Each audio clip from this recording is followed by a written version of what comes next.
Hello, everybody. Sorry about the delay on getting the stream going. One sec, let's just get everything set up. There we are. Okay. Yeah, sorry about the delay getting started. We're here now.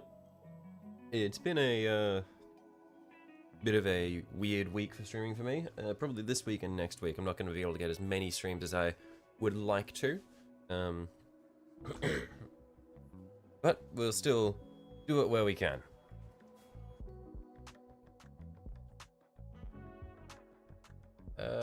One sec. Just get everything set up properly. Cool. So, yeah, where we were a couple of days ago, we were putting together the, this third-party Chaos Sorcerer here. This one here. And I want to turn it into AHRIMAN from the Thousand Suns because I really like Thousand Suns, and I've got a combat patrol of them, so I want to build them. And so where we are at is we'd been working with green stuff to convert the staff from this sort of wolf-headed axe-looking thing into AHRIMAN's horned thing. Not a knight. Not at the moment, sorry, Sanju. We will get there, just not at the moment. But yeah, because where we're at right now, we've got this stuff here that we're working on. So the staff, we've got the basic shape for it.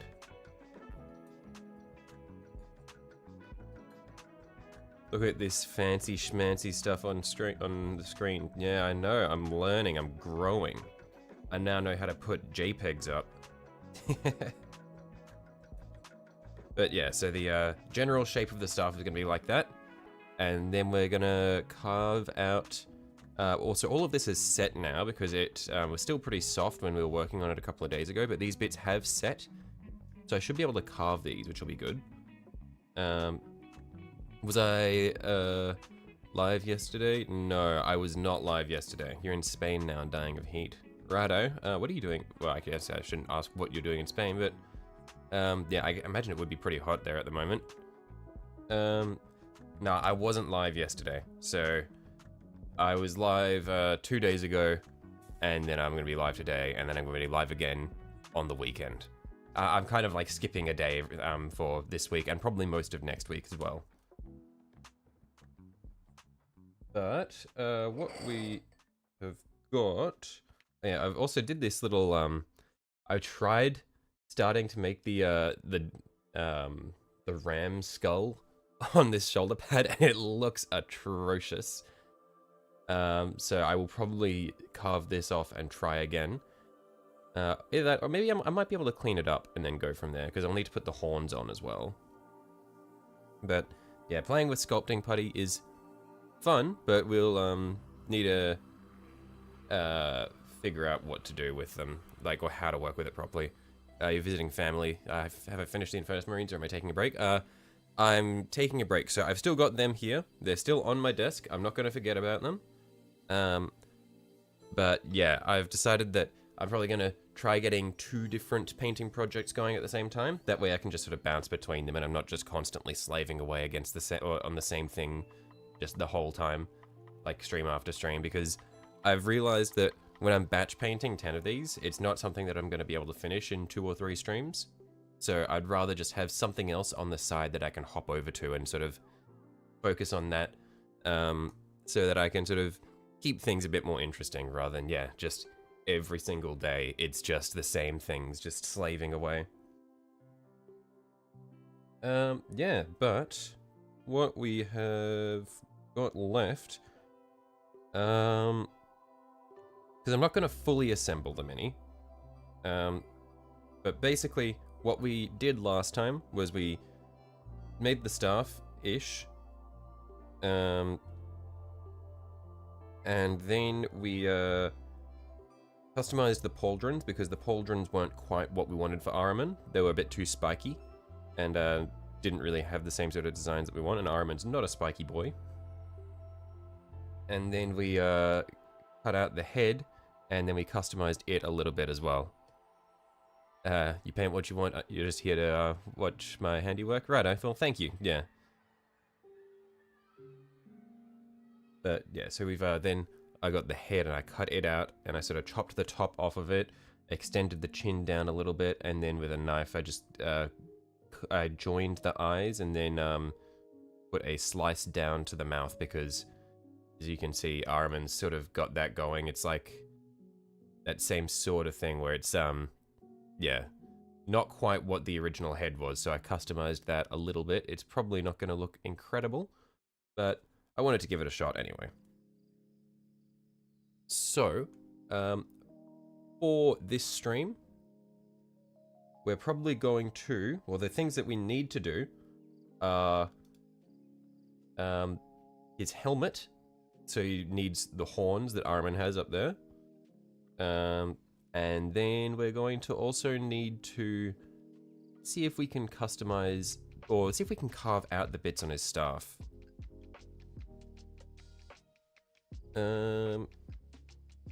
So what I'm gonna do is, first things first, since the bits of the staff have dried now, I'm gonna glue those horns on just so that I can see how they sit, and then I'll be able to carve them so that they actually are flush and in line with the width of the staff, because at the moment they're still a bit they're a bit wide in parts.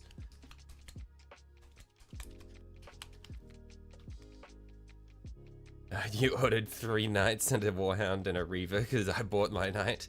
Jesus, Silver. I'm sorry, I did not mean to. That is a financial investment.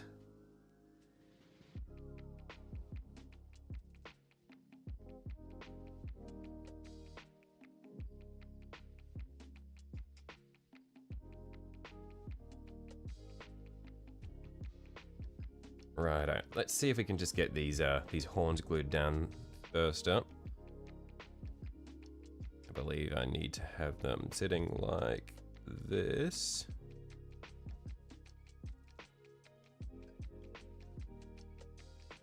A small price. Your Leviathan Dread arrives in a couple of days, but you won't be there for a couple of weeks. That's rough. But, I mean, you'll have it there waiting for you when you get home. Something to look forward to.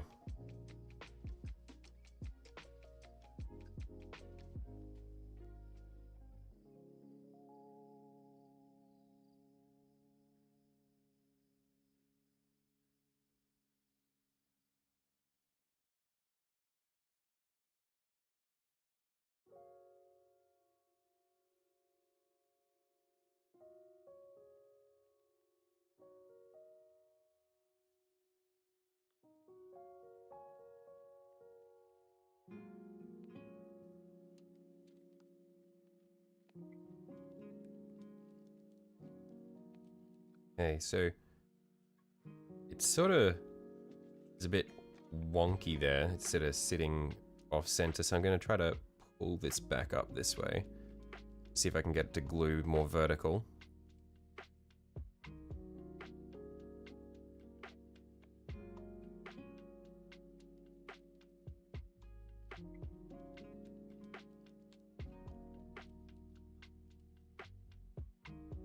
Howdy, howdy. How you going, Tiki?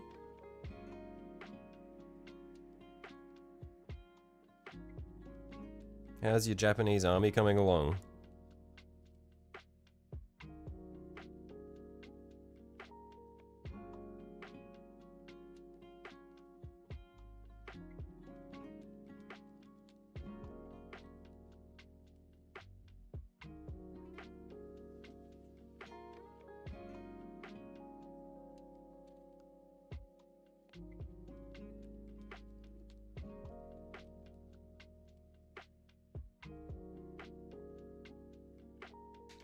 Good. Yeah, it's still holding together. 15 left just to touch up, that's it. Wow, okay. That is a solid effort.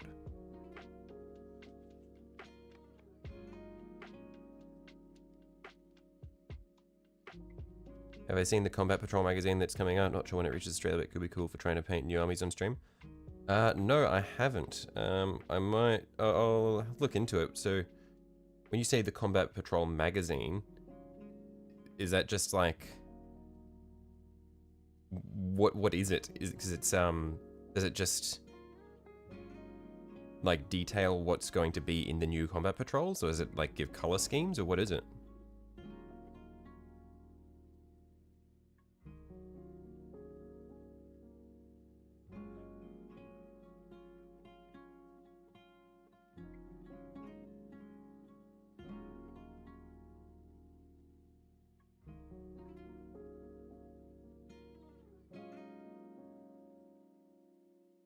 Okay, I think that should be enough glue there. So what we'll do is we'll just... seems pretty straight. So we'll let that sit and dry.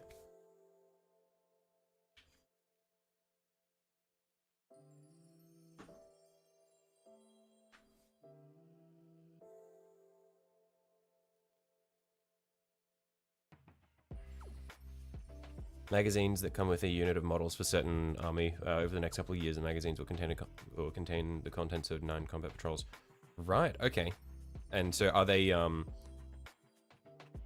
are the magazines just a lot, are they a much cheaper way of getting them? Is it like you just stop into the Warhammer shop and you can get a magazine for really cheap and just get a couple of minis with it every time? Oh, you can buy individual magazines so as not to have a literal mountain of plastic. Right. Next time I'm in the Warhammer shop, I'll ask about that, because the one in my city is quite small, so I haven't actually noticed any of that. The floor space is probably not even 20 square meters. It's just like a single room. You walk in, like front door is here, and then you walk in, and there's the desk there, and then it's just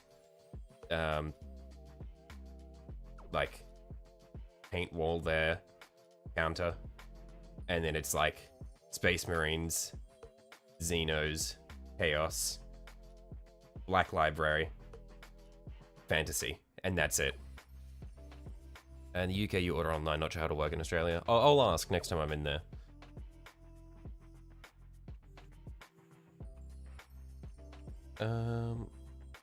So, what do we want to do next? I think we can probably keep working away on the staff, because there's a couple of little extra gizmos and stuff for the staff that'll need to be done. Because there's stuff that hangs down from underneath.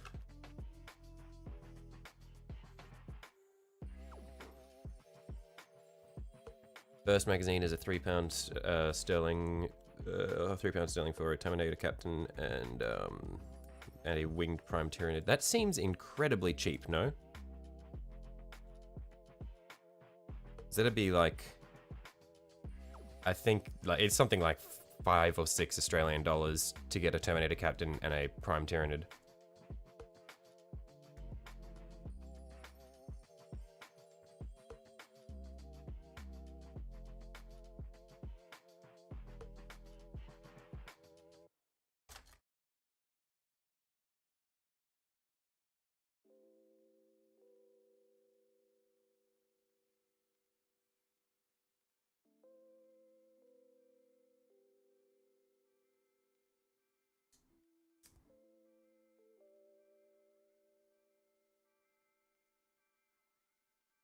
Stream end? Hello?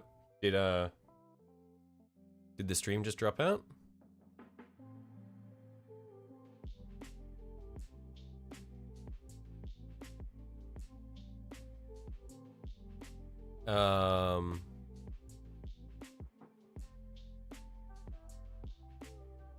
Are we still here?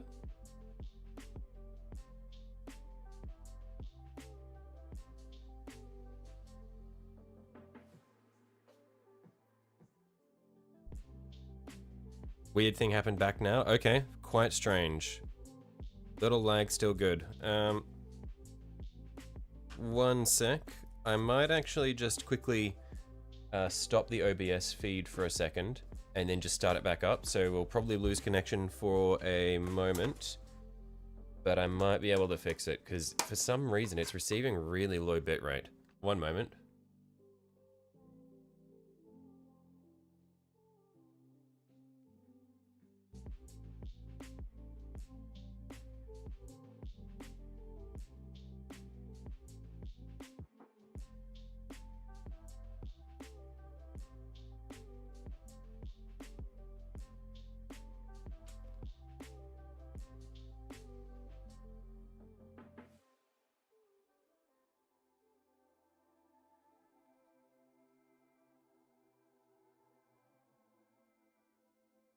Okay, are we back? And is it looking better?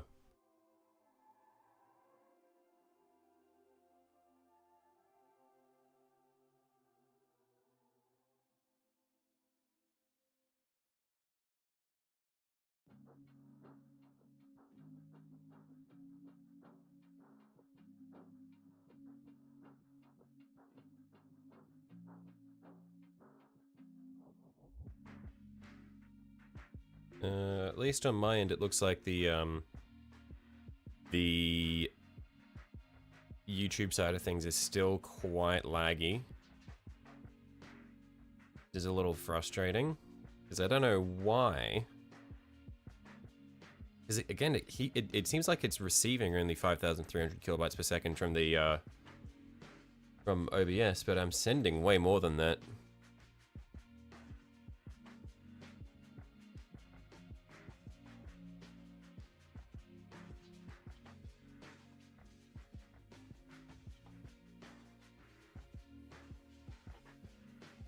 One sec, I'm gonna play around with it a little bit. The stream might cut out for a second. Let's see if we can get this far.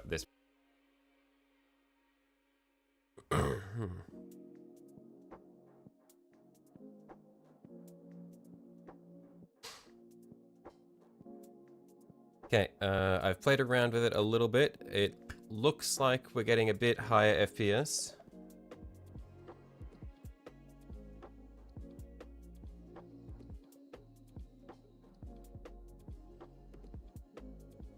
Yeah, it seems a bit better. You were reading Rin's World this morning, came across their bullshit death. The Crimson Fist was fighting off an orc invasion, one of their own ballistic missiles malfunctioned and ended up wiping out our whole defense force. I see.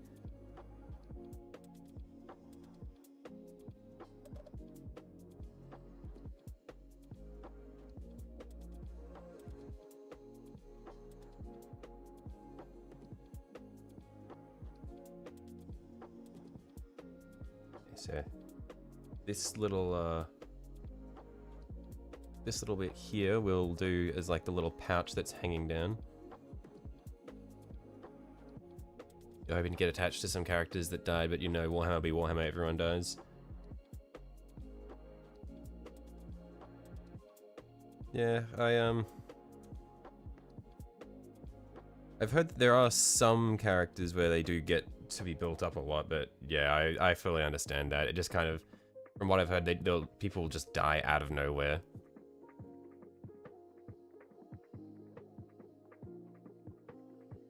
Do you think this is going to be enough for the little pouch? I think maybe a little bit smaller for the little pouch. Tiny bit smaller. Take about that much off.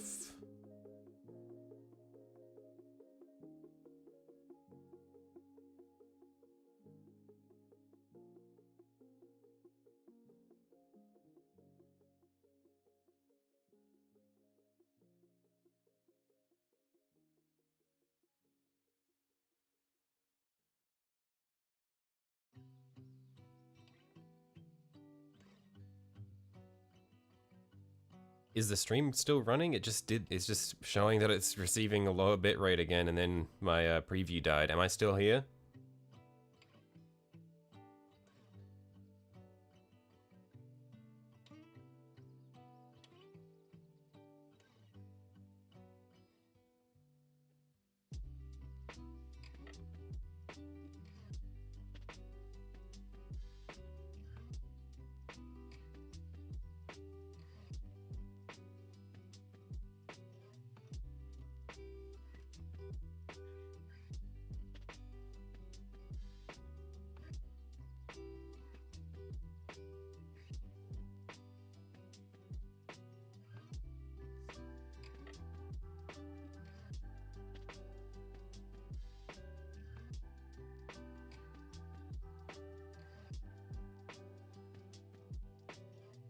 Yeah, I'm not sure if I'm still here or not.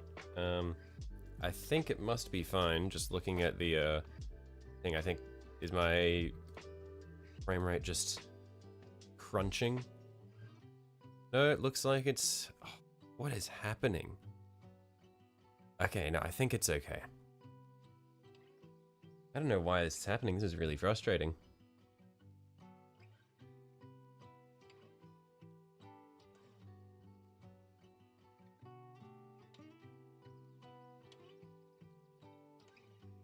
I take one day off from streaming and I come back and it's all just a mess.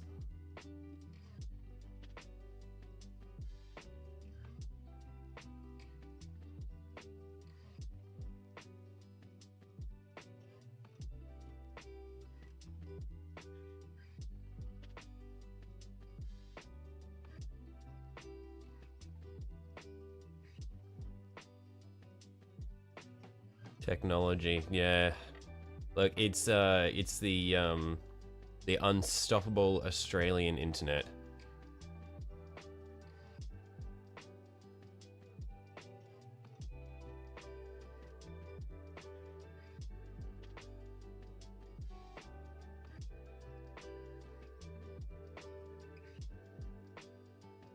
Some of the best in the world.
And I made a mess of this. It was a nice shaped pouch, and then I just ruined it.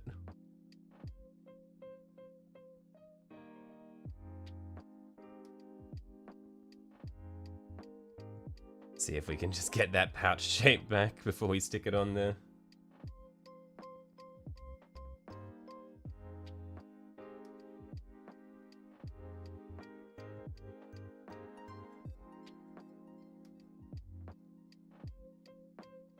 Just need a little fat bottom on the bottom and then get into a teardrop shape.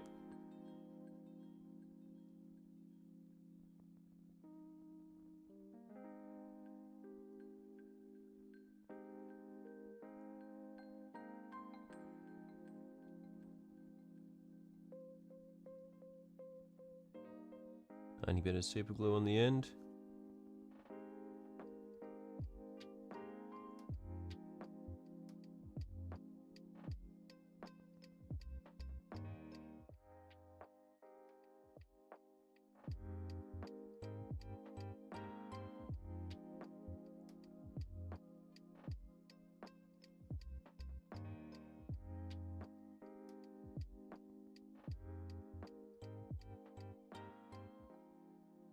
Okay, next little bit is going to be this chain thing with the skull on the end.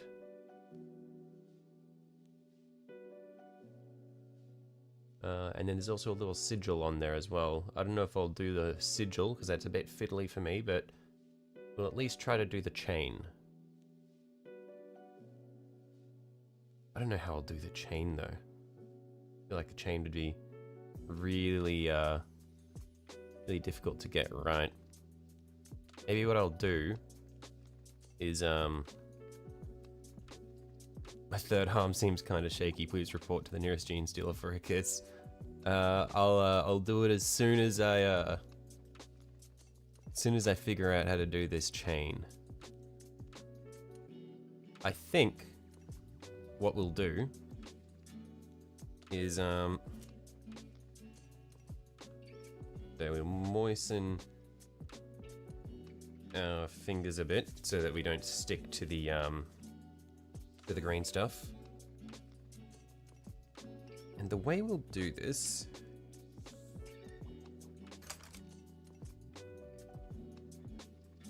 get a bit of water on our baking paper, bit of water on this brush.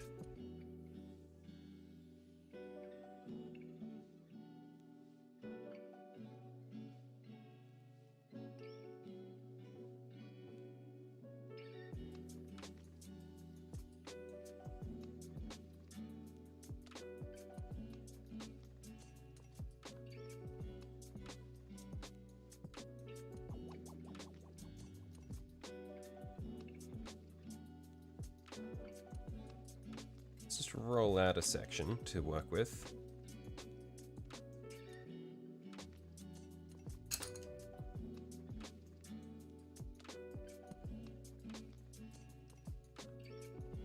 Let's move it over to our cutting mat. We'll get a bit of water on the cutting mat so that it doesn't stick.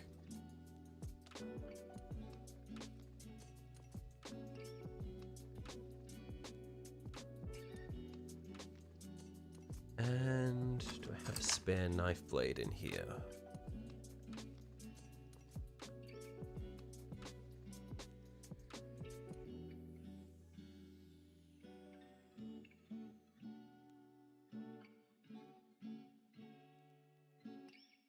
I've got a few. Now, what shape do we want? Probably this one with the flat edge on it would be good.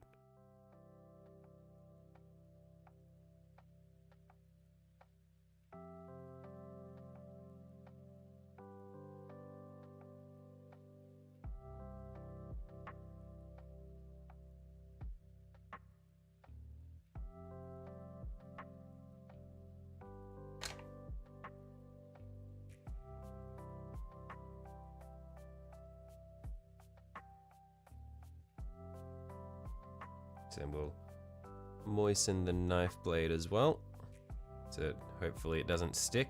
Oh, I accidentally grabbed two. Set one aside.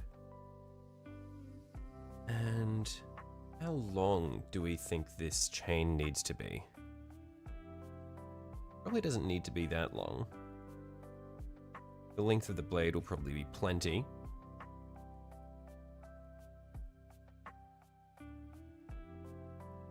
So what we'll do is we'll just press down with the blade.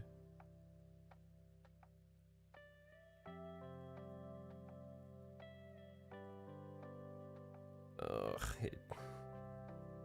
it's sticking to the blade, damn it. I was really hoping that by moistening the blade, the green stuff wouldn't stick. It still did. Might be able to just flatten it back out.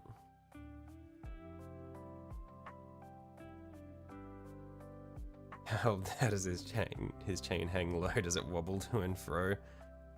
Quiet, you.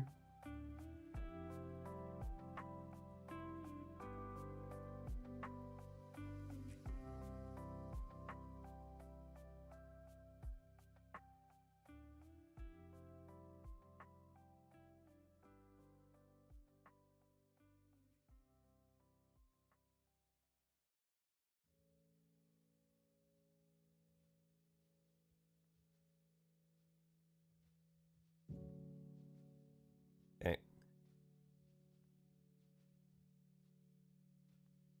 We've got some strips here now that we can use for the chain. We can do some experimentation now.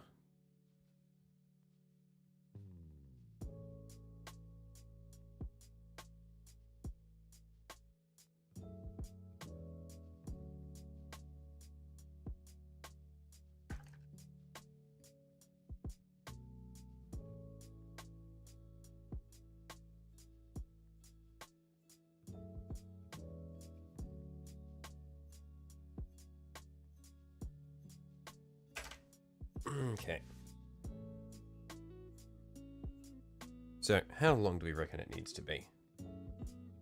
that's probably long enough.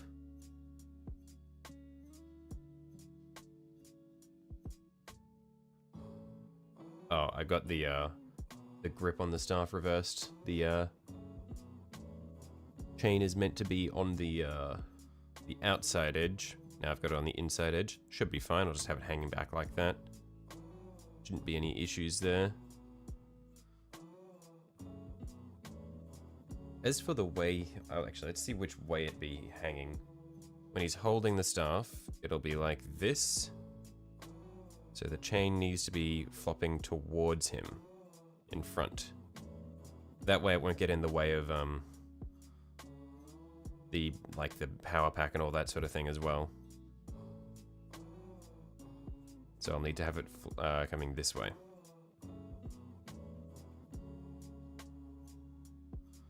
So, I reckon what we can do is, do I have something which I can use to take out really small round sections out of it? I could try poke holes in it with the skewer. And then twist it. That could be an idea. Let's try it on one of the sections of chain that is, or one of the strips that is less likely to be used for the chain because it's not quite as nice a shape.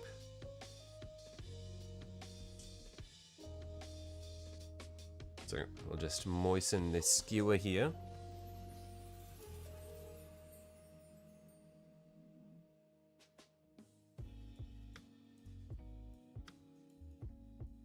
I guess the point of the skewer isn't quite thick enough. And I might want to leave this until they've dried a bit more. Oh, actually, I could probably use a brush protector with a thinner point.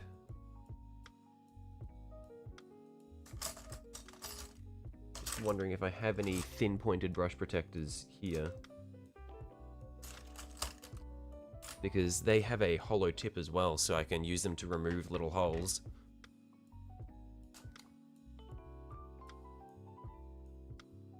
Yeah, let's see how this works. So I've got a...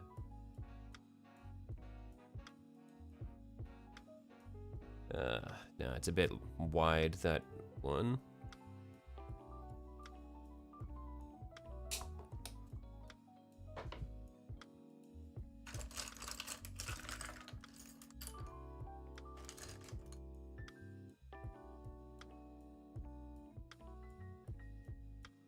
They all have really wide tips. Because I was hoping I could just like stamp this down to pull out holes out of the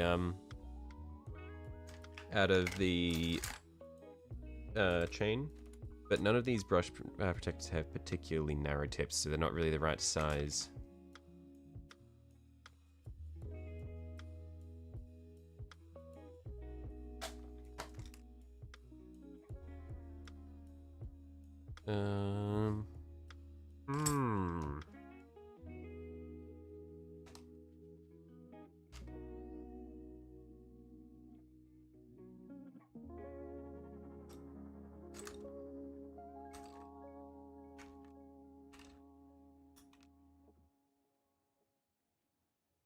I guess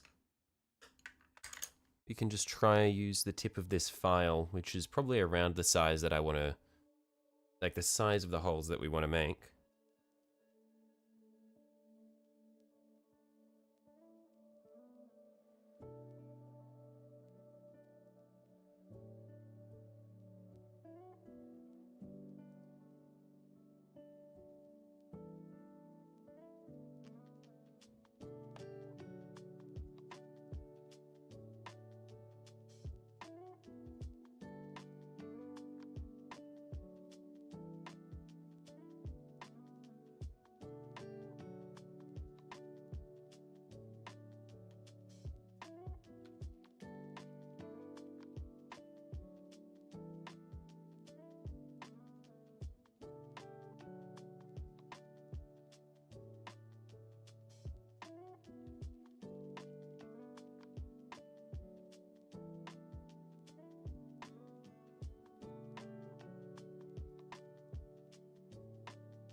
we can see how this goes.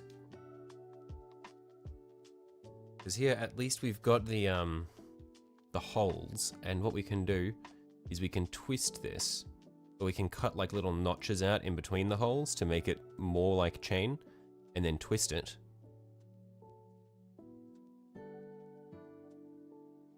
Yeah, so we'll let this dry a little bit, and then we'll play around with it. And I'll check to see if I have any.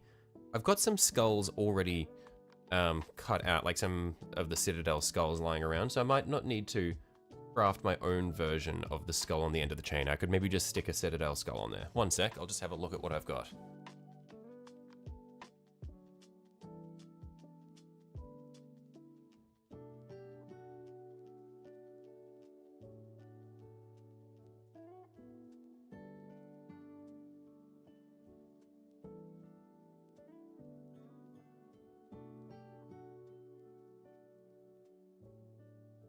Yeah, I've got this nice little half skull here, which we can use for the skull that hangs off the chain there. That way I don't have to try to craft something really fiddly and detailed like that. And I've already got this primed as well. But yeah, I can just stick this on the end, just hanging down like that. Save me some effort.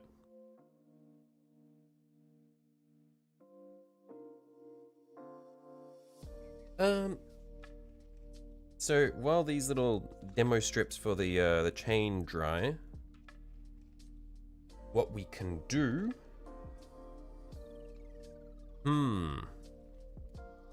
I need to remember where I was now.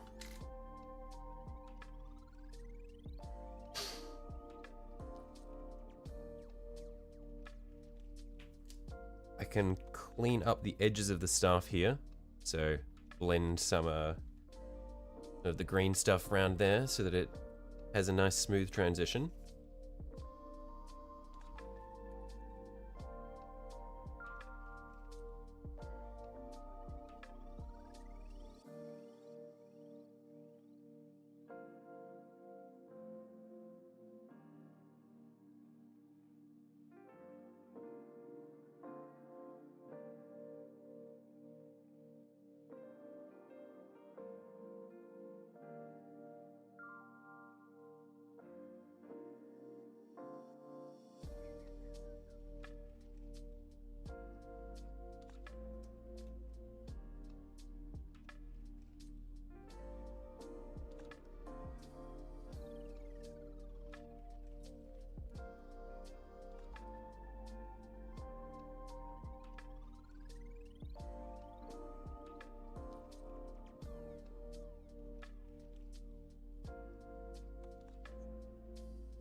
Where's my other sculpting tool? I should have two in here.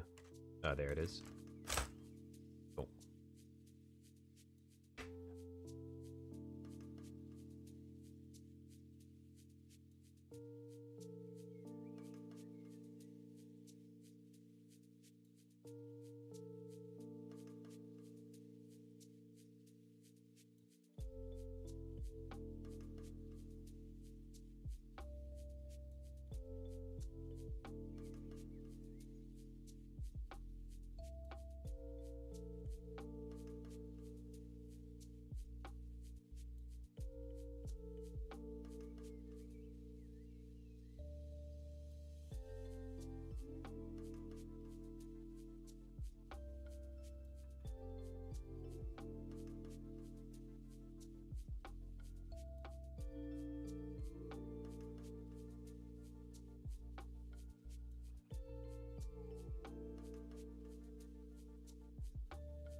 Now I'm really, I'm kind of struggling to blend this smoothly. It just kind of sticks a little bit.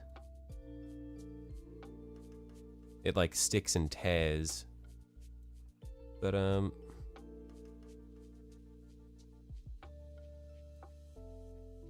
think we should be able to get this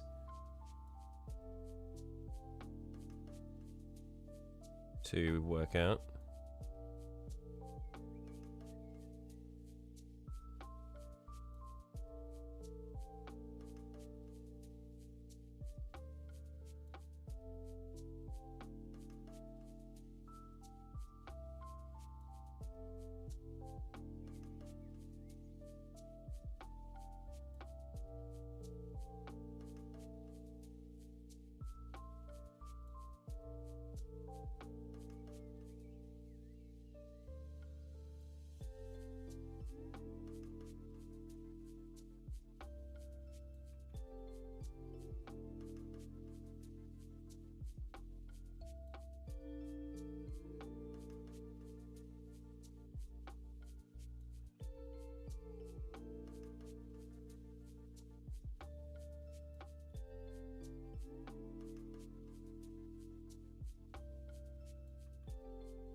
There we go. I'm having an easier time blending it on this side here.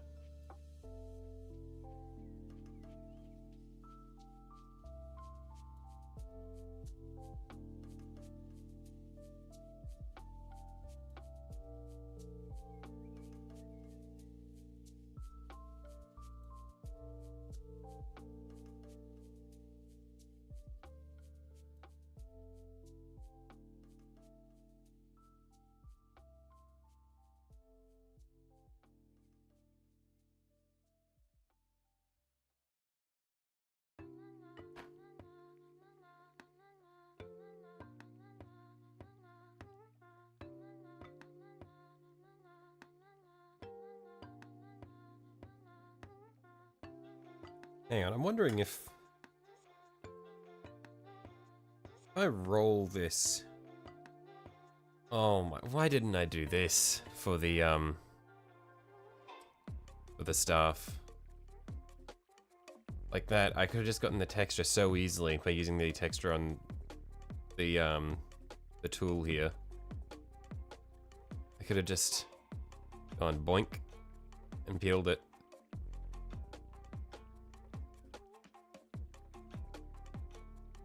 Oh well, maybe I can try do that for the horns on his helmet. So it looks like his helmet actually, the horns are quite flat rather than round. So I'm probably able to do flat horns and then just tool them like that all the way up.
Oh shit, I accidentally just pushed the little sack. Don't like the way that sounded. Little pouch.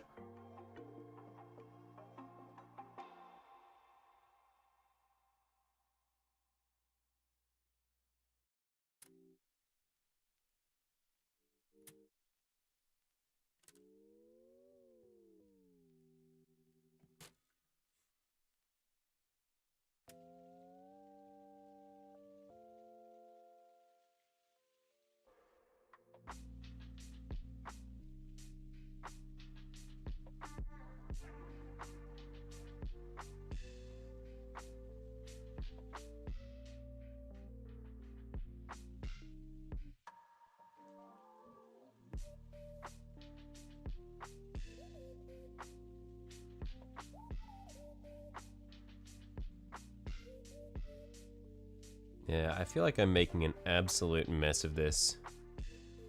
'Cause I'm just trying to clean up the little seam between the staff and the...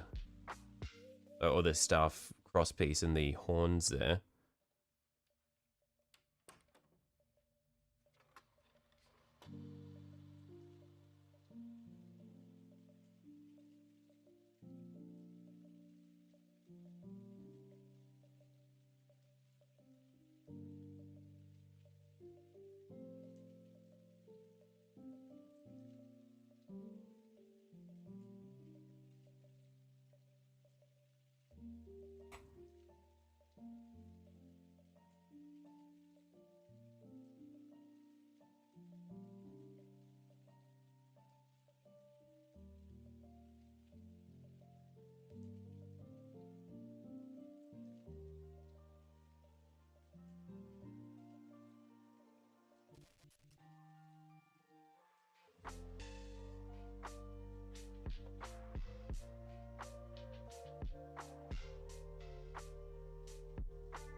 Okay, I think I've actually done pretty well here.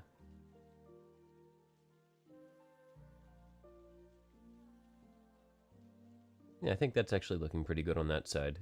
Just this side is a bit weird. Need to play around with it a little bit more. But I think I'm kind of figuring out how to work with this now.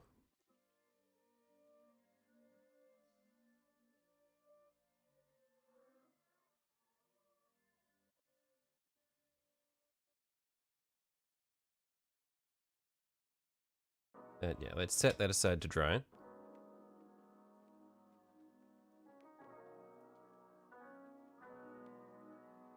What can I do in the meantime? Let's assemble the Space Marine that he's sacrificing.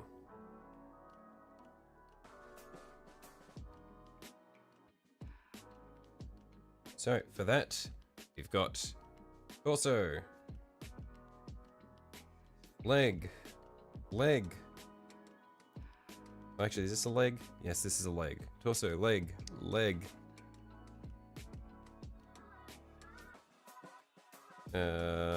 This is left arm. Right arm.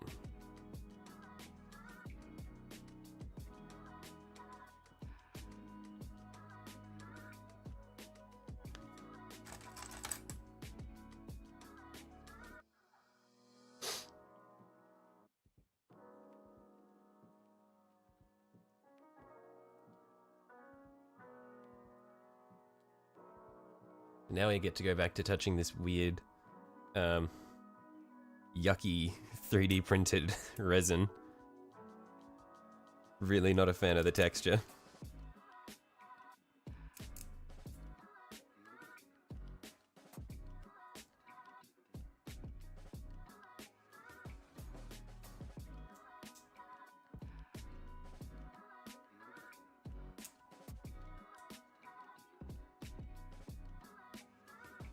And yeah, I found the easiest way for me to get these off of the 3D printed sprues without damaging the Mini is just to sort of work my way around the outside, just chopping as low as possible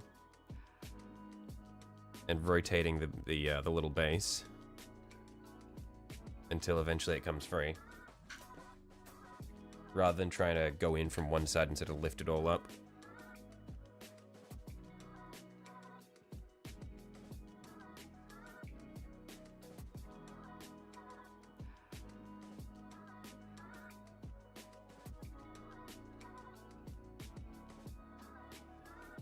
And yeah, the supports from these ones are good enough that they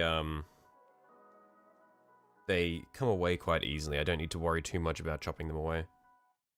And now, since I want this guy to be a Space Wolf, I'm going to come through and I'm going to get rid of like the spikes on his power pack and stuff. In fact, I may as well do that now.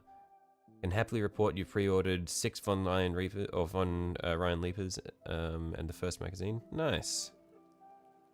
I think there are Leapers in the Leviathan set, aren't there? I feel like I've seen them in the Leviathan box.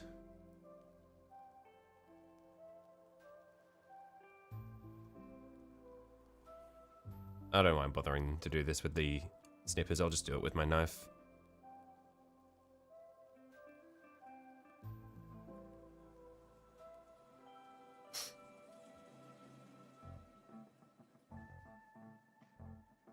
Space Wolf? Yeah, this guy will be a Space Wolf because basically this Mini, as you can see, when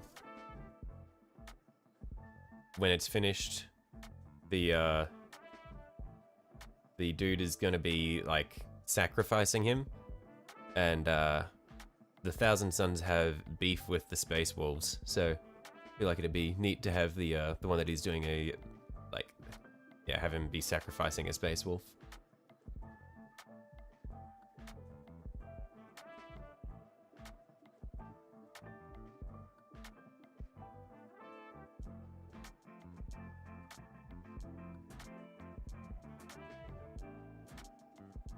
Ahriman the Space Wolf. No. This isn't Ahriman. This is a dude he's sacrificing.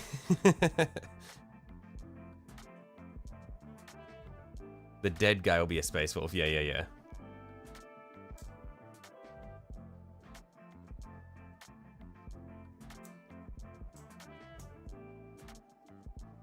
So I'm gonna need to clean up some of the spikes on his armor because the initial print is he's just like some Chaos Marine.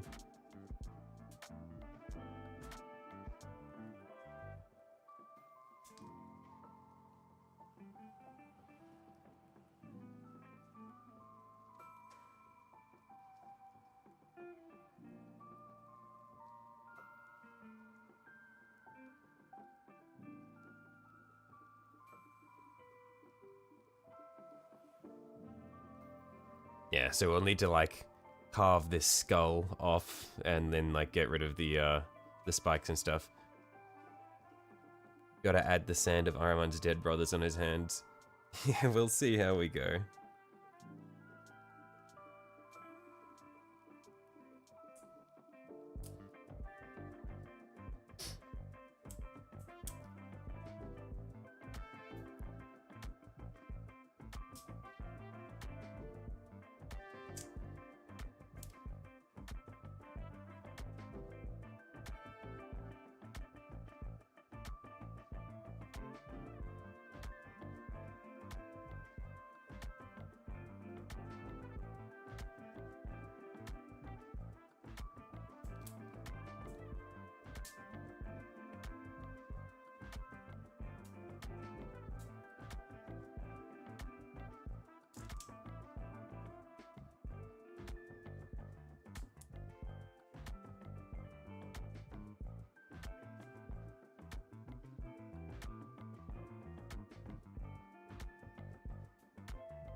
Best retire early today. Best of luck. What looks like it'll be sick. Righto. Take care, Sunju. Thanks for dropping by like always.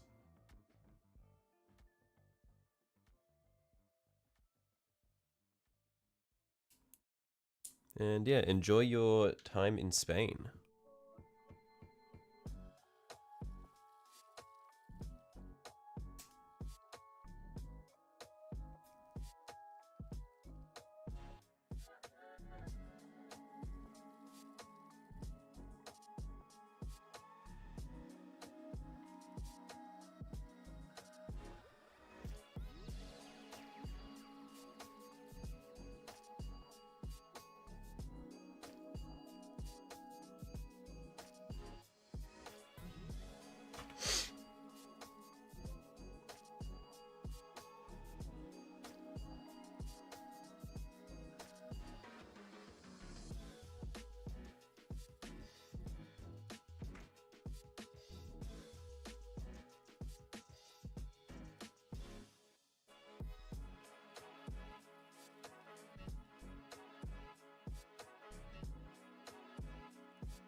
But I got a lot of dried green stuff on the knife here, so I'm just trying to get rid of what I can so that it doesn't dull the edge.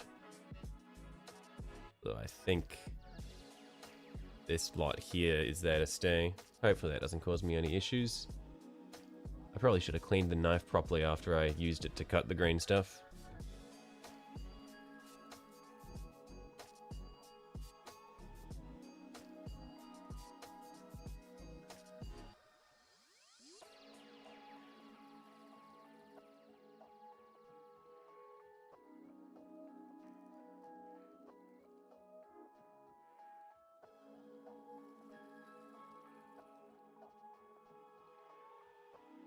Zoom this out a little bit because the focus is a bit whack.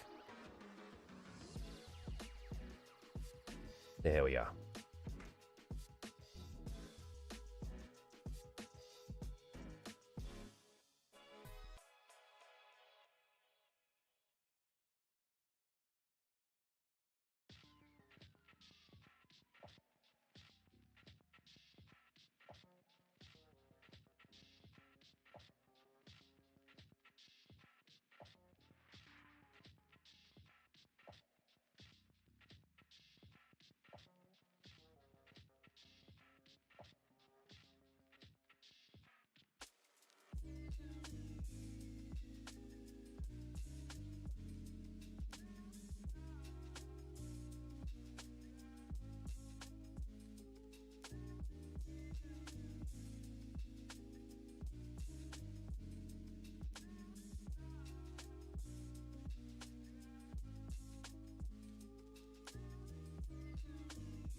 Yeah, I don't mind too much about chipping up the shoulder pads here as I'm cleaning up these spikes, because this guy is dead, so it doesn't matter if he's a bit brutalized.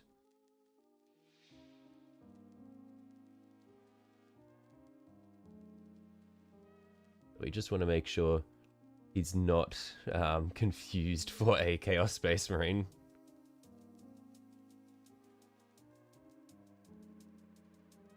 Gotta get rid of these spikes and skulls.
Now, it's like that skull was never there.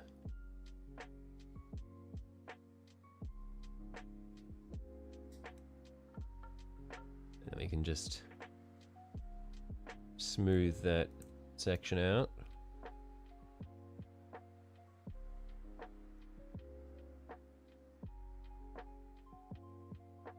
Easy peasy.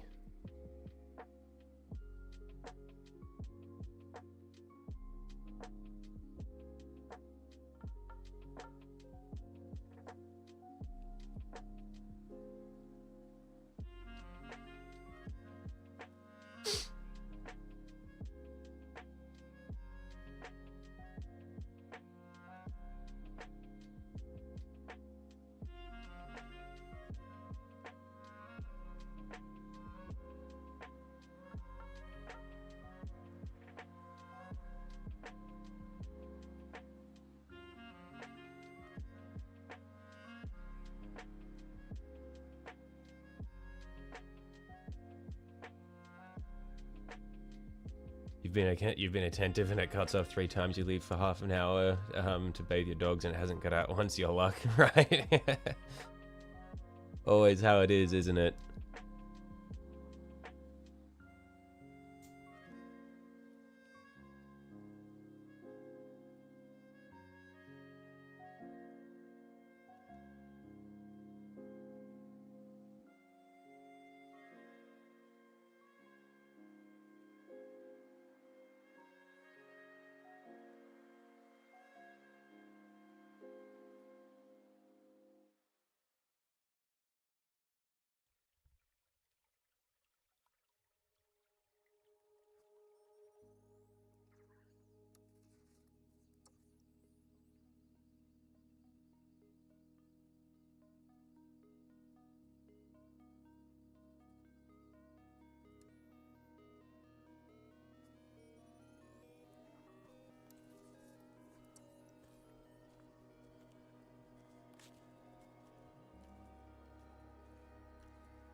Oh, I really feel like I'm about to cut my finger again doing this.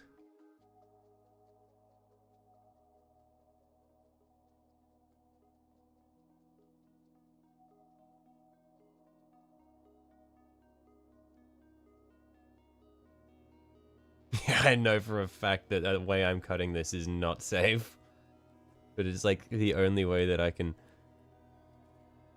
cut this well. There we are. Crisis averted. No harm done.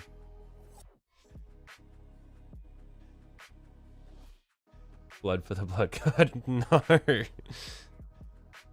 And just like that, we're back to corn worship.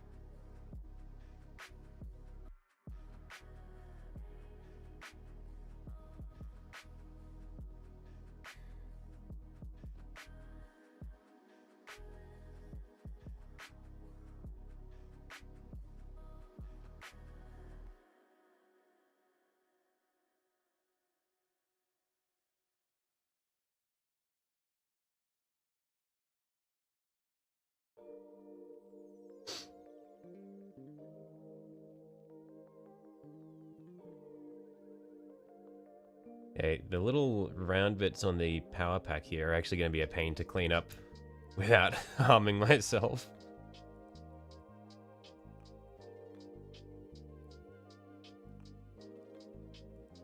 I want to get these spikes off and then make it nice and round. But it's such a small sphere that I need to work on.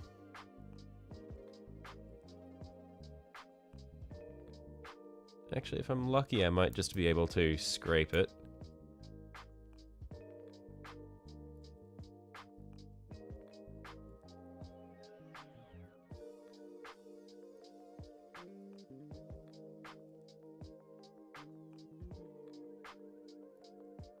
Yeah, it actually might not be too bad.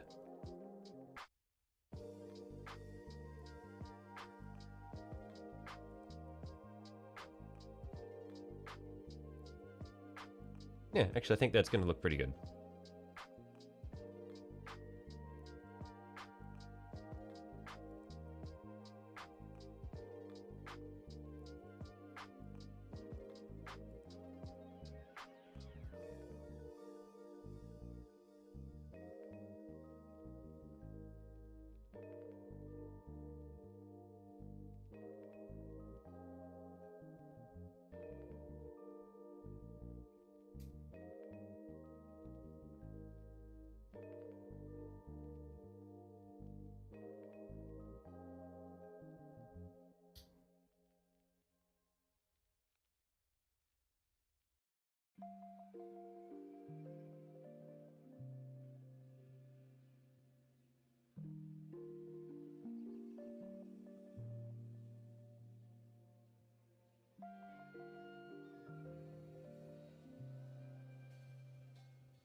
Okay.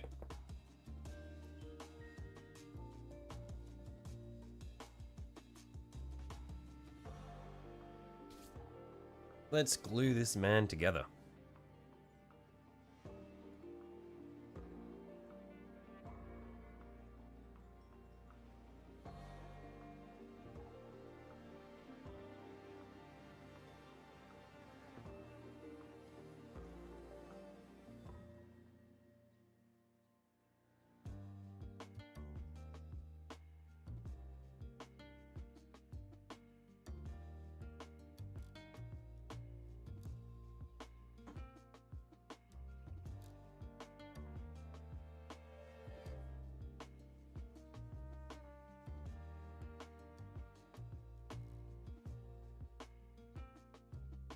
Started building your Infernus Marines yesterday and you ended up cutting the tippy top rectangular bit of the helmet of one of them, so you got 4 that looked on one that looks like you rode the short bust on one. I see.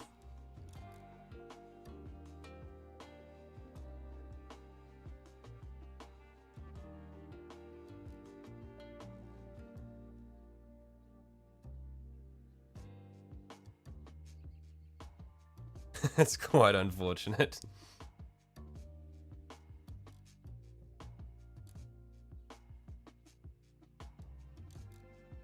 He's just got a polished dome.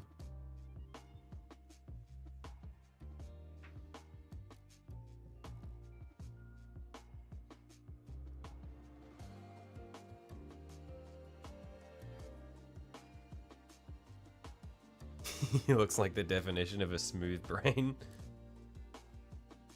Look, the smooth brain is efficient. Insults just slide straight off.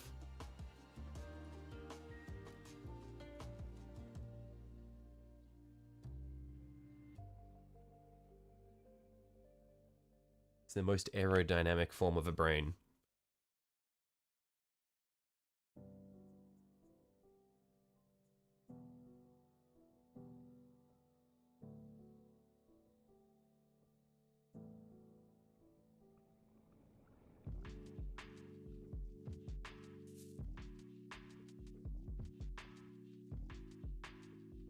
Hey, we have a dead guy.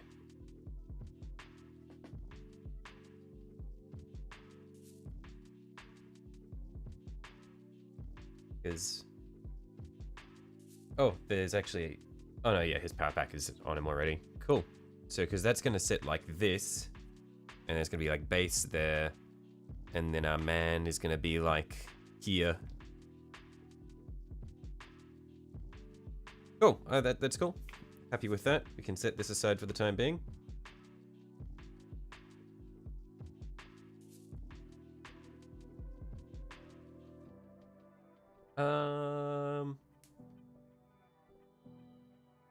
Now, let's do this bit, because this is going to be coming out of the dead guy. Actually, let's check back on our little chain experiment, see if this is set enough to try stuff with it. So let's clean up our cutting mat a bit. Get all the little offcuts out of the way. Put some moisture down. Set this on the wet bit. And let's see if we can just make this a bit more chain-like.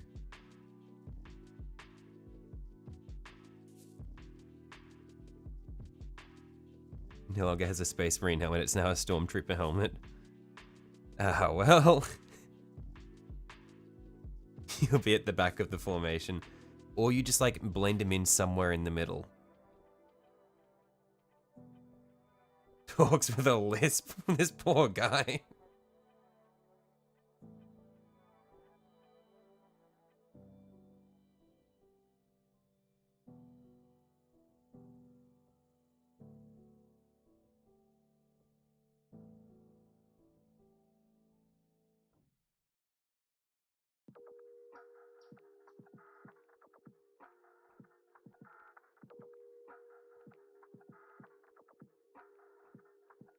Yeah, so I reckon if I cut little triangles out in between each of these holes that I made, I can actually make this quite chain-like.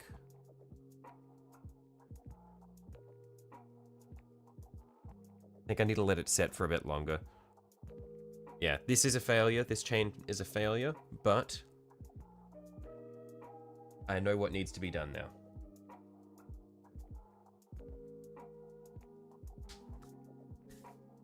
So what we'll do is we'll get the, there are two pieces that I might use for the chain. Let's go with the slightly better one.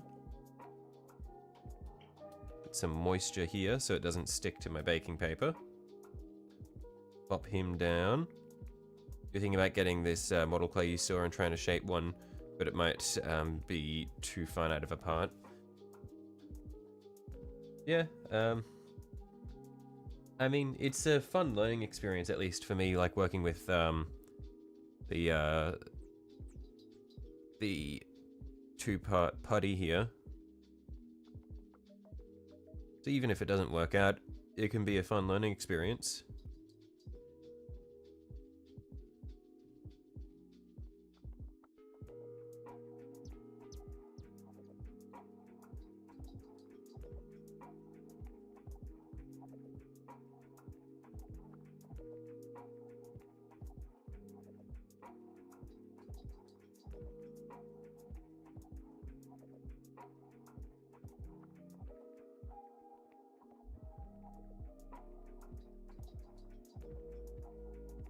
Okay, but yeah, I think this is coming along quite well here. I think this bit will be I think this chain will end up looking alright. So I'm happy about that.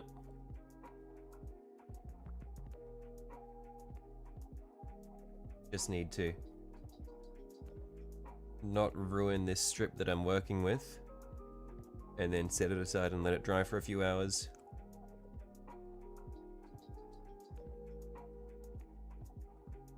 Here we are. So this will become our chain. So we'll just set it aside up the top here. And leave it be for a while.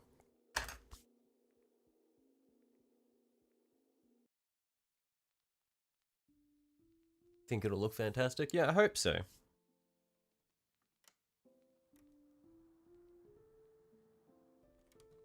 Now, while that dries... where did I put that bit that I just picked up? There we are. Hey, Francois. How are you going today?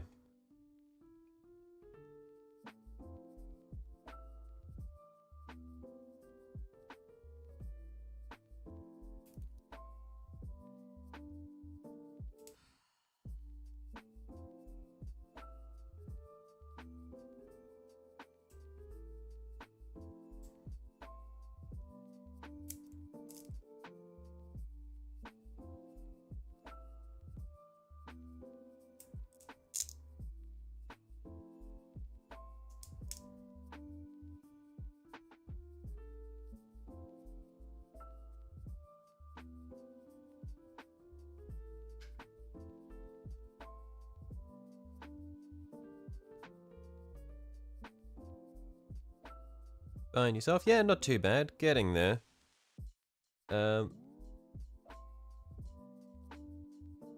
Just fiddling around with the green stuff, trying to figure out how to make a chain for AHRIMAN's stuff.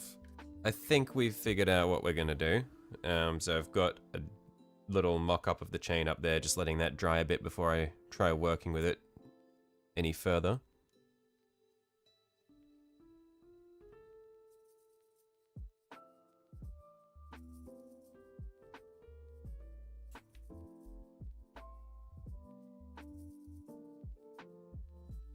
And yeah, while we let that dry, I'm just putting together the rest of the mini.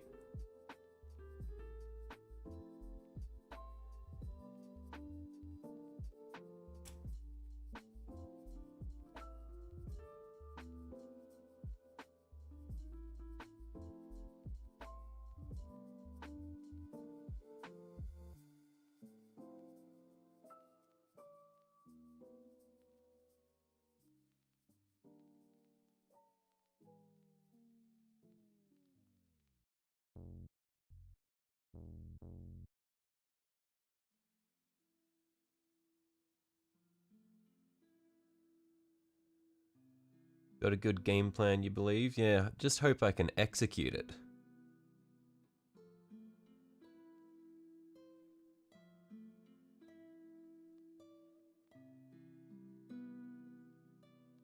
Next bit, we're going to need, I believe, this section. I've lost my instructions for this mini, so I'm just kind of going off what I can see on the image here. I can't see where the hand is. This has got like a large hand. Trying to figure out where that goes. Because I know that at least this bit here is just gonna come out of his chest like that. So that's no issue.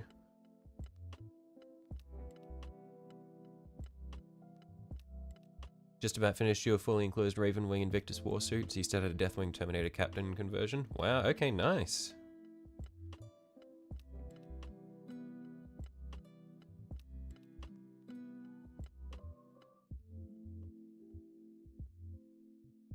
I think that'd sit like this pretty much.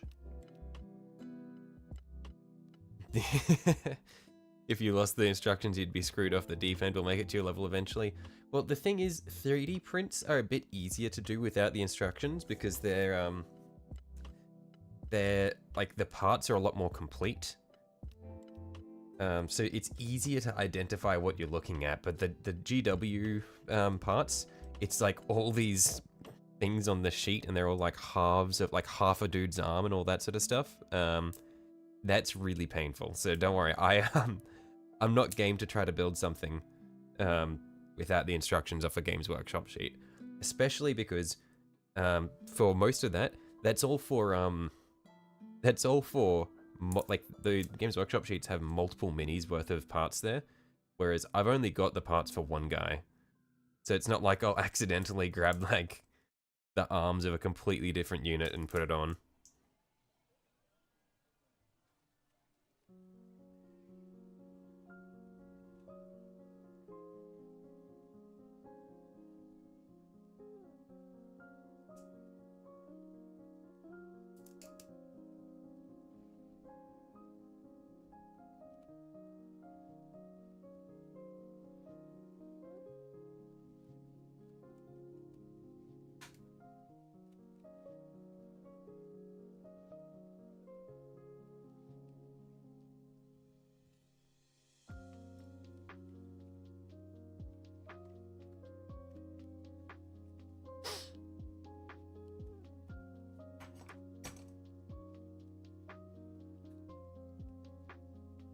Okay, is it normal to have extra parts? You ended up with like 2 extra arms and an extra head? Yeah, often they'll supply alternate heads and stuff to put on. And yeah, you will end up with extra parts here and there. Which is good because it means that eventually you'll have enough parts to make custom models and stuff. Or like do little alterations here and there. This is flat on the bottom, so I think this needs to sit down low. Actually, oh, okay, so I think this lies flat and might wrap, this might be the part that wraps around the base, actually. Oh, okay, yeah, that's the hand. That right there is the hand that I've got.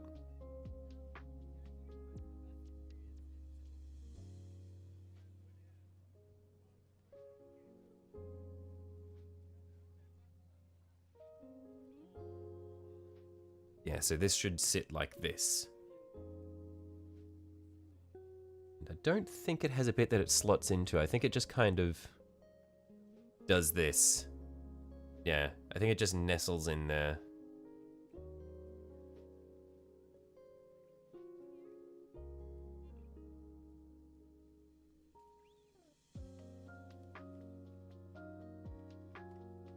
So I think all this stuff just kind of sits together like this, which I think will look pretty cool when it's all glued together and done. I'll just sit it all like this for the time being, and then once we've figured it all out, we can glue it.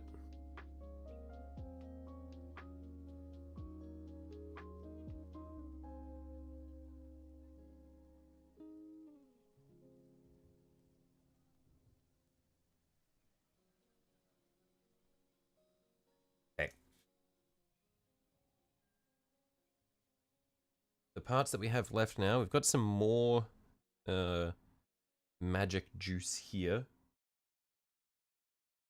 I think this might be one of the parts that connects. Oh, actually, I think this might be an extra part because AHRIMAN will be standing there.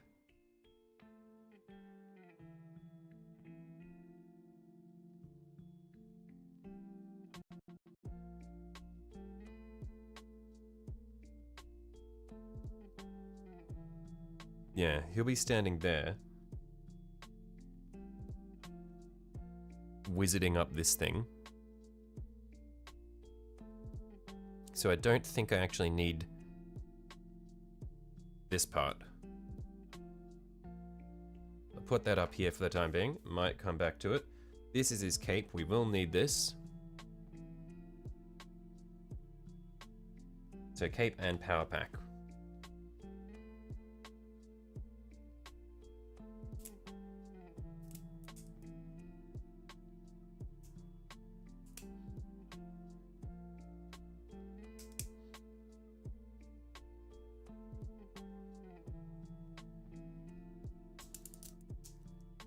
Yeah, I don't think I'm going to go all out on the conversion, trying to make him like 1-for-1 with AHRIMAN, like getting all these little things hanging off his back there, like the little, the balls on sticks. I just want to get him mostly identifiable. So like the power pack I'll keep the same as what the build has, but I'm mainly just going to be changing the staff and the helmet to suit.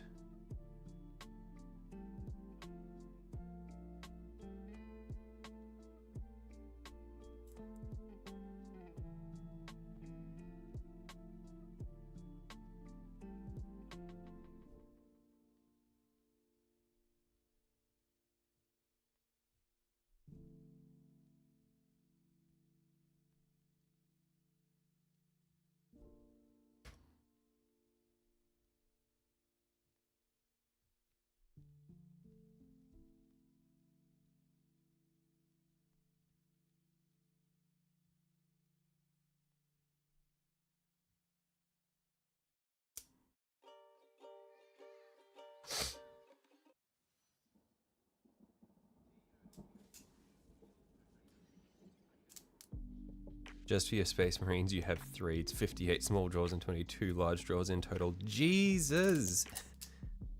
Well, I guess, I don't know why I'm surprised at this point. I had, it's like I have a mate who, like, who I got a lot of, like, I mentioned that I'd gotten some metal grey knights from a mate whose brother had gotten out of the hobby.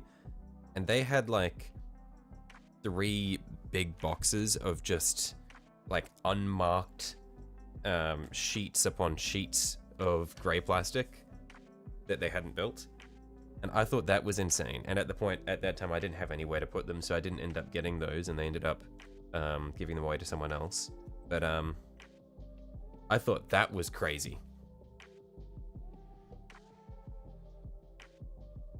This is the true purpose of your dungeon. It's just to contain all of the spare parts that you have from previous boxes.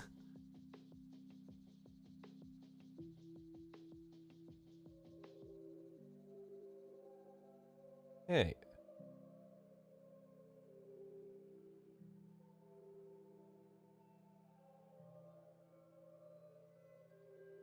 So, I'm probably going to undercoat. I think I will paint these separately because otherwise I'll be stuck having to like reach underneath the cloak to reach the power pack. Oh, but at the same time, I don't want to paint everything separately and then put it all together.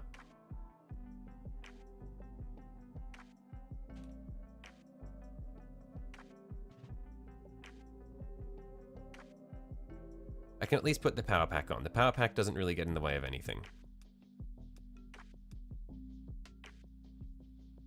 But I'm wondering, will I need to put the shoulders on before I put the power pack on? That one goes on fine.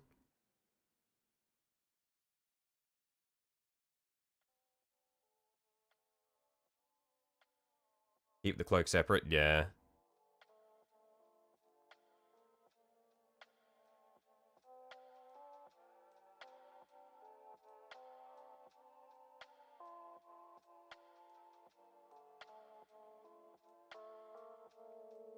Got to mention you decided to go with an Ultramarine Librarian for your next build. Gonna get him ordered as you want some new paints for more detail on the ones you have now. Nice. That'll be fun.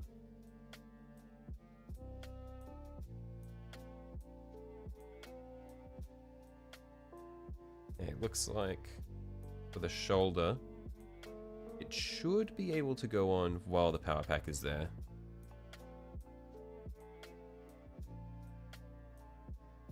Just need to figure out the angle. I'm really struggling with this.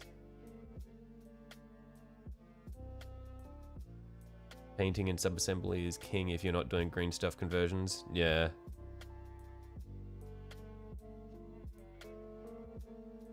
Why can I not get this to go in? Am I doing the wrong shoulder? I might have been doing the wrong shoulder.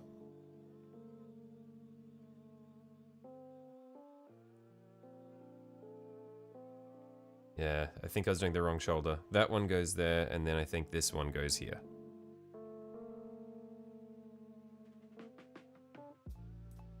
Yep, there we are. I had it the wrong way around. Oh, hang on. No. There we are. But this also does mean that I've ended up getting the shoulders reversed. I messed up which head or which shoulder was meant to have the ram skull on it. Which is annoying.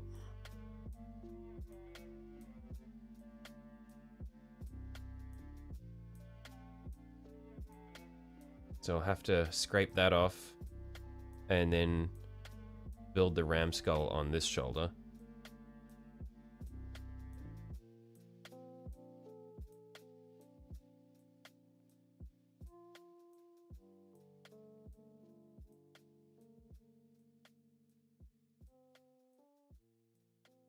But yeah, I think I can afford to put the power pack on because it's not really going to obstruct any big details. Yeah, that's fine to go on.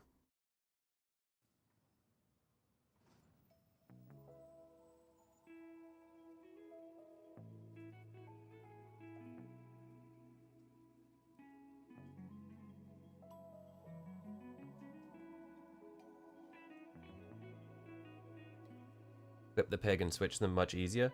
Yeah, the issue though is I think that the shape of the shoulders are slightly different, so I don't think that they're gonna sit nicely if I try to switch them. I'll have a check, but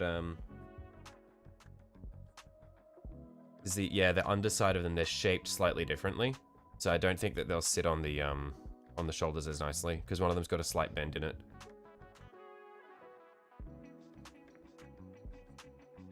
Is this one here will go on there just fine.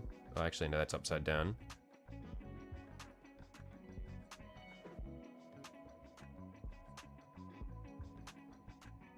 Like that one there goes in just fine. But it's this one here where I don't even know if it's the peg's fault or if it's because of this bend in the elbow. Oh.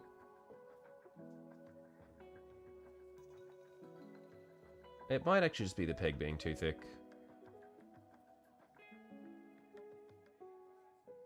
Yeah, we'll try clip the peg. I'll be gluing them anyway, so there's no harm in clipping the peg and trying.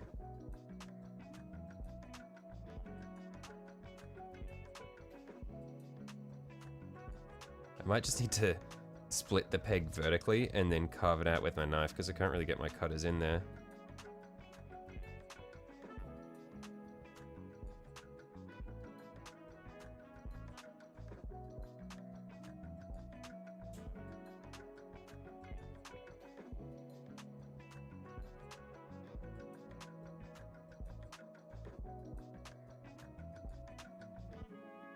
There we go, now I can get my cutters in there.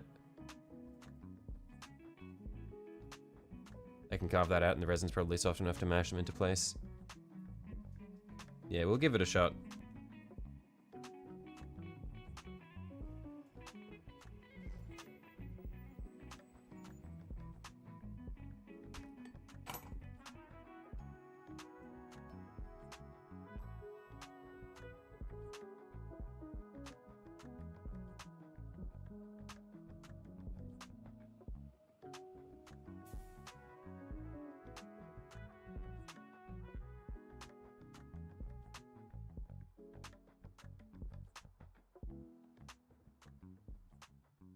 Okay, let's see how this sits without the peg.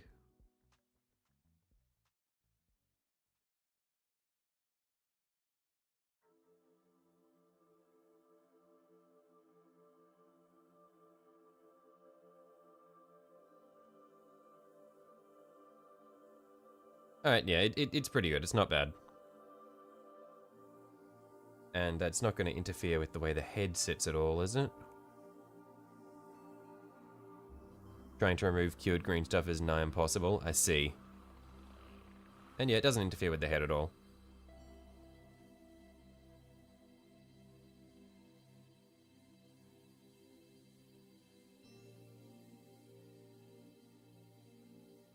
Speaking of cured green stuff, how's this coming along? Still a little sticky, so we won't try play around with it just yet.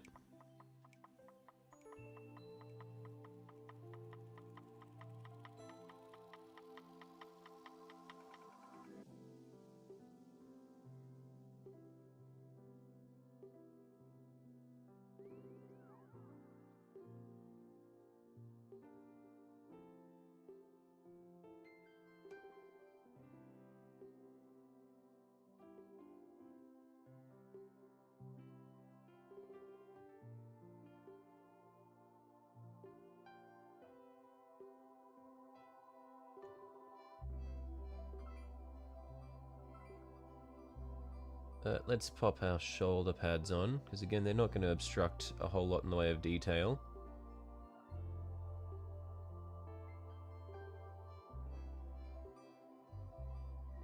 Well, I'm thinking that I might have actually been better off trying to finish the ram skull before I put this shoulder pad in.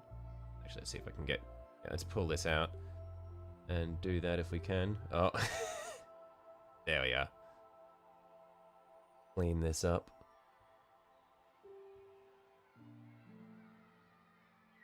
Yeah, let's finish that that ram skull.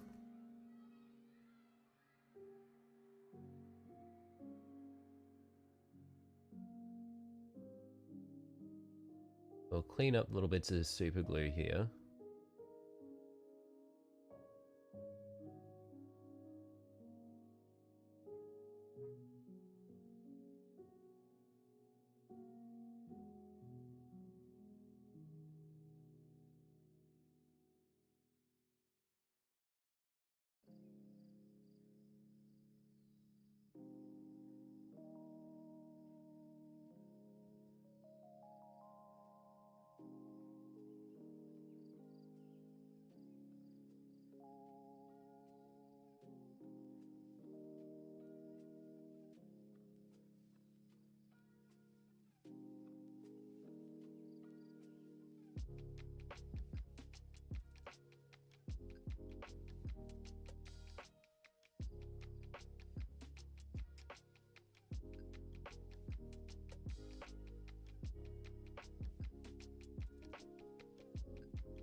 Okay, and I reckon probably only need about this much.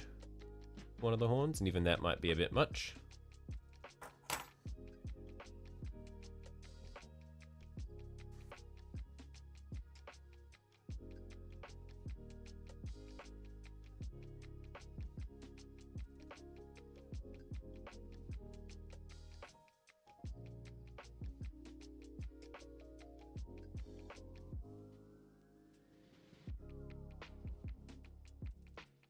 Yeah, even that's a bit much, so we'll cut that back a bit further.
Oop, forgot to wet my molding tool.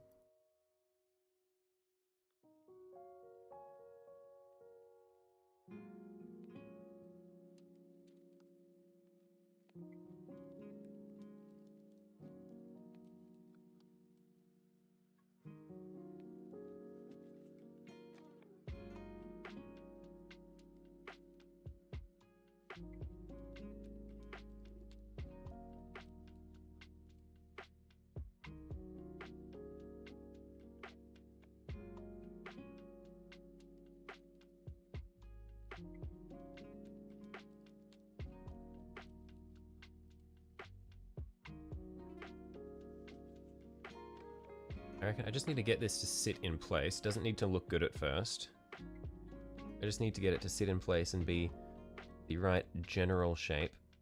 And then once it's cured, then we can come back through and carve it.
It should be fine.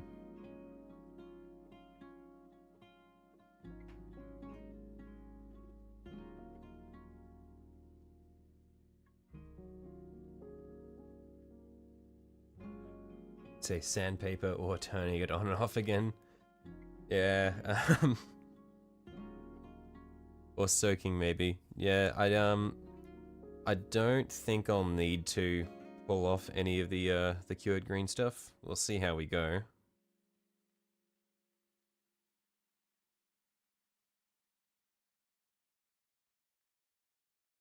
So we should just be able to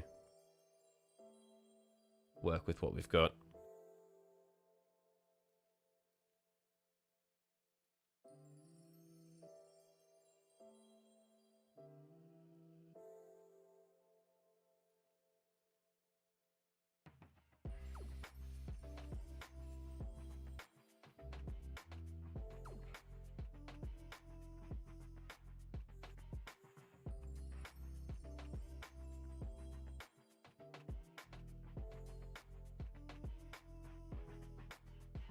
Oh, just lost him a little bit. There it is.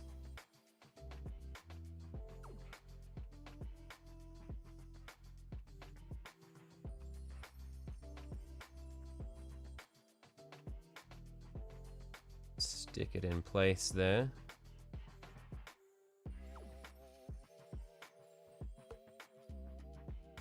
And then just get our sculpting tool and just flatten it out onto the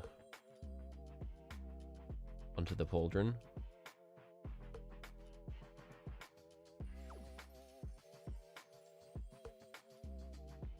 Try get it into roughly the shape that we want.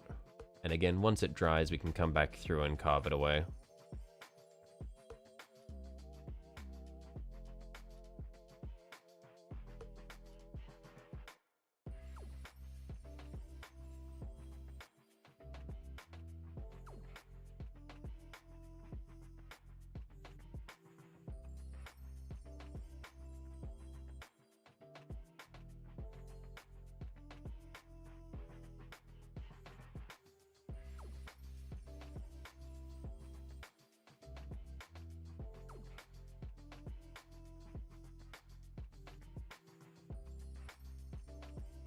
Yeah, this looks pretty bad, like really bad, but I should be able to salvage it when it cures.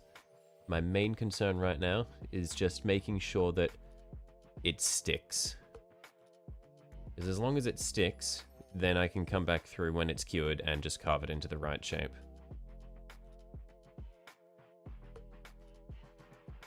I just don't want it to come off while I'm carving it. It's better to have too much green stuff here than too little.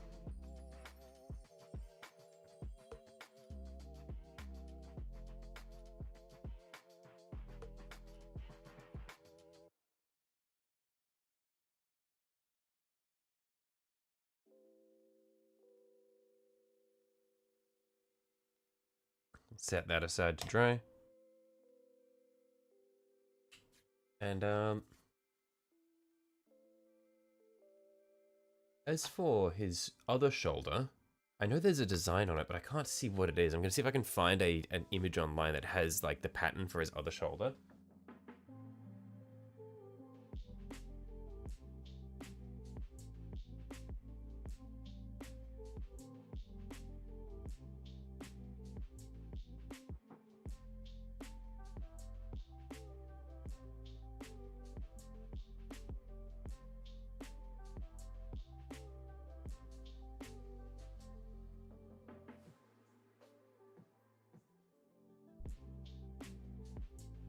Yeah, because I cannot see what his right shoulder looks like.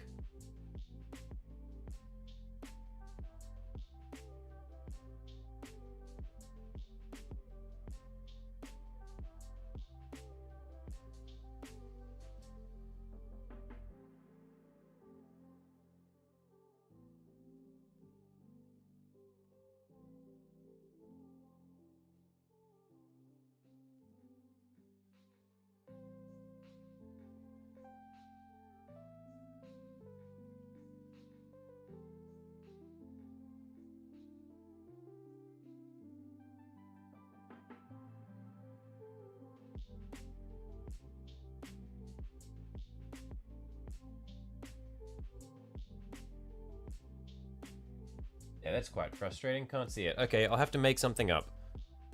For this shoulder, I think we'll be carving into it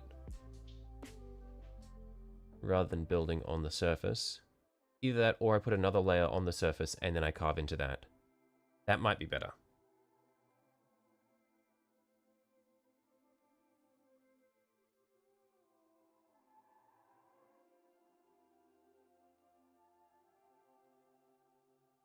So for that, I'd probably just wrap something like this over it and then come back through once it's dried a little bit, not fully set, once it's dried a little bit, and then with a mechanical pencil, just sketch out a design and then carve it in. It looks like it's, just from the very little that we can see peeking around, it looks like it might be the Chaos Star. I'm not sure if it is, but let's just do it. Let's assume that's what it is and put that on it.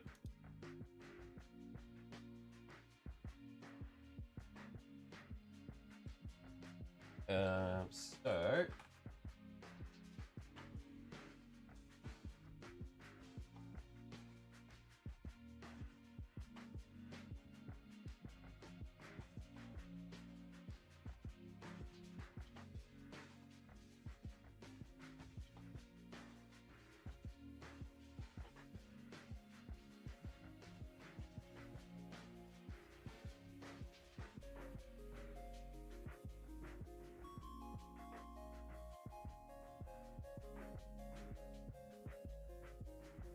it's not the Chaos Star? What is it on his shoulder? I can't see what's on his shoulder.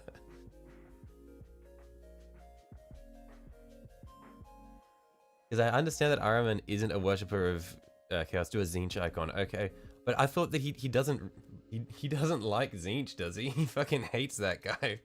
Refuses to be his pawn.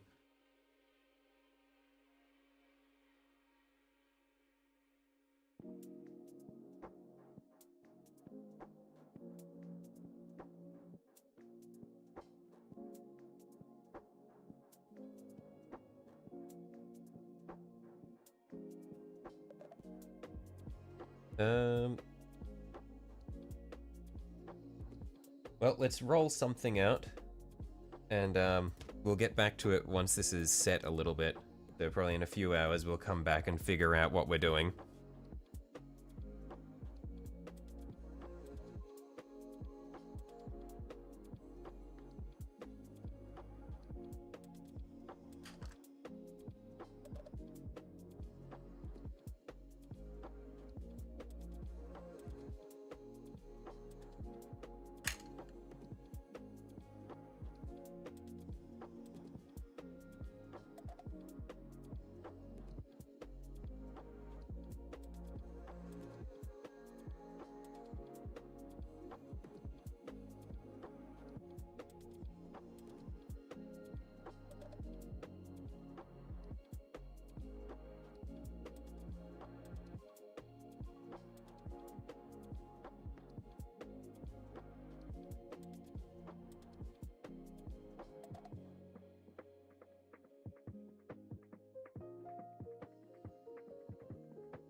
No, you think he hates Magnus's for striking deal with the demon that turned them all into ghosts?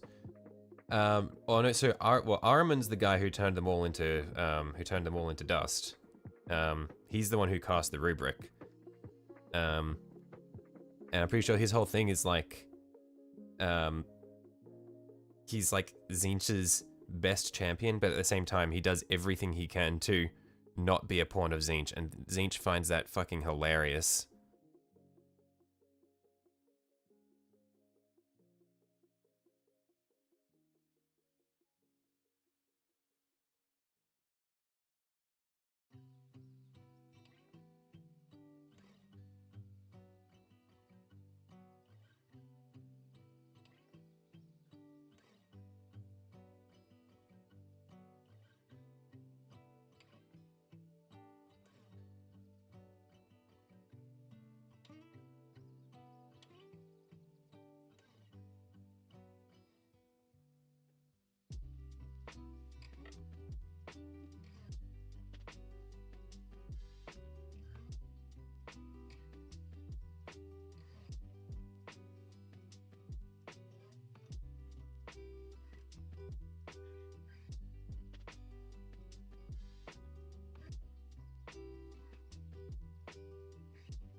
Just clean up the edges of this and make sure it's all stuck down nicely.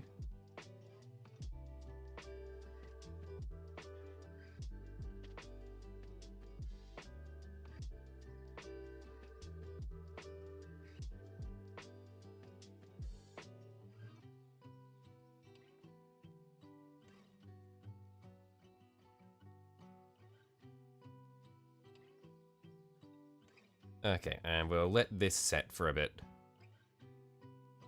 And then we can come back and carve out whatever symbol we've decided on when we're able to.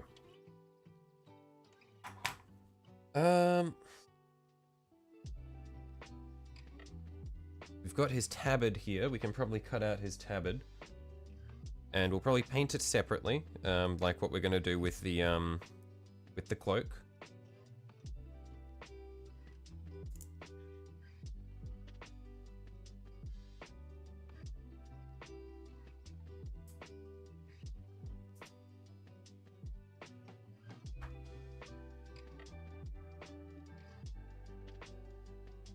I just snapped it. I'm so stupid. I thought that I'd just be able to peel off some of the sprues, but I just snapped the top off it, so I'll need to glue that back together.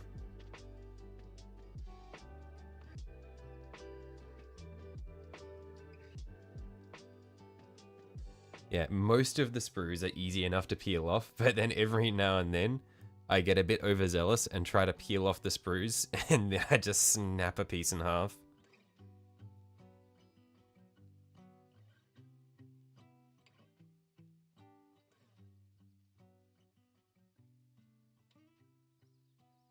Oh yeah, there's a sprue there that's sort of fused with the mini. That's why that happened.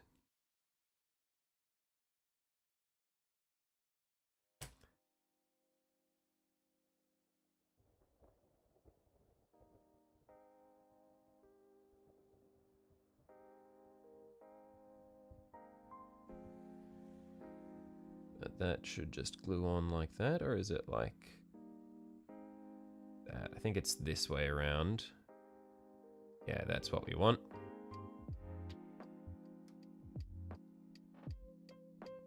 See if we can glue this back together. Do some surgery.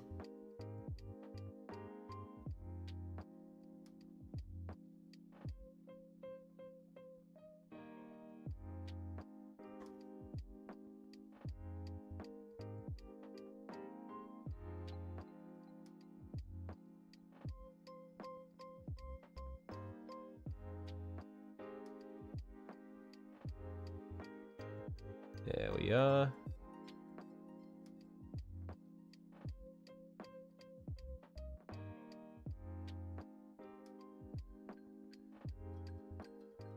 We'll let that sit for a while.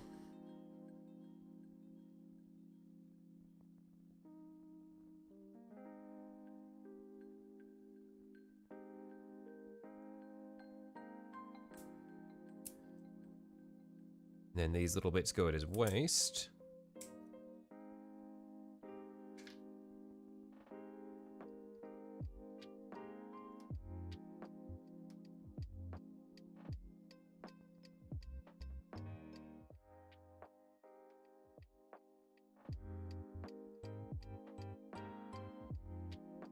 So that'll be like one there. I could probably afford to put these on because again, they're not going to obstruct too much detail. They're not going to overhang on anything. So I can just put these on.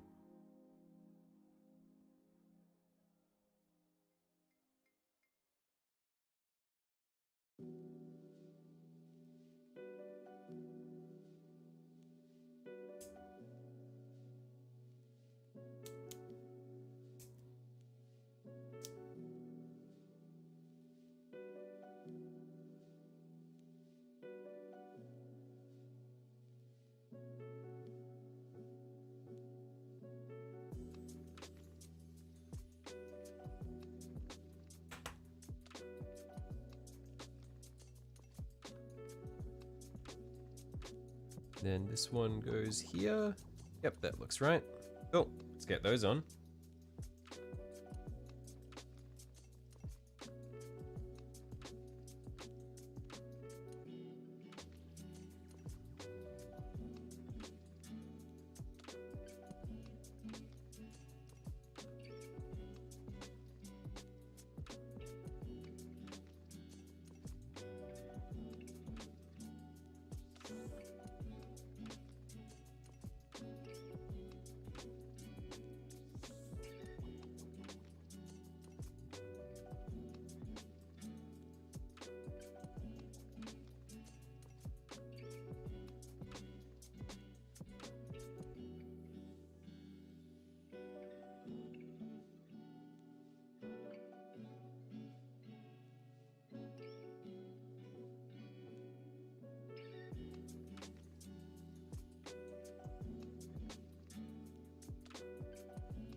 then I think when the tabard goes on, I'm not going to put it on now, but when it goes on, it should just go in the middle here.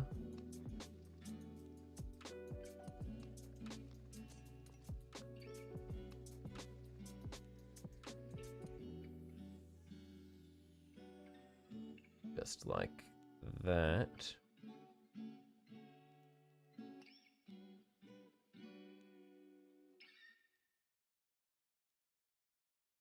I don't think there's anything else that I'll need for the front of it. No, that's it. I'll just need to clean up the little sprue that's fused to the front of it.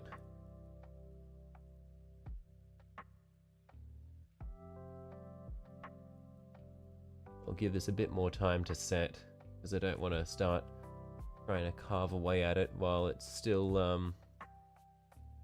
gluing. Although, actually, I've just said that, but I actually do want to try to carve away at it right now, because it's really frustrating me.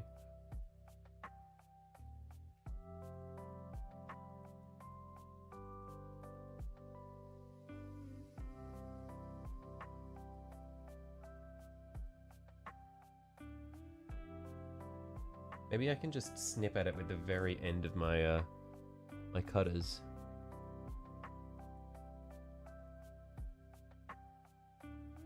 Yeah, that seems to work. Bit by bit, you can just shave it back.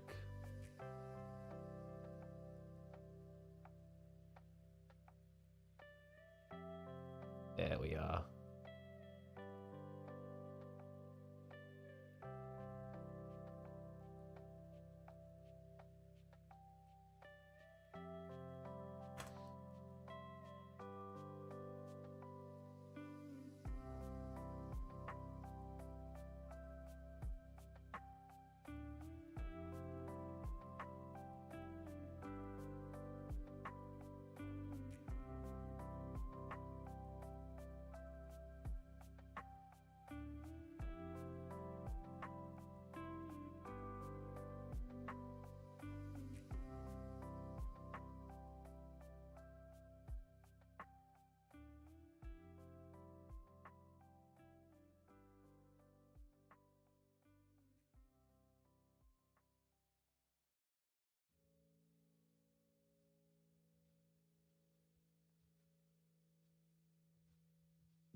Okay, and yeah, the tabard probably should wait.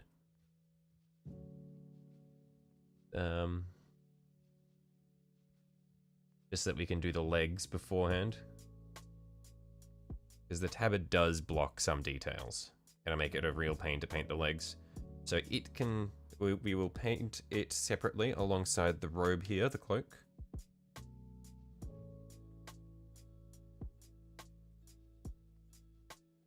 But I think that that's pretty much all of the parts cut out now. I'll just double check. I think that this might actually be part of it that I've missed.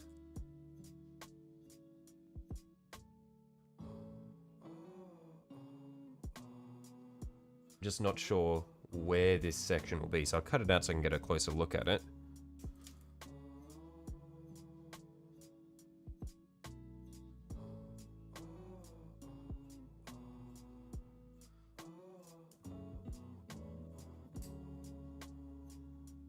Oh, okay, I think this wraps around the back, so I do need this bit as well.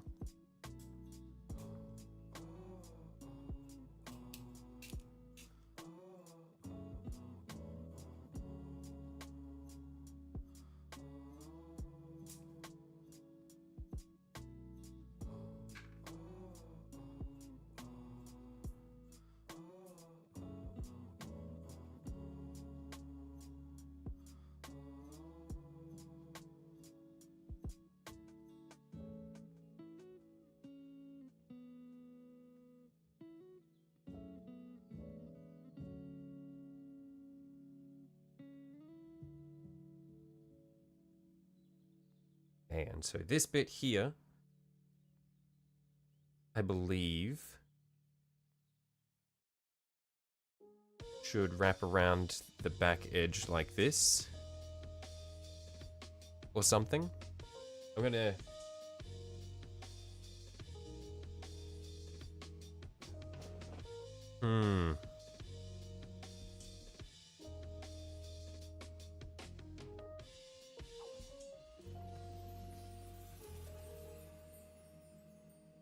Or it might actually run between this guy's legs, honestly. It might run through like that, and then connect to this. So I think what it actually will do is it'll run underneath him, and then it'll like come back together to the base like that. I'm happy with that. I think that's cool.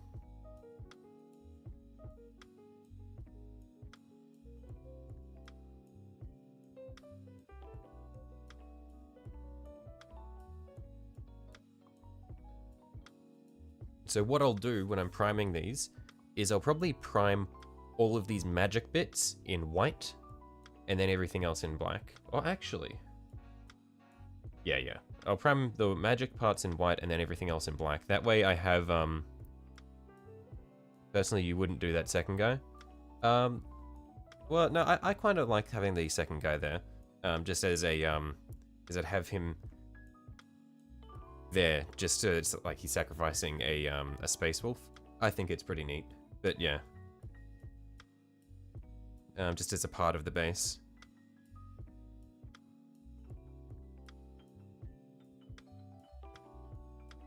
But yeah, I'm probably gonna prime all the magic sections in white and then the characters and the bases in black, just so that when I'm doing the magic sections, I'll go over them with like light blue and pink and shit, make it look real cool.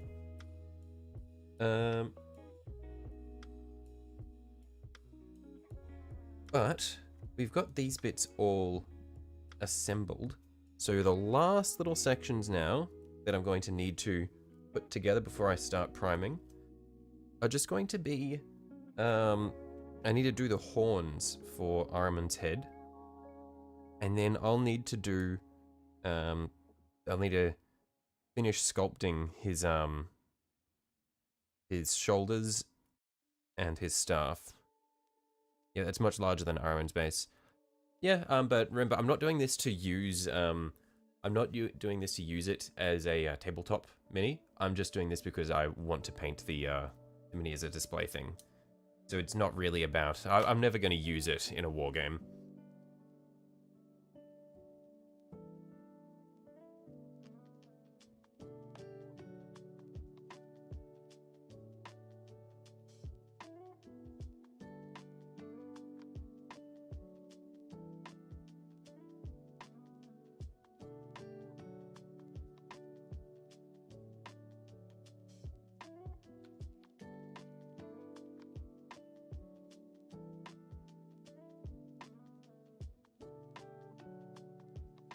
Second guy doesn't have a base where I'm going to measure from. No, yeah, so it's, yeah, like I said, it's not about the, using it in a war game for me. I'm just doing it because I like the painting and I like the characters.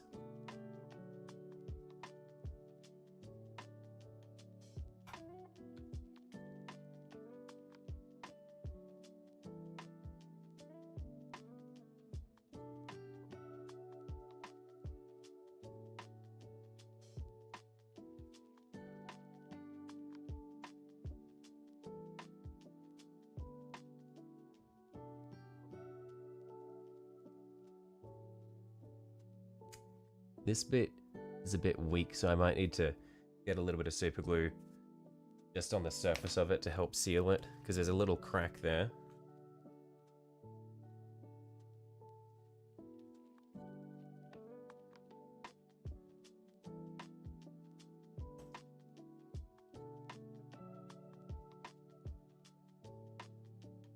Just sort of spread a bit of super glue over the surface of that crack so that it can sort of bind back together.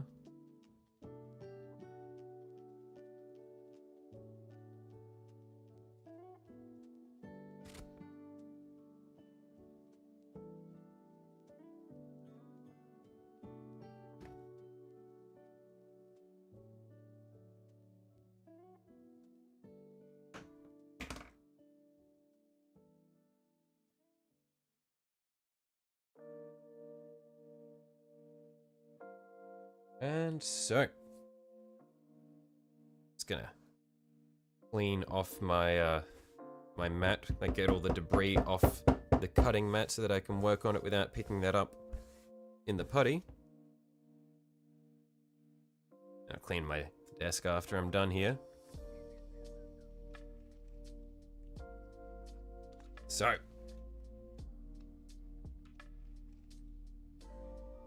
need to do his horns. I am going to cut a little bit more off the top of his head here. So don't really like this little this hood around his head. So I'm going to cut that back a bit further just so that we're left with his dome.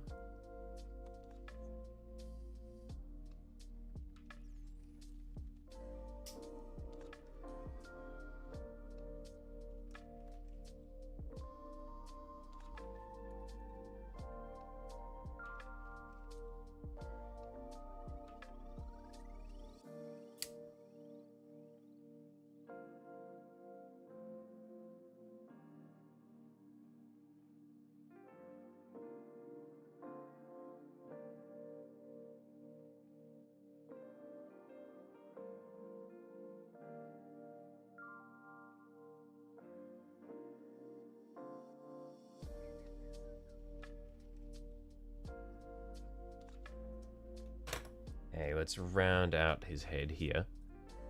And then we can make some horns for him.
Almost there. Probably just... oh. Nearly lost it.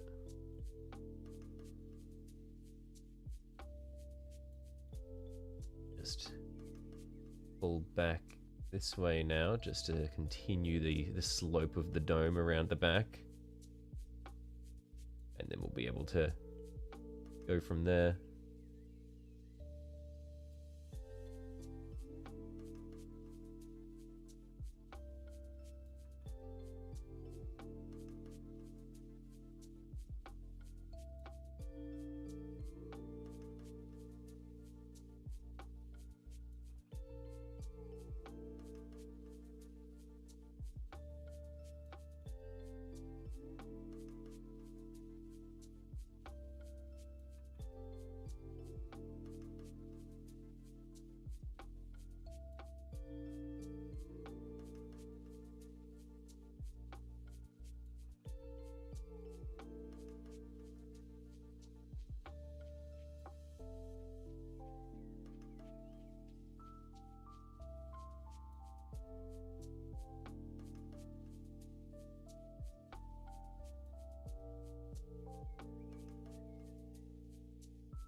Okay, that's probably enough for me. Head's nice and round.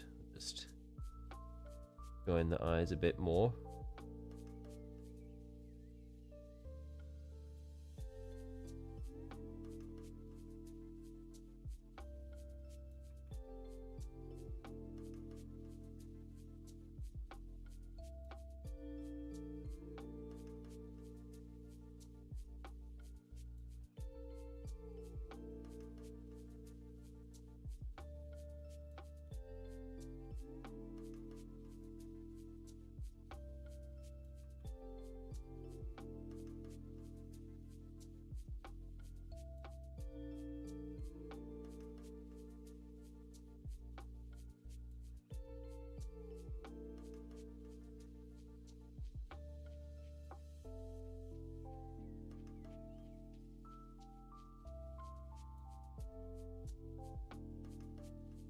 Okay.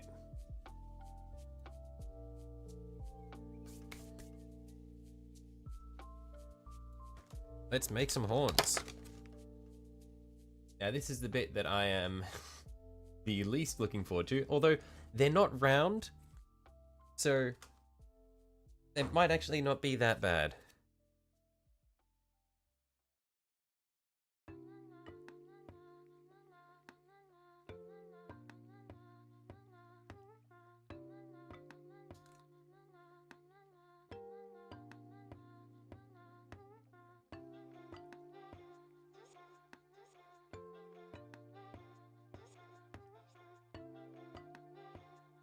Might actually use a little bit more hardener.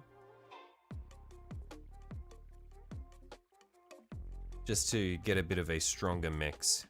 And that way it'll set a little bit quicker as well, so we might be able to work with it.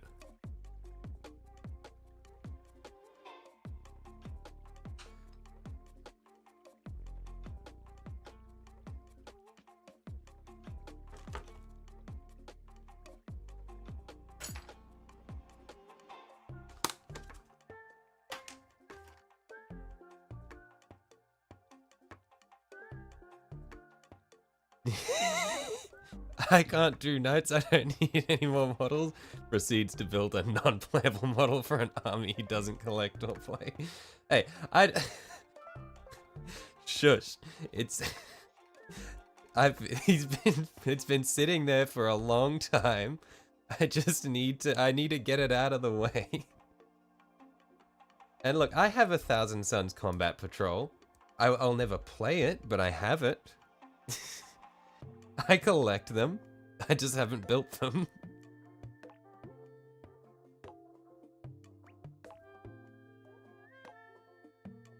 The issue is not that I have too many armies that I'm building. The issue is that I have too many minis just sitting in the background that I haven't built.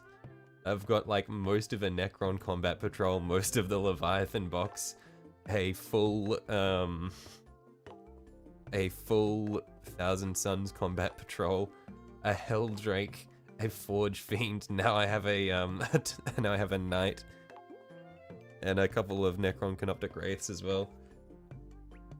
Look, there's a lot of stuff there. Also, I've got a third-party Magnus model there, which I have yet to build.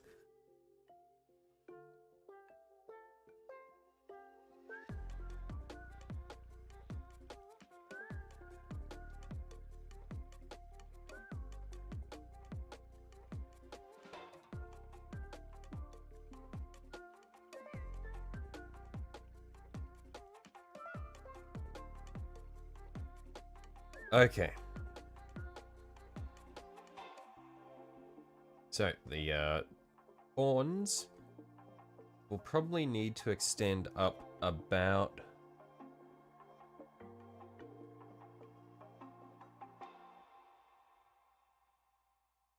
$20 mil or so? 20 mil is probably heaps. Maybe we'll do 25 mil and then 10 mil for our 25 mil for the long horns, 10 mil for the short ones. Let's go with that.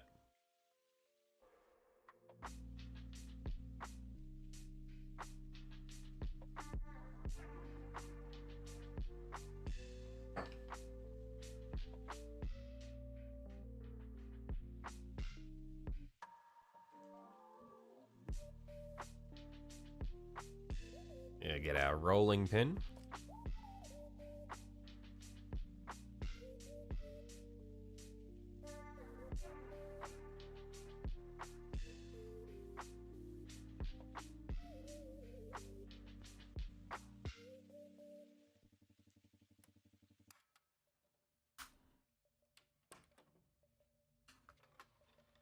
That's probably too thin. We'll peel this up.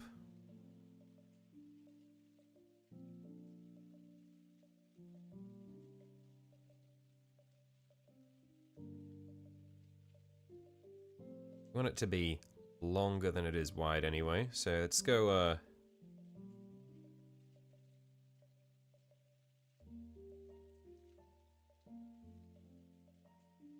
like that.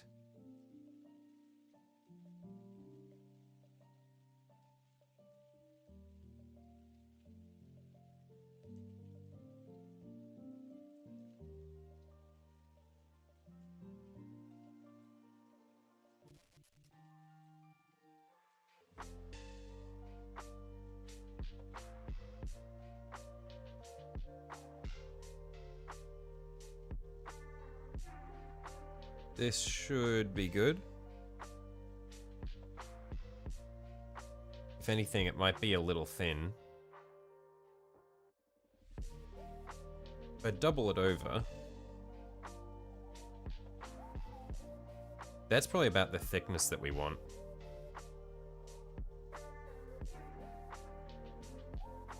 How long is that? That's... Oh, that's actually about 25 mil. I'm happy with that.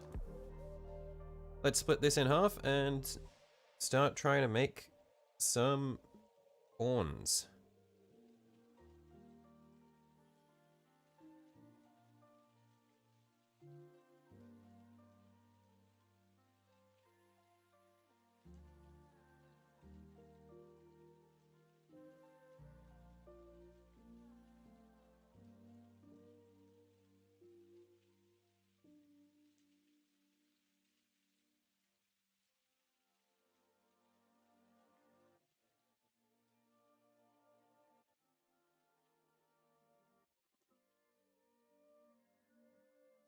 Actually, let's glue his head in first so that I have something to work with.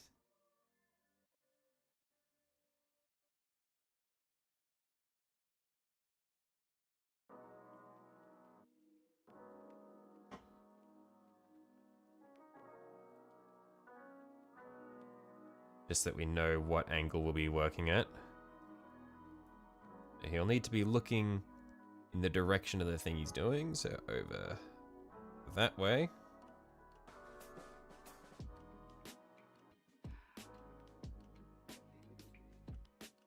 So the big horns will come out of the back of his head, and then the small ones near the front of his head.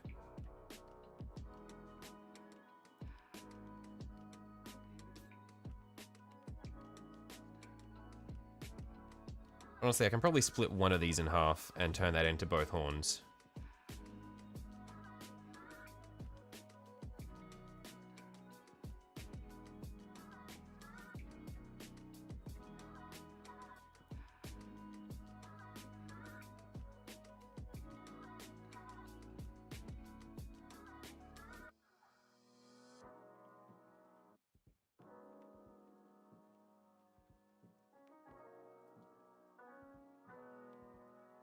And I'll just need to take a little bit off of this right-hand half.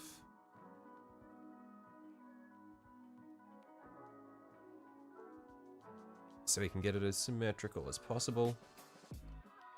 So about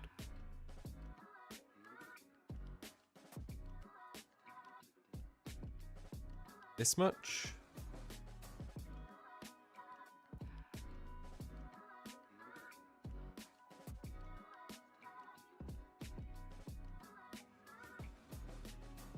Okay, a little bit more needs to go.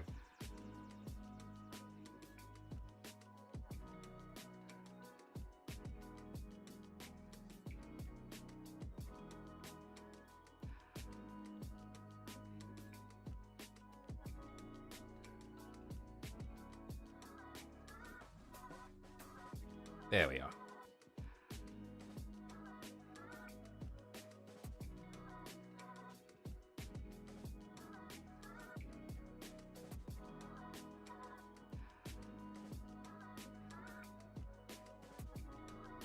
So for these, need to wet my fingers again because it's sticking quite a lot.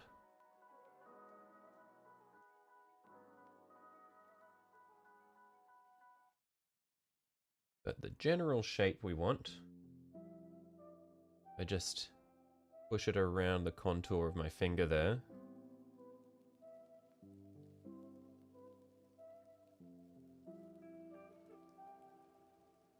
Is like this.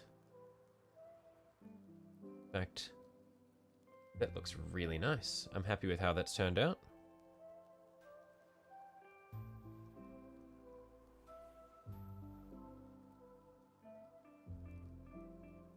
So it'd be like that sort of thing there.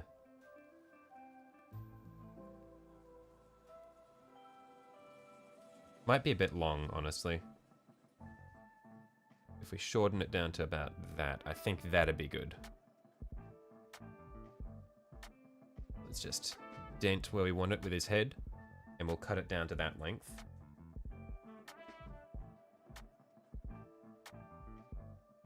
And then we can cut the other one to the same length.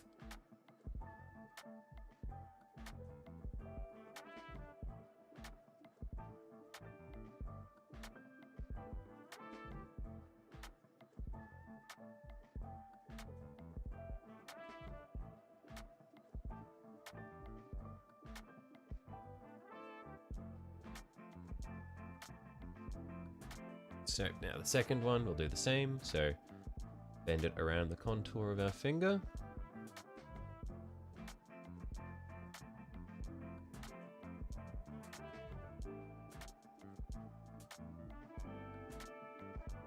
About that.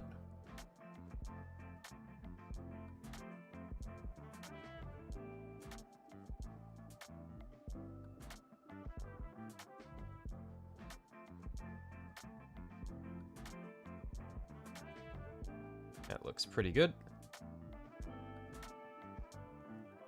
Then again, we'll just cut it down to be the same sort of length as the other one.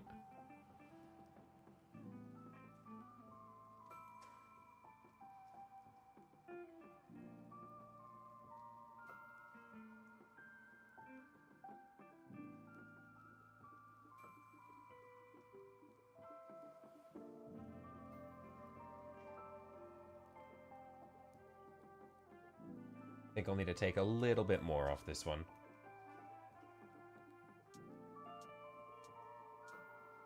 Just a tiny bit more off the end.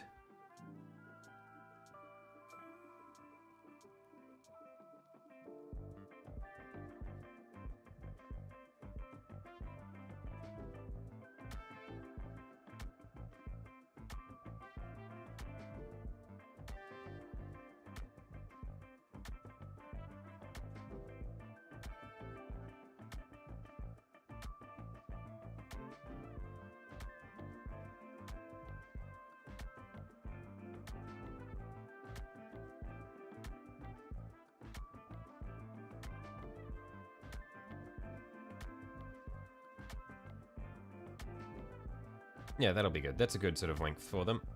So let's just get the contours back. Well, you're looking forward to Friday hosting a 3K game against your buddies Necrons. Gonna use a bunch of Legends units and we're gonna go out to see Alien Romulus. Nice! That'll be fun.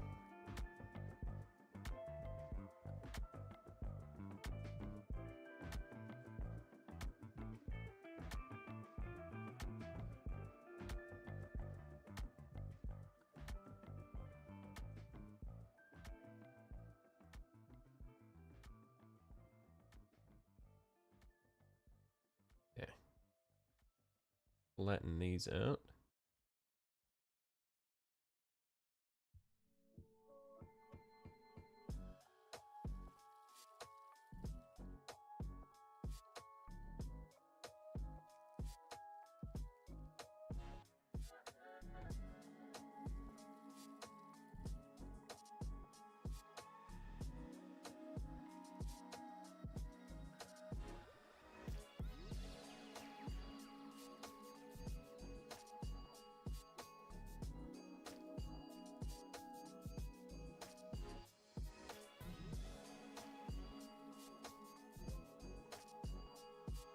Struggling to get the right shape on this one.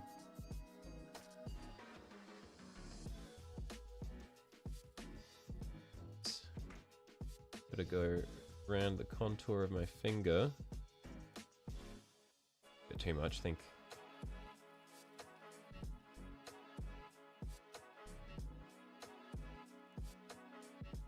Like this, and then like that. The sort of thing that we want. I made it a bit too thick now.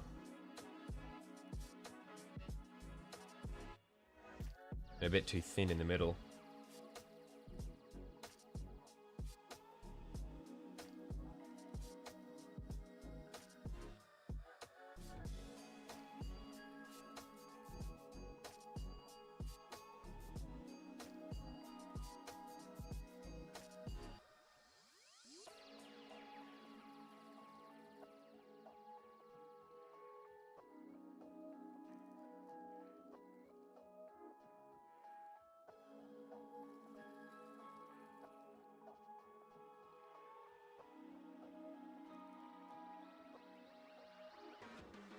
think the issue is somehow I've made it way too fat at the bottom. So much of the mass has just ended up down the bottom. Whereas before it was a nice, smooth noodle like that.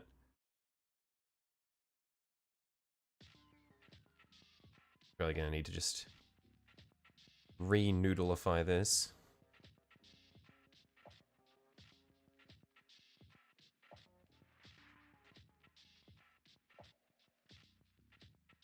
And pinch it at the top.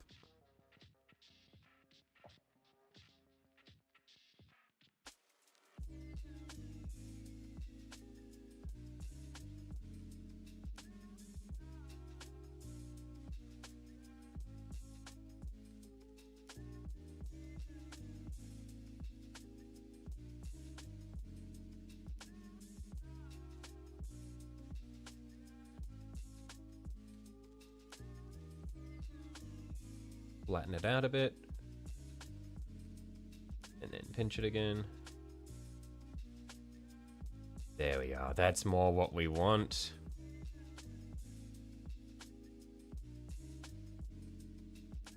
I think the issue was I was applying too much pressure with my bottom thumb here, and I created too much of a base at the bottom. But yeah, that there will be really good.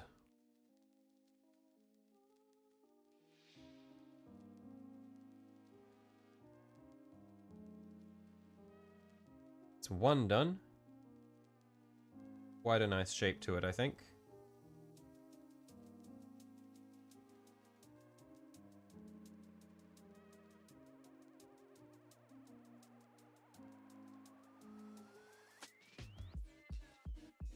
Let's just see if we can replicate it now.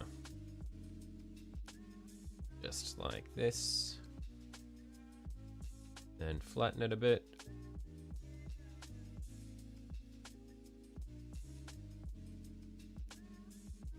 Flatten it again. We fold that point back a little bit.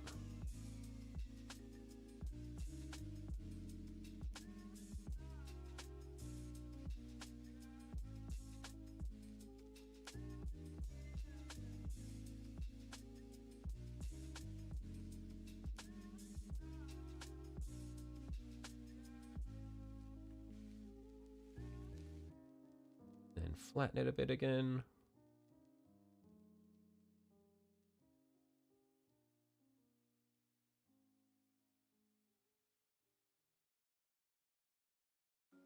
I think these are pretty good. This one I think needs to have a bit more of a point. And I think it needs to be a bit fatter as well, actually.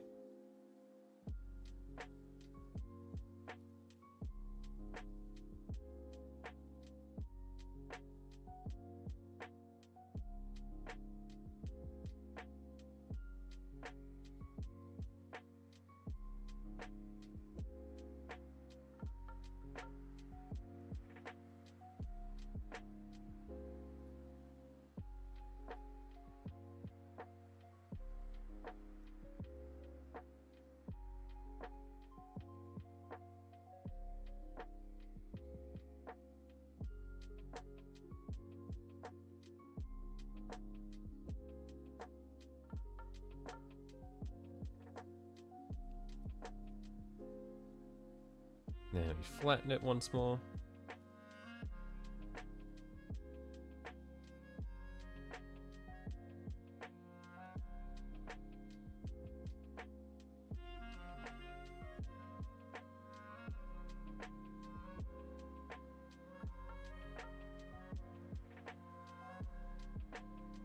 I think we're in a good spot now. It's a bit long still, but I think it's mostly good. We'll say it's mostly good. We can always play around with it a bit later on.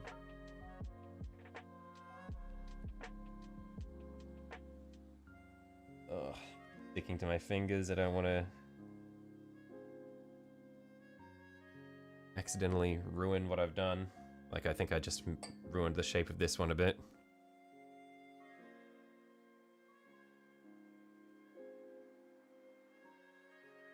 Just need to get the shape back. The consistency and the thickness is mostly there, it's just the bend was lost.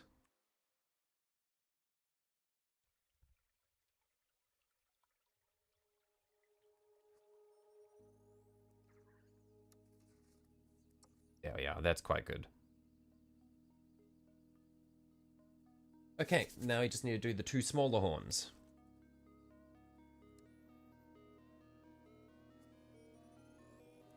I'm not sure if... oh no, these offcuts won't be able to do it, but this this section I can definitely use. Because this is the same mass that we'd use to get the bigger horns. So I reckon if we just halve this, then that should be enough to do the two smaller horns.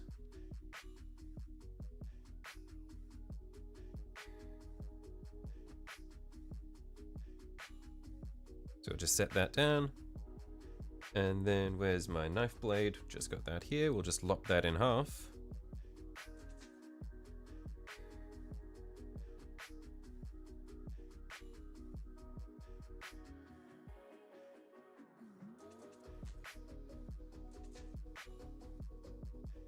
And then take that half that we lopped off and lop it in half again.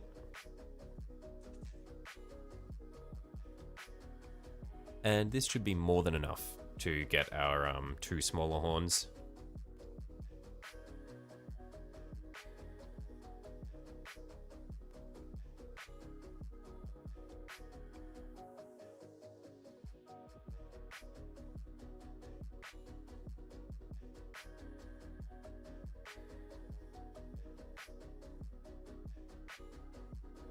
So these just have a single bend going upwards. So we'll pinch a point on the top there.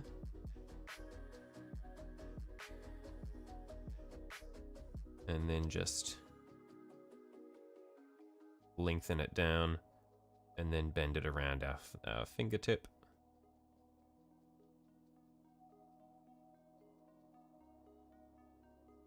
And flatten it out.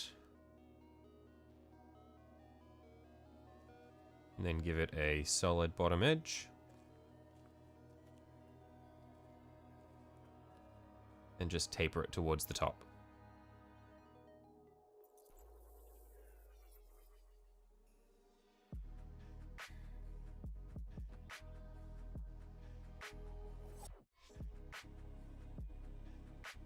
And I reckon this is probably a bit long, so I reckon we chop that in half, probably.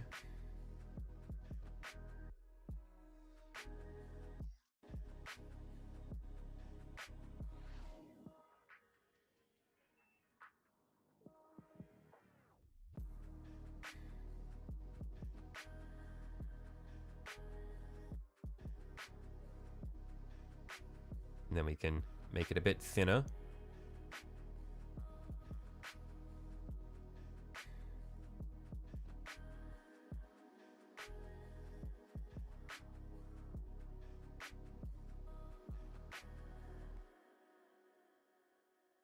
Then have a look at what we've done again. And that's probably quite good. I'm happy with that.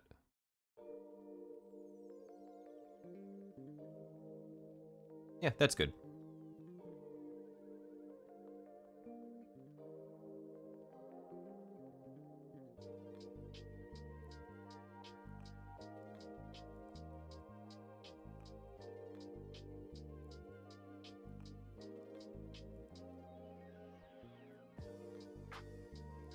So just need to make another one of the same size. And then we should be good to move on to the next bit.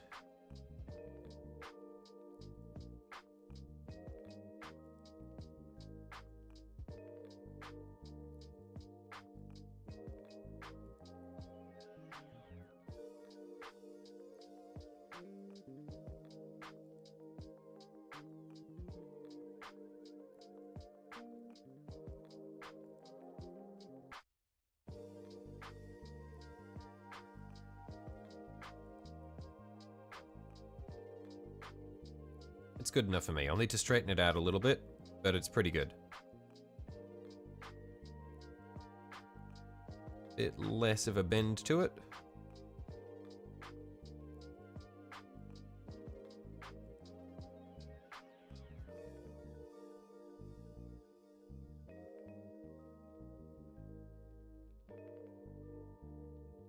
And that's pretty good. I'm happy.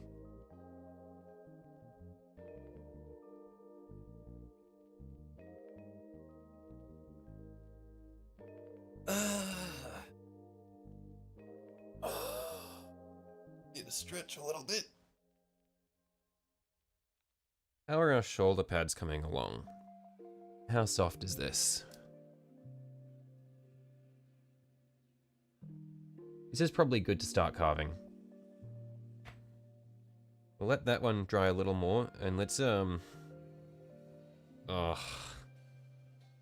I was dreading this. I was dreading working on this, because this is going to be the hard one. Need to make this into a ram's skull, somehow.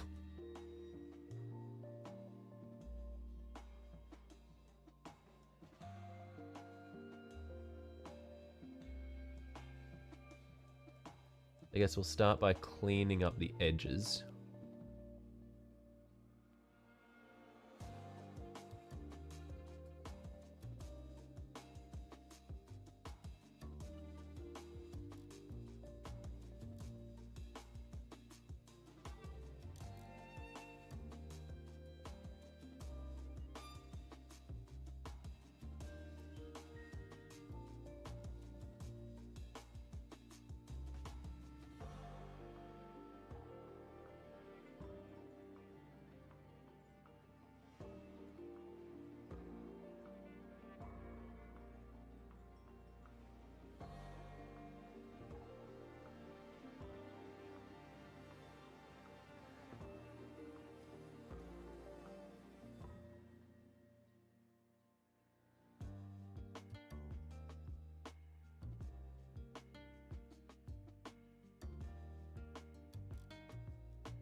It's not quite set.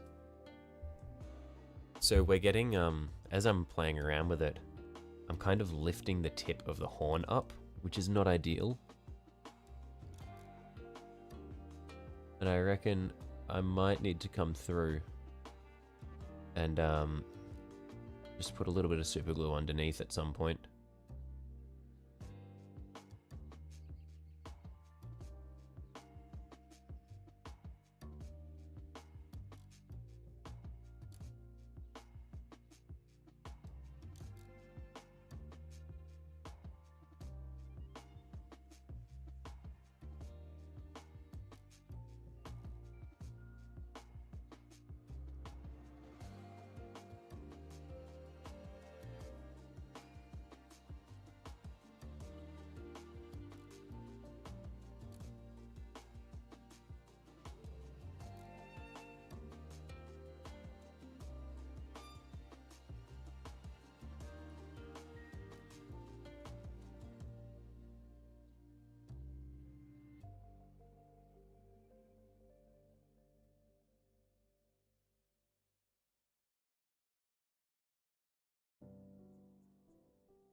Oh, I just lifted up that whole horn.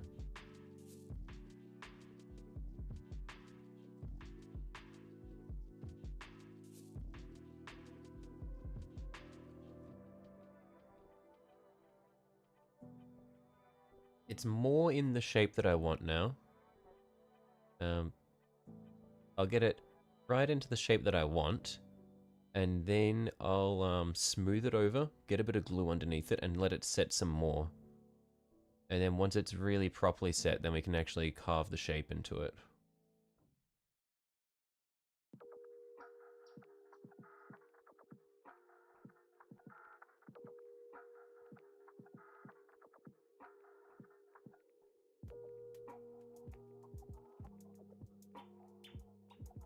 I might just actually cut down the amount of horn there is a bit more.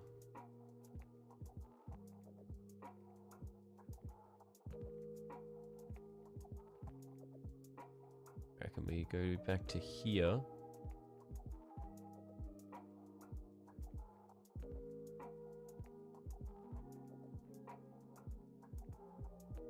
Flatten it against the pauldron if we can.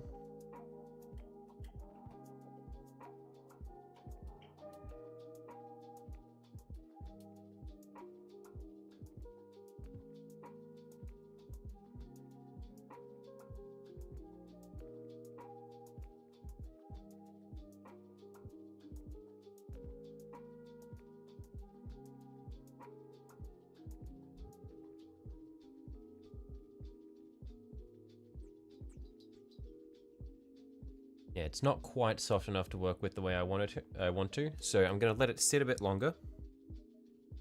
And I'm going to go and grab a mechanical pencil so that I can start sketching out the shapes that I want on them. So I'll be right back.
Okay, I'm back.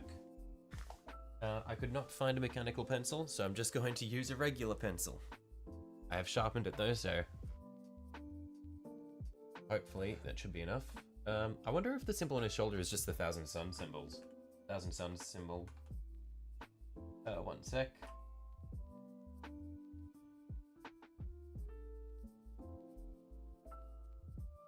Oh, it looks like it might just be that.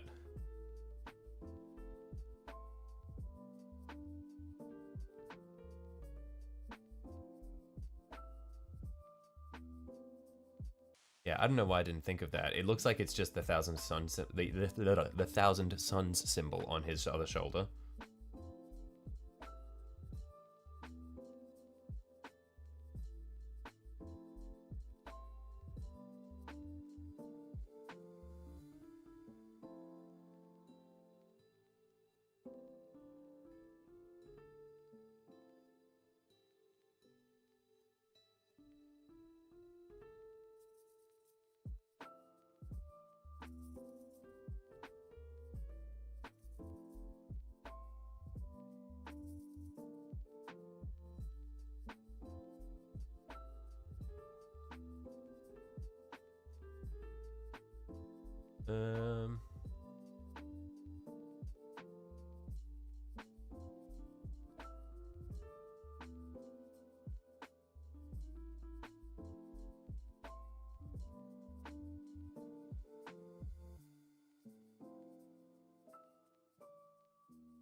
One moment.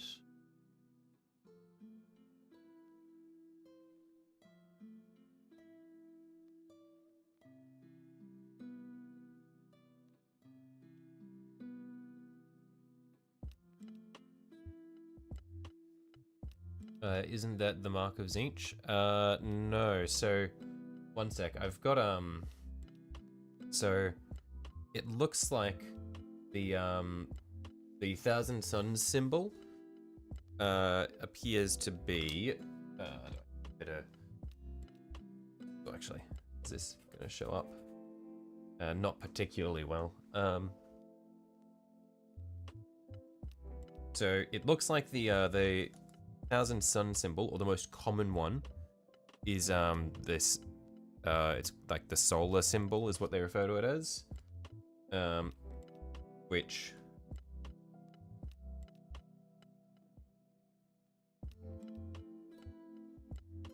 is more or less a circle with like things coming out of all the edges. Like, I don't know how well this is even going to show up because I'm drawing on baking paper. I've got this. So it seems like the Thousand Suns most commonly used symbol is something along the lines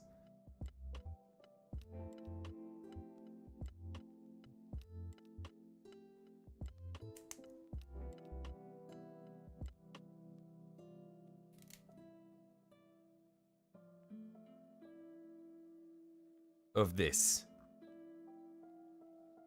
It's that sort of thing. The mark of Zinch, though, is more like a teardrop shape. Like a ball of flame that goes up and to the left.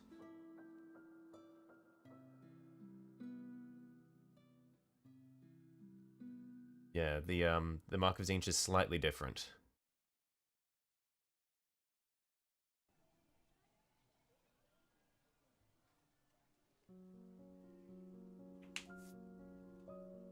So let's see if I'm able to draw on this without damaging the surface of it. Okay, I can.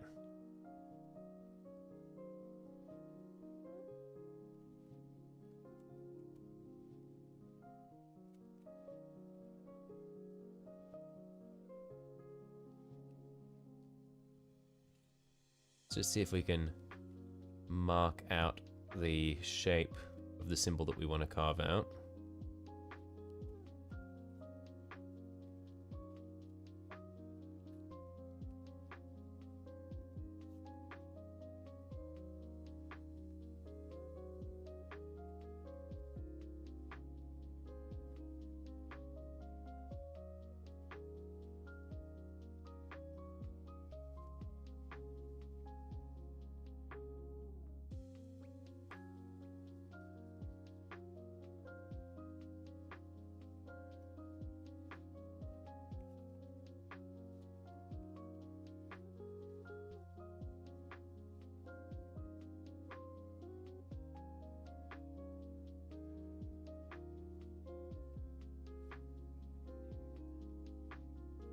I think I may have placed this too high up. Yeah, I'll need to move it down a bit.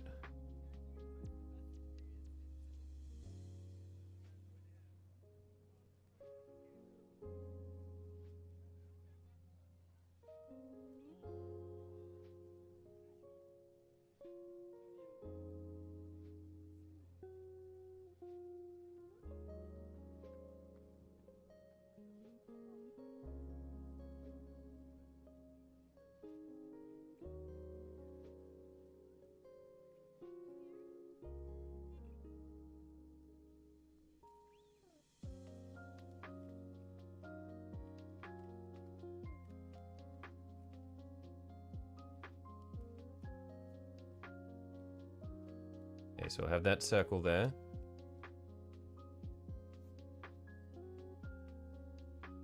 And then it will extend up at the top. I'll just roughly mark it out, and then I can shape it when I actually carve it.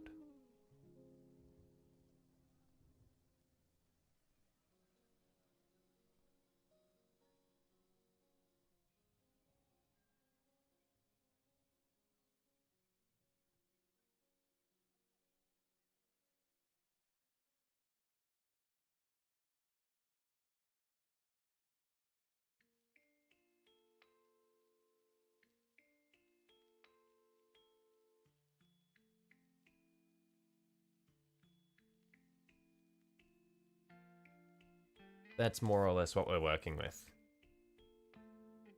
And so I'll carve away all of the stuff that's very easily removable. But we'll wait until it's properly set before we do anything closer to the symbol.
I wonder if I can cut out a nice circle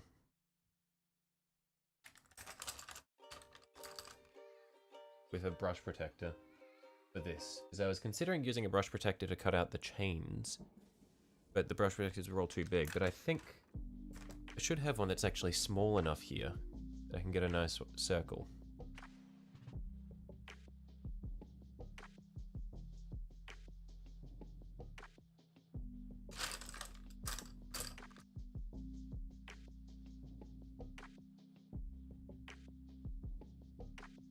See what my smallest brush protector looks like.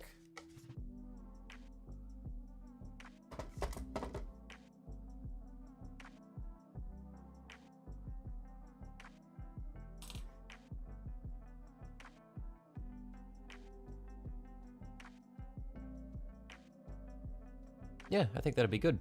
Let's actually do that now.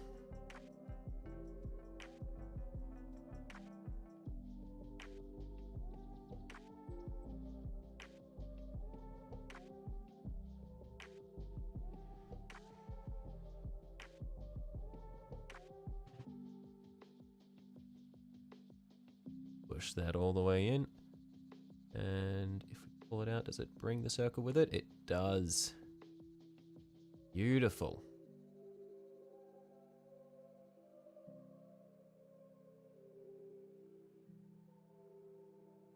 I wonder if I then come back through with a larger brush protector.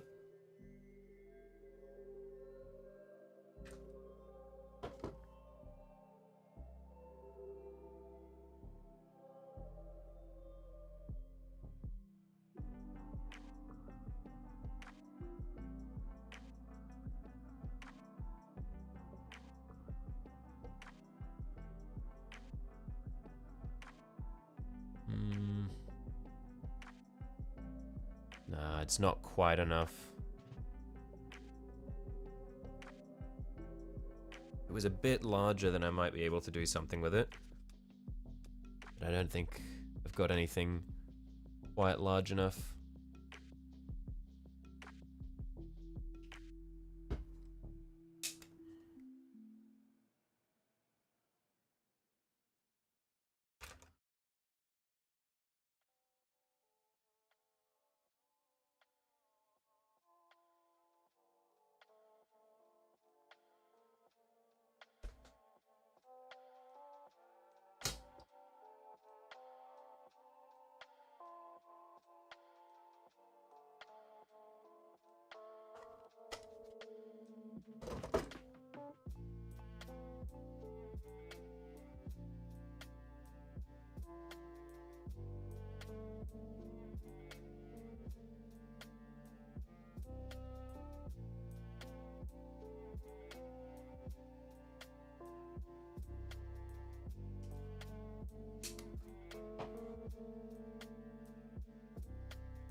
I really want to do this. I feel like this would be really cool. I think it's just going to end up too thin.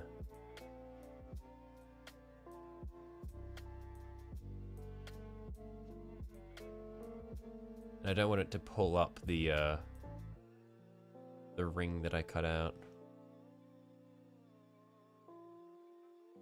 Just mark it a little if we can, just see where it's actually going to slice it.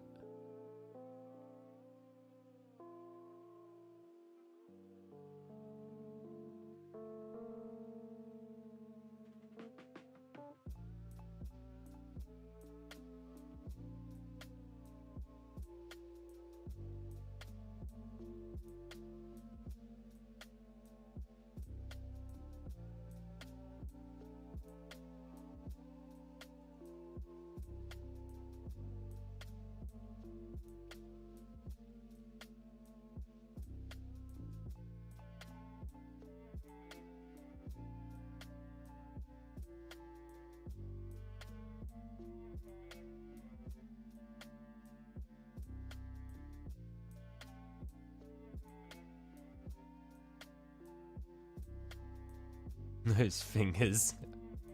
Okay, Ash. Calm down.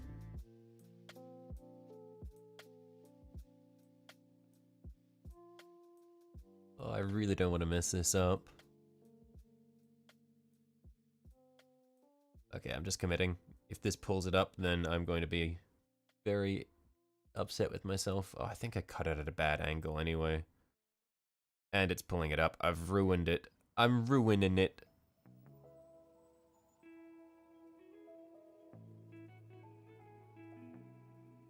Oh, I just lifted all of it up.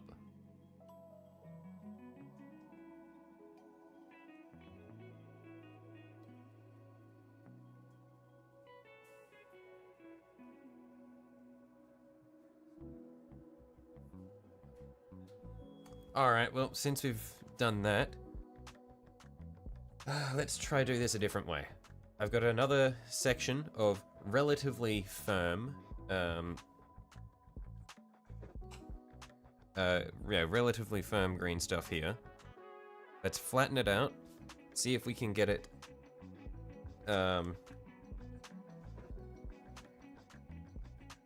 like that, and then just maybe try and take a few stamps out in the shape that we want.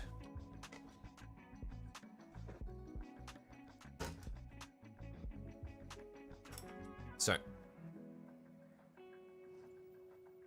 stamp it with this end. And then if I go around it with the wider one,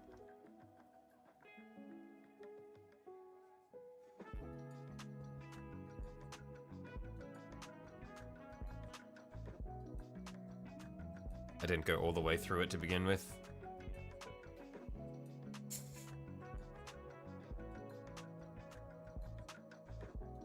Let's try that again.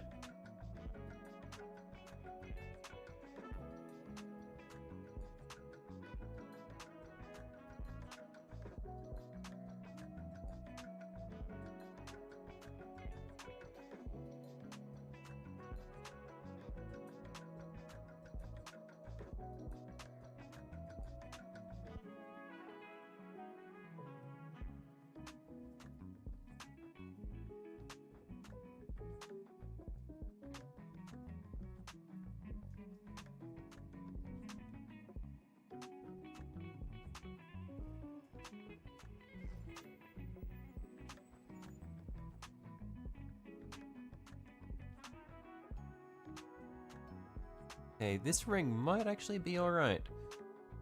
It's not quite what we want, but I think we're getting closer. Just realized what would probably be easier is if I stamp the big one first and then the small one afterwards. That way I actually can see what I'm doing.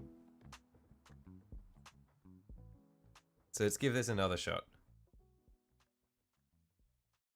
Feel like I'm getting closer.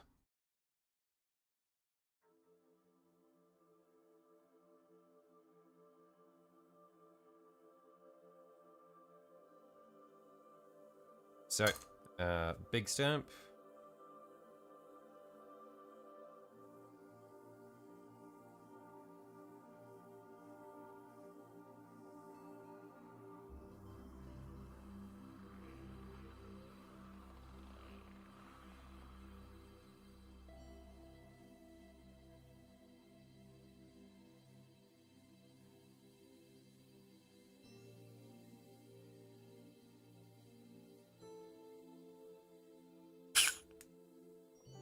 Shit. Did I just lose it? I think this is it. Nope, that's a smaller one. I think I just lost it. I got stuck in the end. I tried to blow it out, and it just went flying.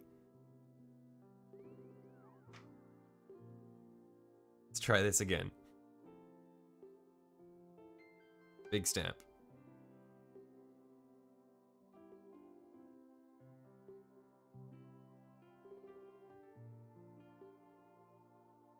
Set that down and get a smaller one.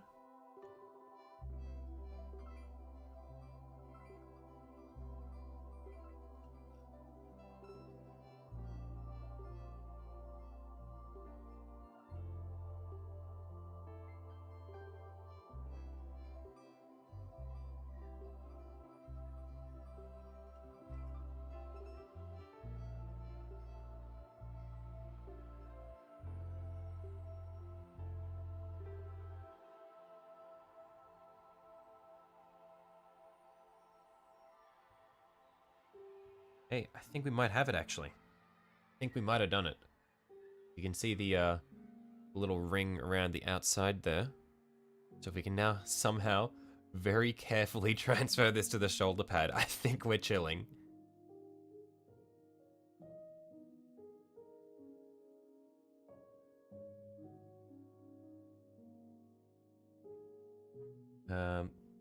So just get a bit of water on it.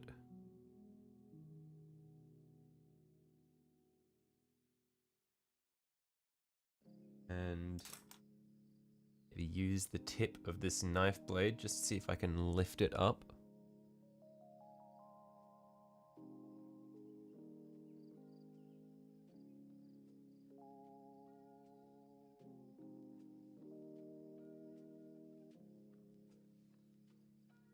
I think this is lifting the whole... Oh no! The part in the stamp is staying there.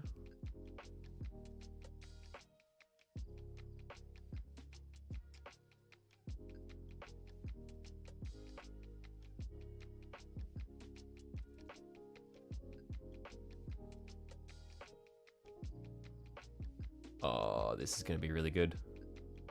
That's pretty much ready to move now. You can see I've lifted it up.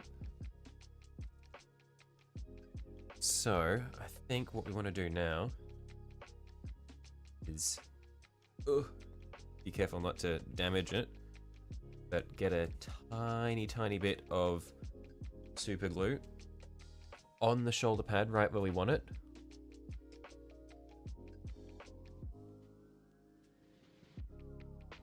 Just a little dot of it there. Spread it out.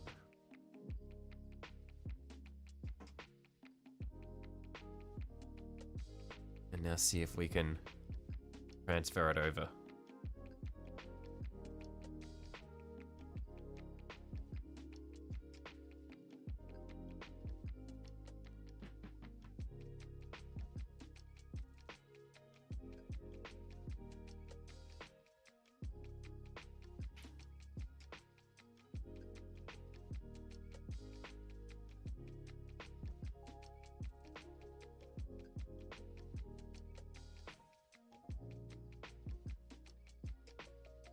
Now can we turn it back into circle shape? They just squished it a little bit picking it up.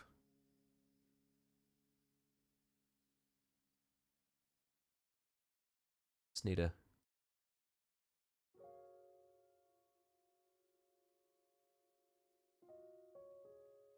What kind of giant glue bottle tip is that?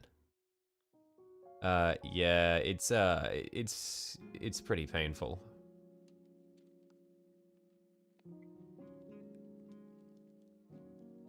Damn it, I had this and then I just squished it and ruined it.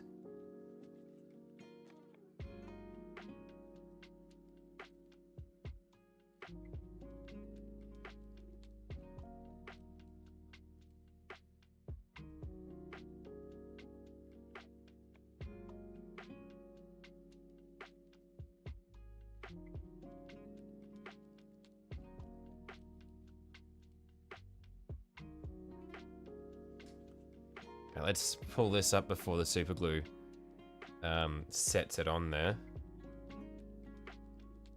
We can try again.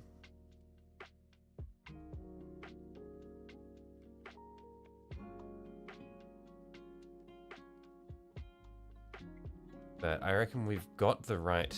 I've got the method now. I just need to figure out how to transfer it over neatly. Perhaps what I do is I try to remove the bit that's in the stamp first, and then just dab it onto the super glue.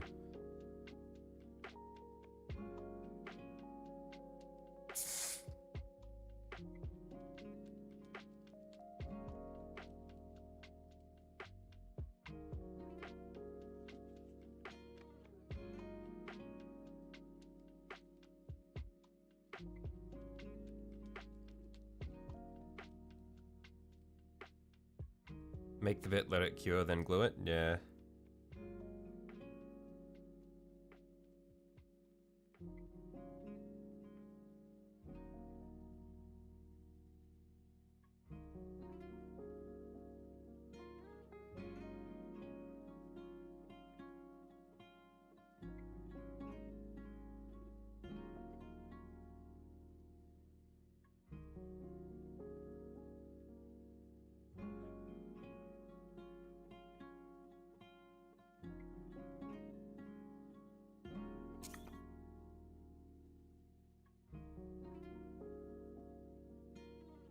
Okay, here's our next attempt at a round bit to stamp.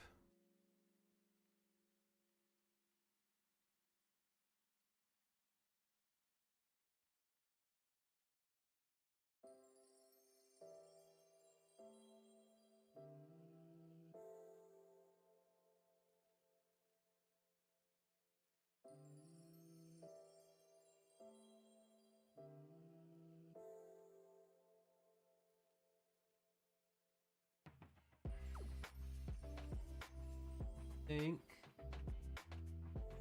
it's not quite. I need to set it up so that it hangs over all edges of the bit that I'm using to stamp it with.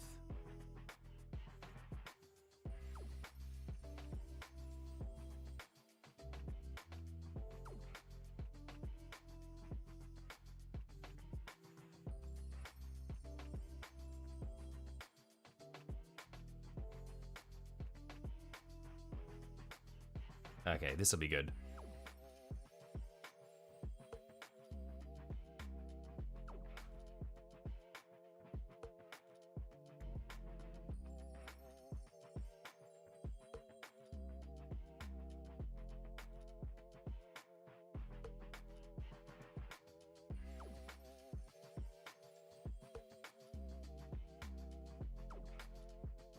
There we are.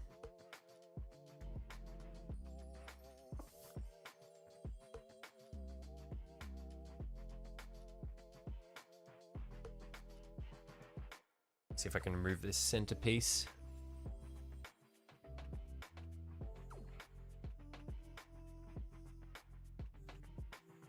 It doesn't interfere with the rest of the ring.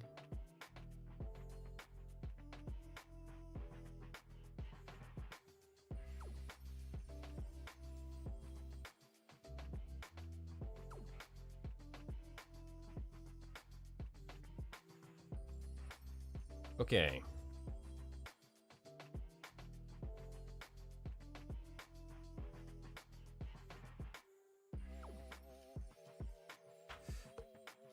The thing is, I don't want to let it cure on this and then have it just stick to this.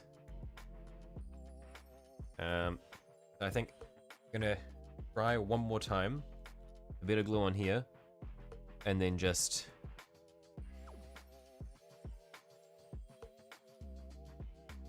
touch it onto it.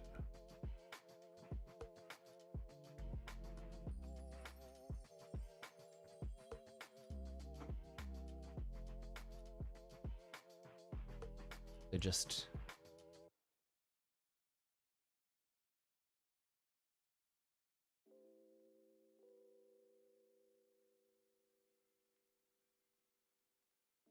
roll it off of the lid of the stamp.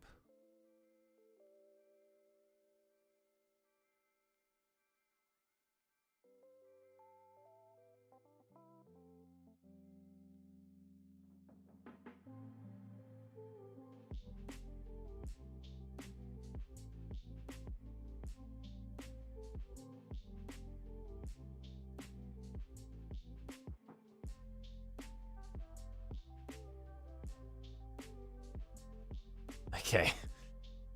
I give up. I will do as you said. I will make the bit, let it cure, and then stick it on. So I'm just making a mess trying to put it on while it's still malleable.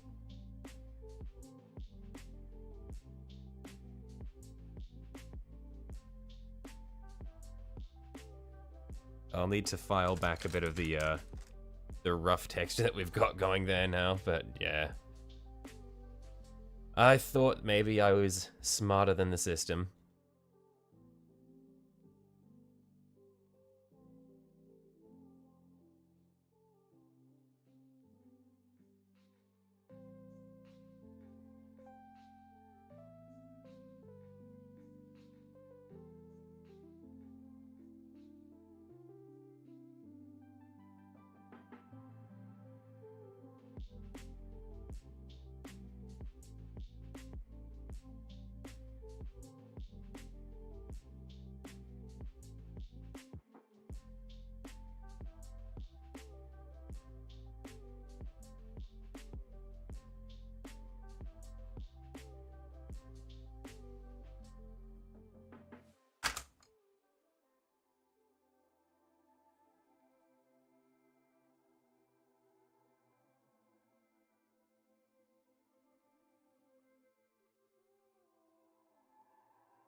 If I had Milliput to mix with my green stuff, I could more easily sculpt it on the model instead. I do have Milliput. I've never used it before, though.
Whatever. We've got the ring there. We'll let that cure, and then we'll move it on to the model.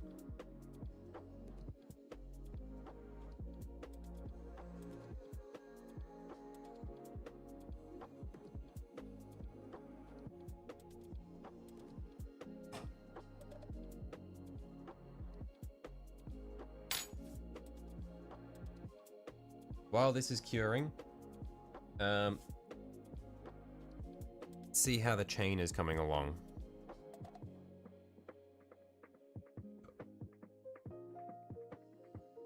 I think it's not super sticky anymore.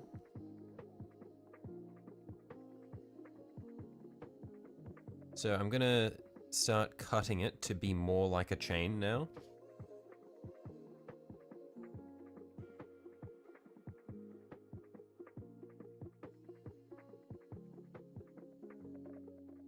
So we'll place it on this little bit of, we'll cut it on the baking paper so that it doesn't stick.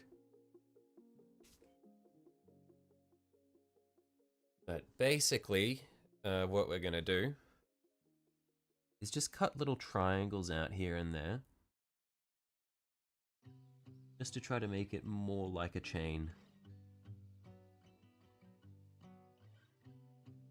We're just gonna take the corners off of each link. Just like green stuff, but it's finer grit. It's a bit softer when not cured, kind of hard to work with for sculpting, which is why 50-50% mix of green stuff is best. Righto.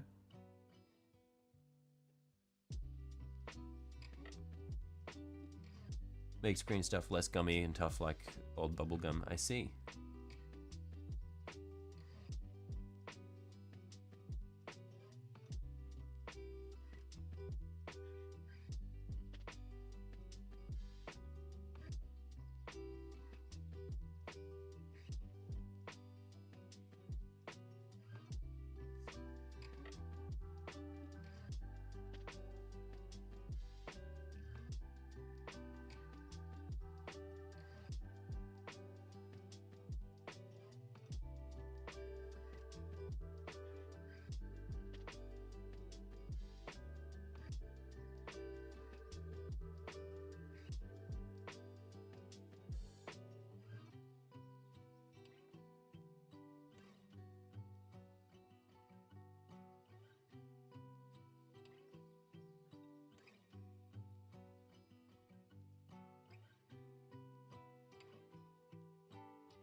I reckon this chain should turn out looking alright.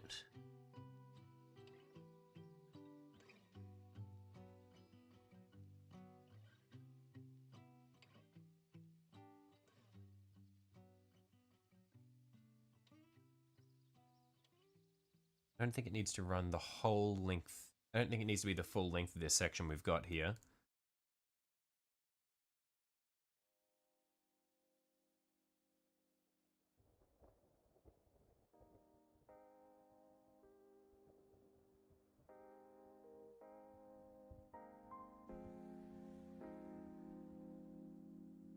Need to dampen my fingers again so that the chain stops sticking to me. I don't want to press down on it to hold it in place. Milliput is is super soft like sculpting clay, while green stuff it feels like thick melted plastic, mixing gives best of both worlds. I see.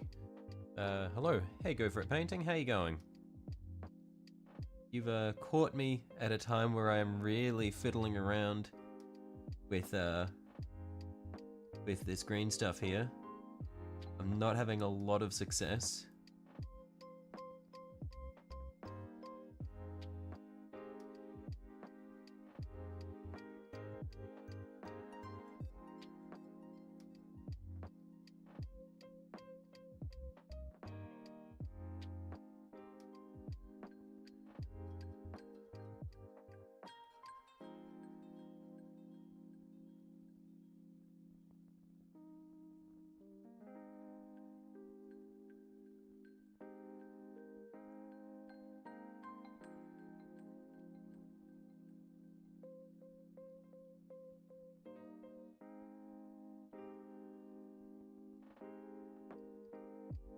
Any sacrifices to the soup today? None today.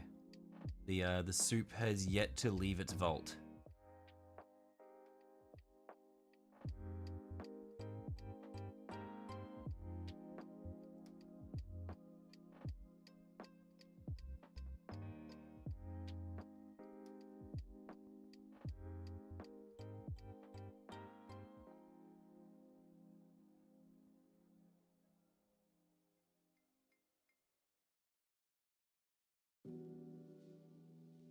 I reckon we'll do this next link, and then we'll clean up all the previous links, and then see if we can twist this.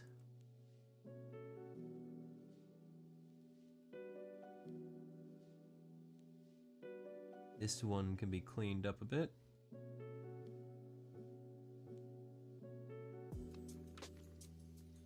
One can also be cleaned up.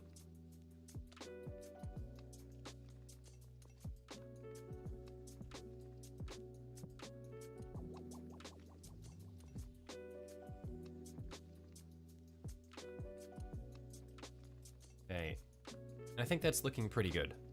So what we'll do now, dampen our fingers, and let's just see if we can gently twist this link by link.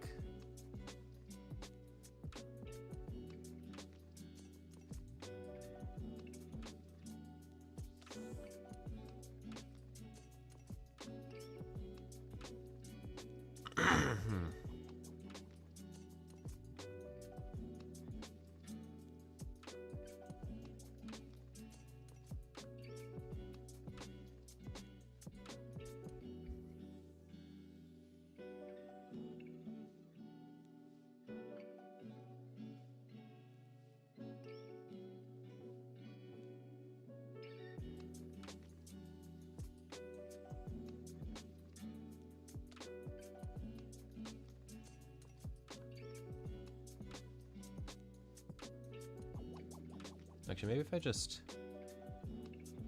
turn it from the end there, that might be an easier way to twist it, rather than going link by link.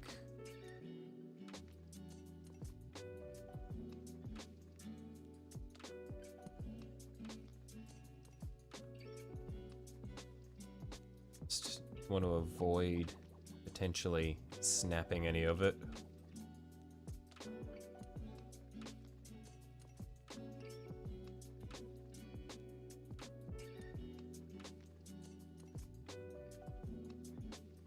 I think that's pretty good. Let's just see if we can set it down and let it continue to cure.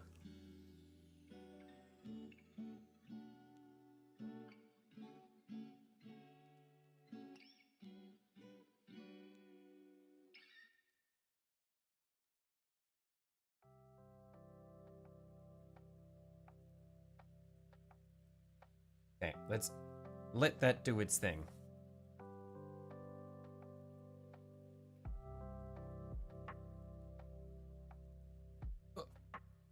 Just lost it onto my bench there.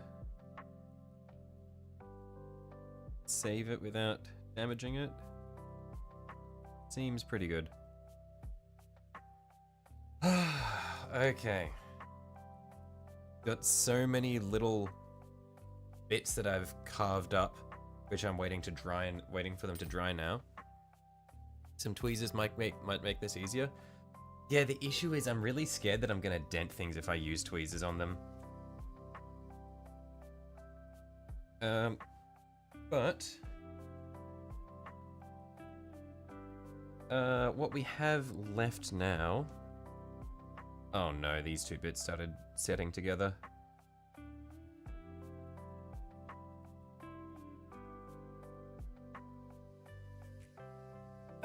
What is left to do here that I can do? The staff. The staff we can start cleaning up because all of this stuff should be properly set. Because these are from a couple of days ago. So for the staff we are going to need...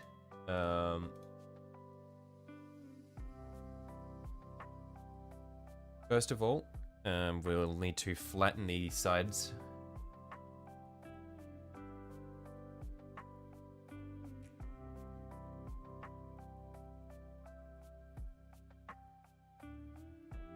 I'm not sure how well this carves with a knife after it's set, so I'm just going to gently shave at it. Being careful not to bend it too much. Because it feels kind of sticky still.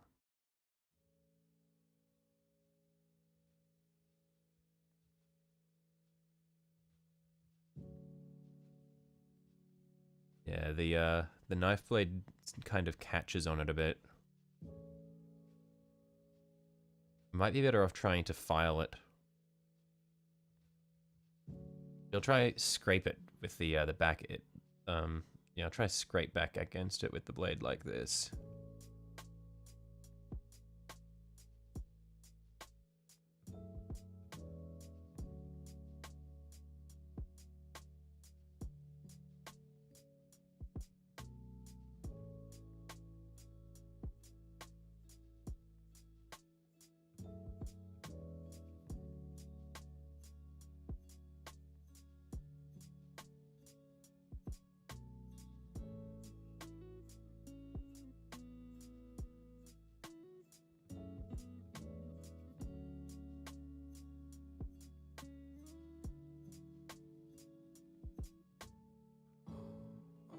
Yeah, we're getting there. It's smoothing out. I'm trying not to be too rough because it's a bit of a soft section and I don't want to accidentally bend anything over.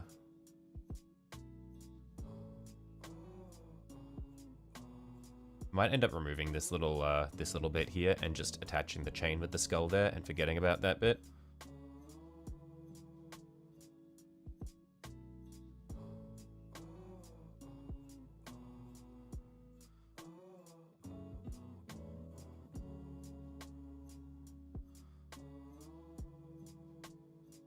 Getting there, smoothing it out.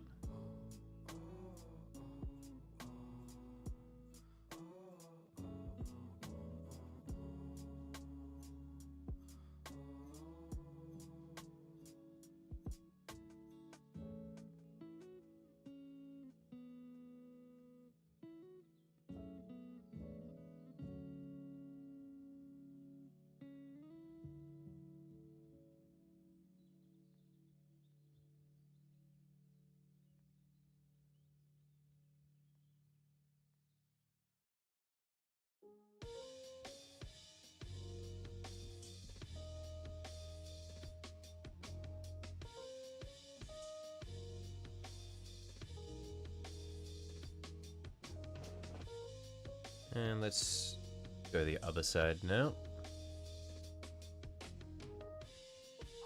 Just trying to find it. Okay, yeah, no, I'm gonna fuck this little bit off. It's annoying and it looks ugly.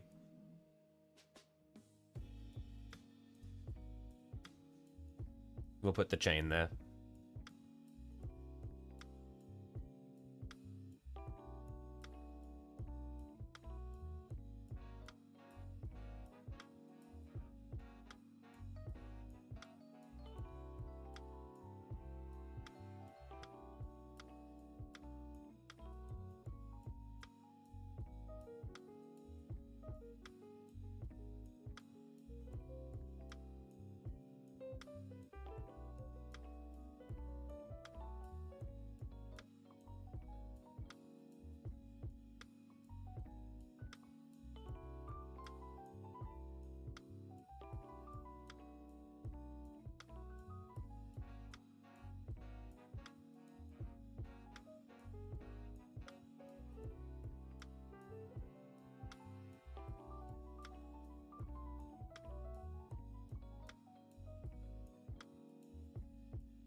still quite thick there in the middle.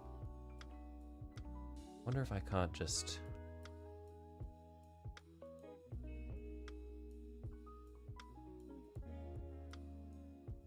slice away at it a little bit.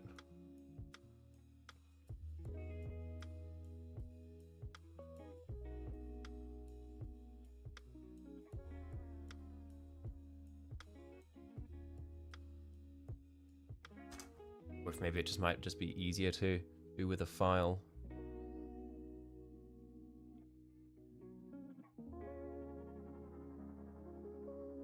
File might actually be better because that way I know that I'm getting a flat surface.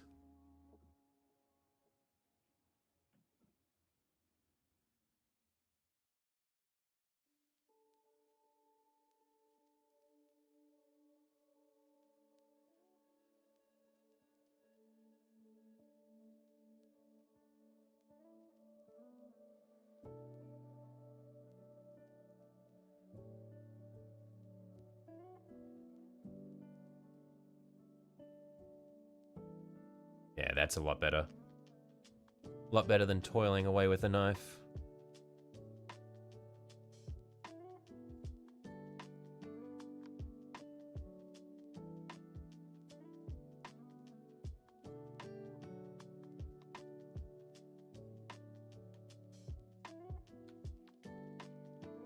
Let's do the other side again.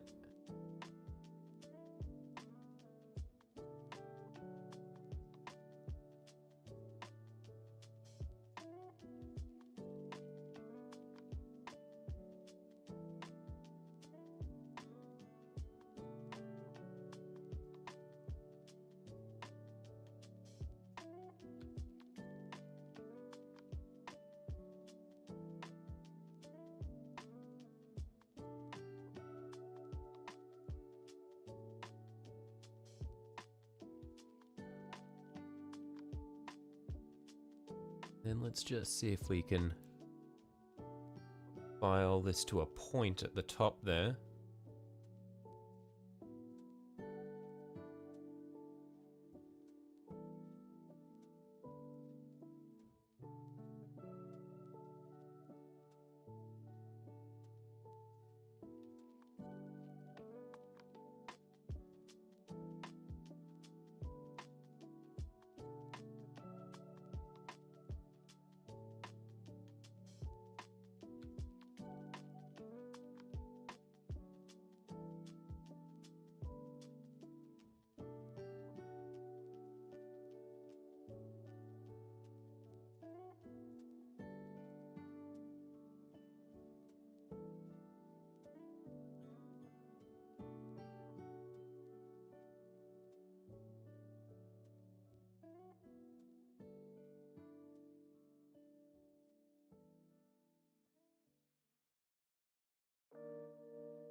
Yeah, I reckon that's looking a lot better already, just comparing it to the other one.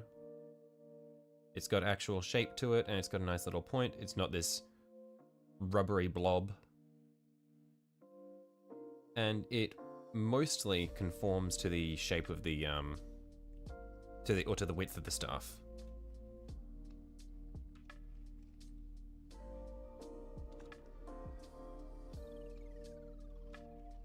So I just need to do the other side now, and then we can come back through and start carving the grooves into it and all that sort of thing.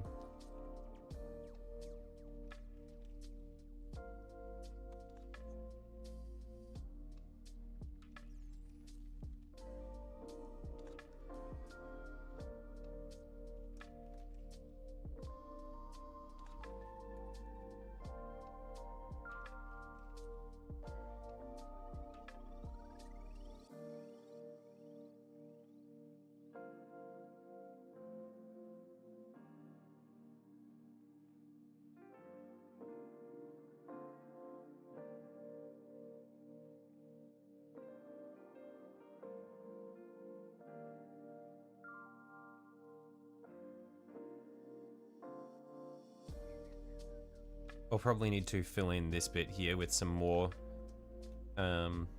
putty. Have a great build. Thanks for stopping by. Go for it.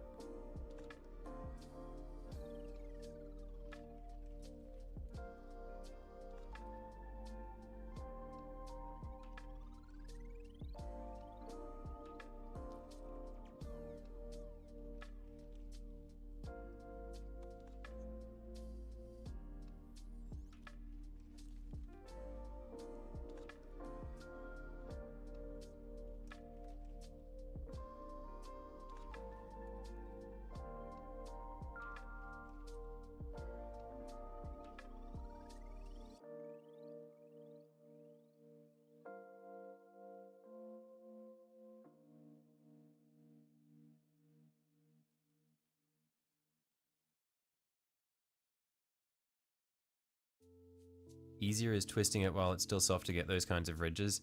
Yeah, I'm realizing now that I've started actually trying to sort of shape this, that it probably would have been a lot easier to try to do it while it was soft.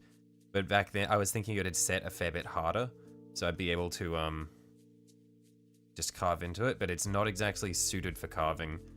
So I'm probably gonna have to use a round file to try to make the ridges.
And let's just see if we can file a point onto the end of it.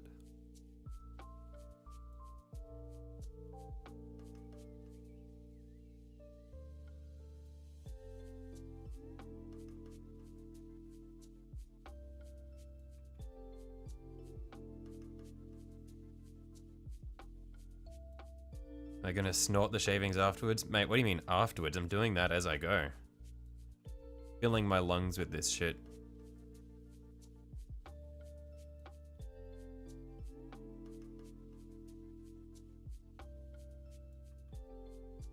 Plus green stuff has a strange texture inside it, hard to work with and get smooth. Right. Try and get the blessings of Tzeentch and Nurgle at the same time. Rue.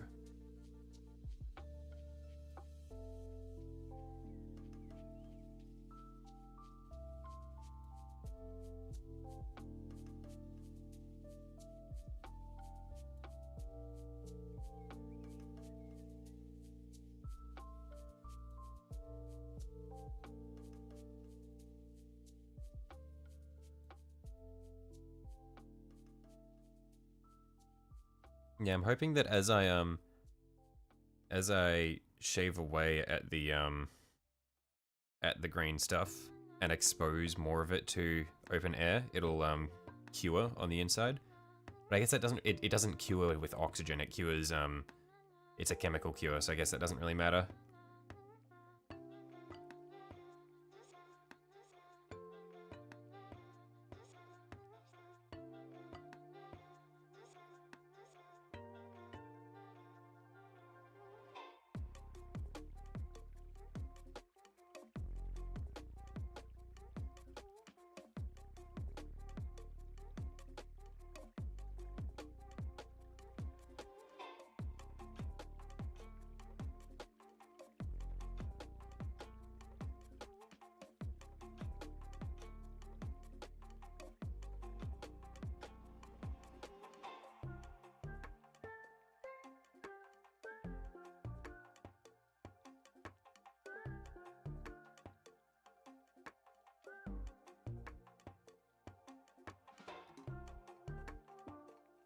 Yeah, I really need to file this top, or this one here, in at the top, because it's quite fat up there.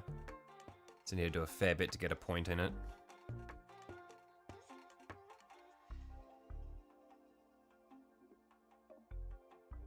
There we are, and then just from the other side.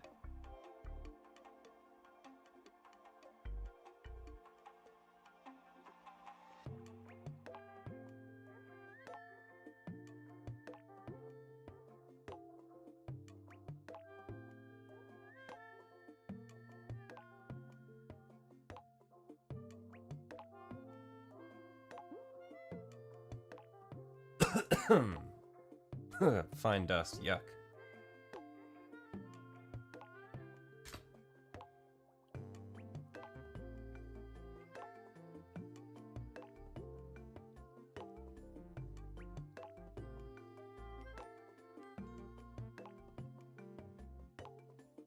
Okay, so that's probably okay. So now, if we swap to a round file, what we want to do is see if we can, first of all, flatten the inside edge. It's mostly flat, but just want to flatten it out as much as we can. And then come through and get a bunch of ridges on the outside. That'll be the really painful part.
Okay, that's mostly fine.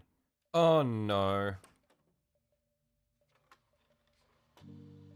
We can glue it on. It's fine. It's fine, guys. It's fine. It can be glued back. It's not an issue. It's not an issue. It can be glued back. It's fine.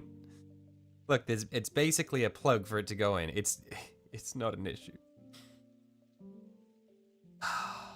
Damn it. Oh well, it's easier to file now.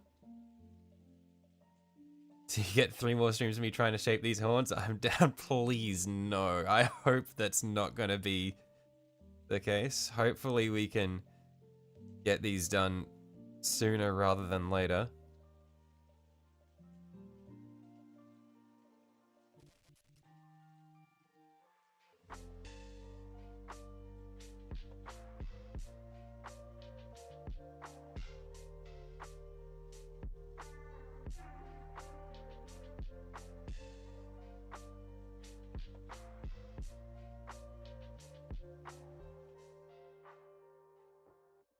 Okay, well, let's not bother trying to glue this back on until after we've got all the ridges.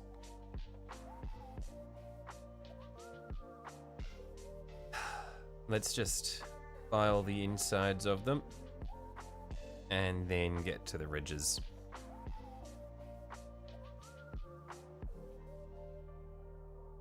Yeah, we want to get a nice solid flat edge to work against.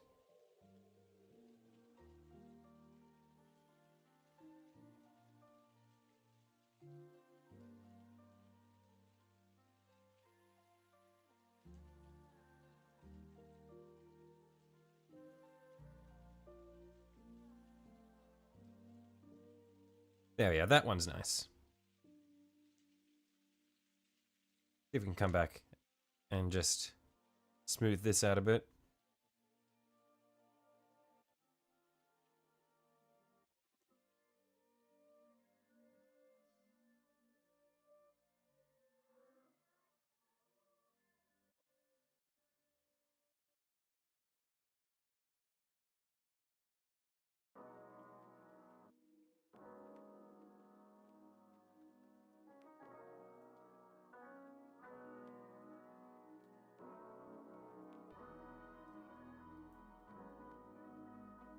Okay.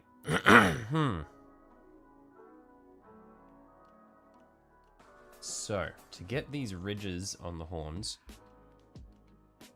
I'm thinking the way we're going to do it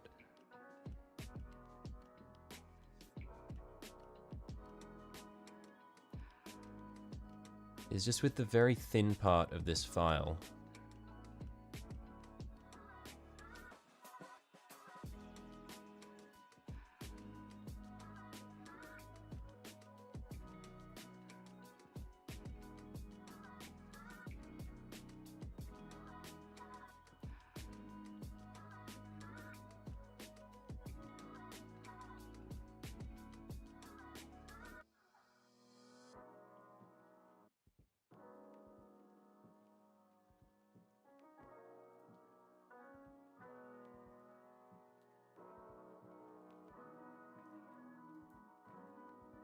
Maybe it'll be easier if I just make an incision with the knife where I want it to be, so that there's a bit of a track for it to sand into. Or actually, it might just be easier for me to carve them out with the knife and then clean them with the file. That's probably going to be easier.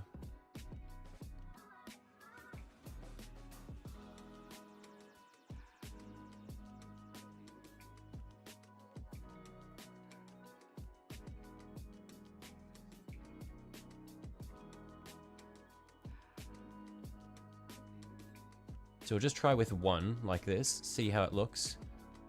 If it looks good, then we'll do the rest like that.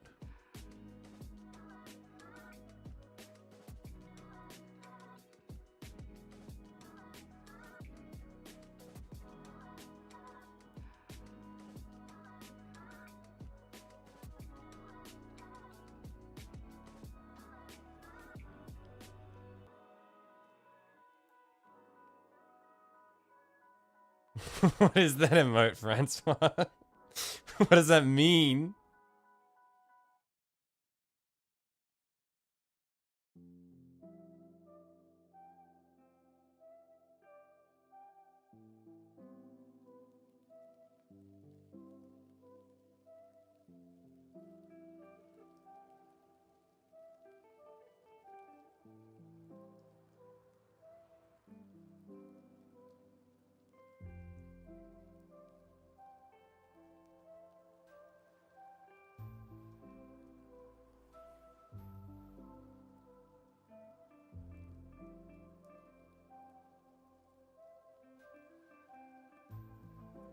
Good luck. Oh my.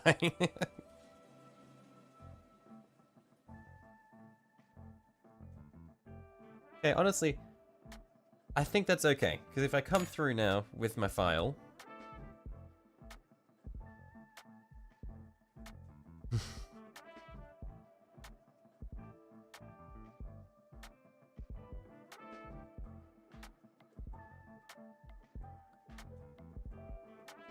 I think I should be able to get an okay finish with the file after carving out with the knife.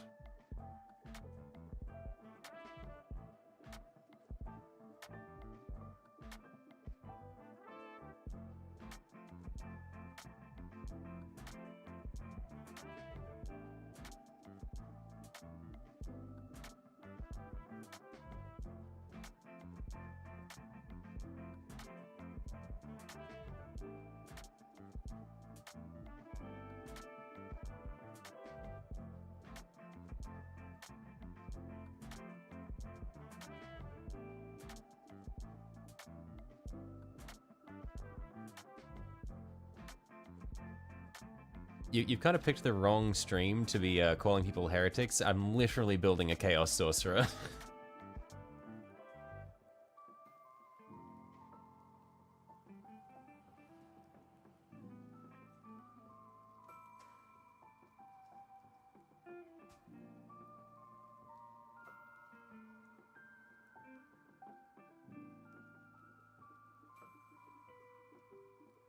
Look, I reckon that's actually pretty good. That's not bad. That's not bad. I just need to do that a lot more. I just need to do that all the way up and then do it again over here. I've noticed that my file has actually got a little dent at the end, and it says a bit hooked, and that's actually really helpful for like grabbing and scraping.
Yeah, it's coming along well. Look at that. I think this will look out. I think this will work out looking quite nicely.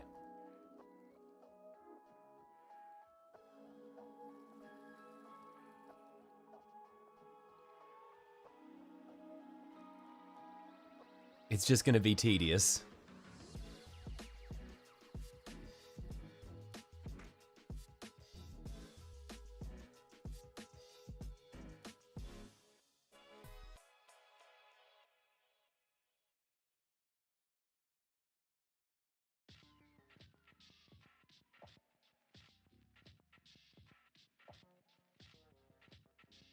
Yeah, I must say, the green stuff is very strange because on one hand, it's really soft and seems to flex and bend really easily, but on the other hand, it's an absolute nightmare to carve into.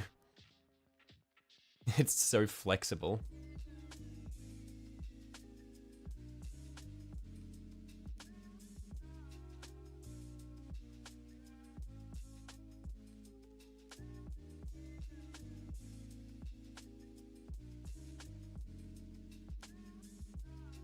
Hey, I think we'll need like another 1, 2, 3 of them, and then 5 on that side as well. This is gonna be a long build.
I'm getting a bit nervous going towards the end of this horn here, because I really don't want to accidentally snap the end of it off.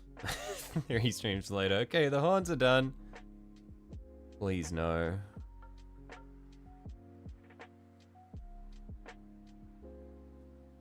Can't you at least wish for my success?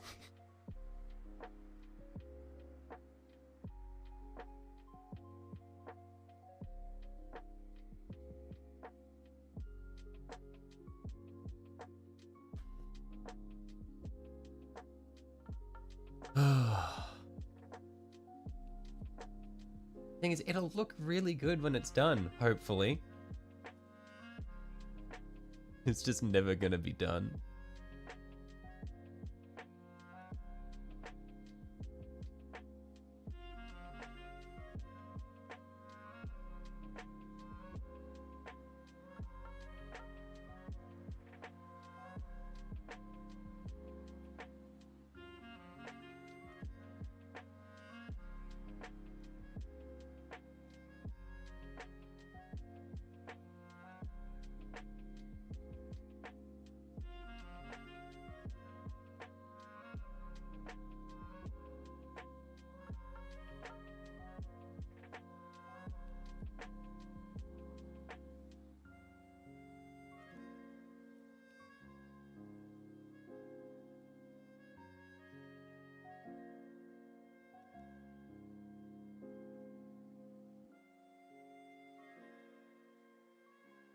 You do hope I'm happy with the result. You just wouldn't bet on it.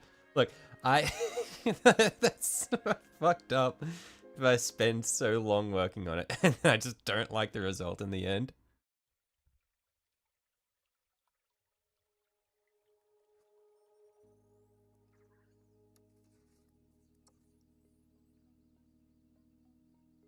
Oh well, it's a learning experience either way.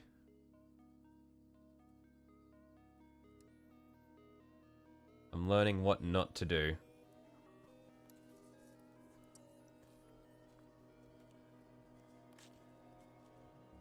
That being, I need to not get overzealous with the green stuff and assume that I can build shit.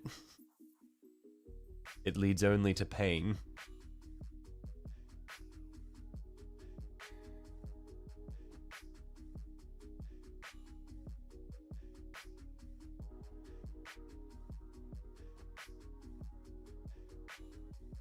Okay, I reckon we'll do one more groove here and then leave it at that.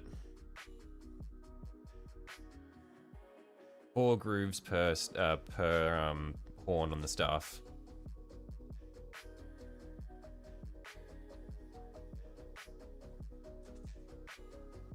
It's more than enough for me.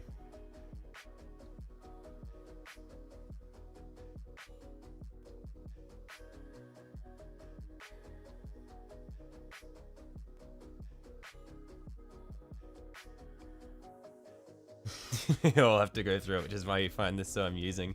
Yeah, I gathered as much.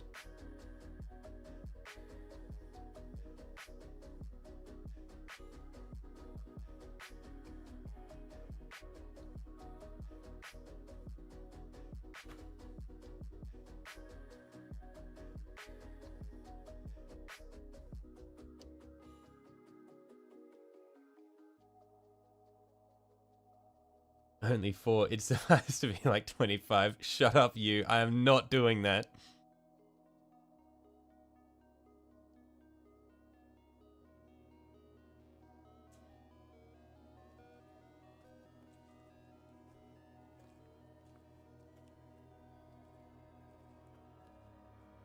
If this fucking material wasn't made of like rubber, then I might have tried.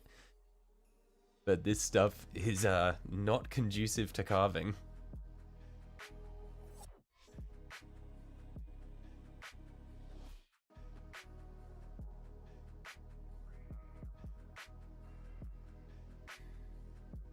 I might do 5 if it still looks a bit naked after I file this one out. Blood for the blood god. Hopefully not. I do not want to add blood to the equation here while I'm working with all this stuff. Yeah, and you're not buying knights either, right? Oh, come on. Does my word mean that little now? Okay, I guess it does mean that little now.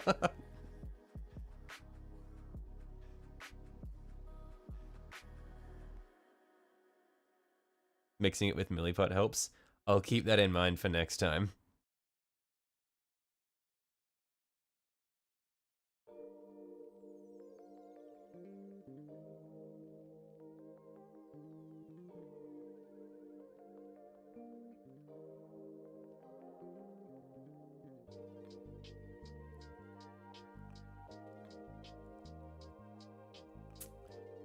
Struggling to get this one to curve around the outside edge there.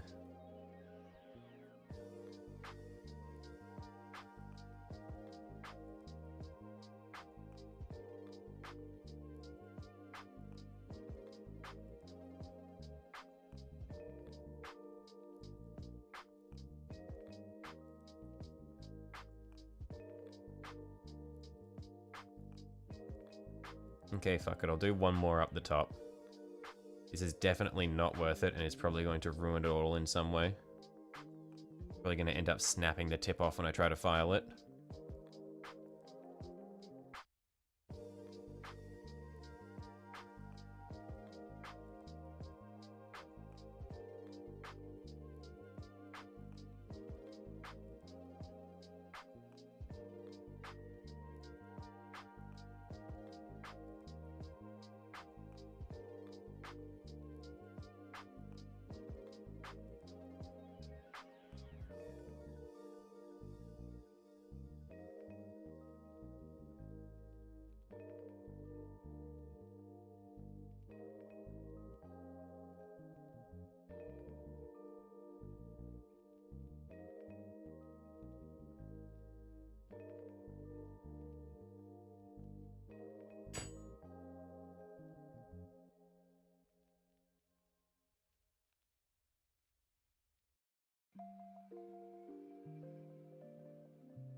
And then just gently file this very top one.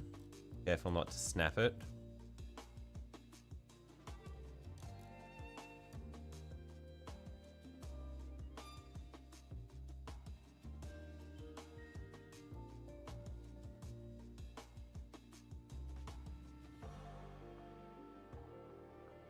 Okay.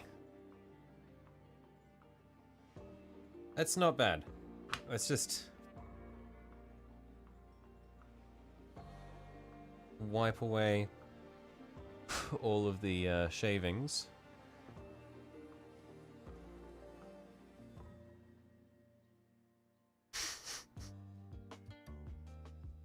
It's fine enough. It's fine enough. It's so not worth it. Oh man, this is so not worth it.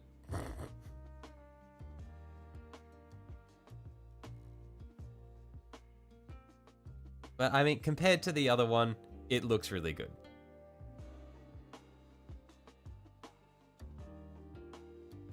And when I paint it, it'll actually have texture, and that's the main thing. It looks kind of shit while it's green, but I think that the texture is the most important part.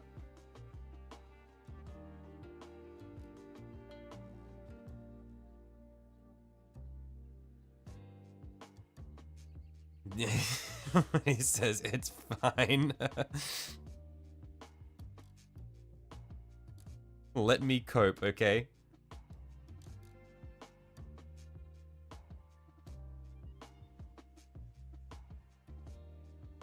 So when are we declaring it as sunk cost fallacy? Quiet you.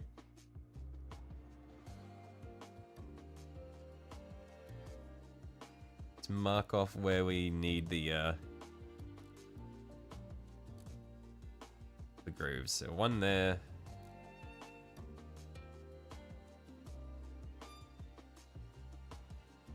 One there.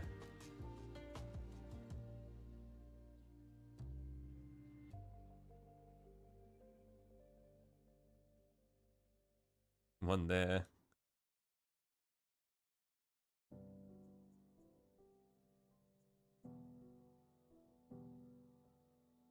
It's too late. It is. The cost has been sunk. I can't back out now.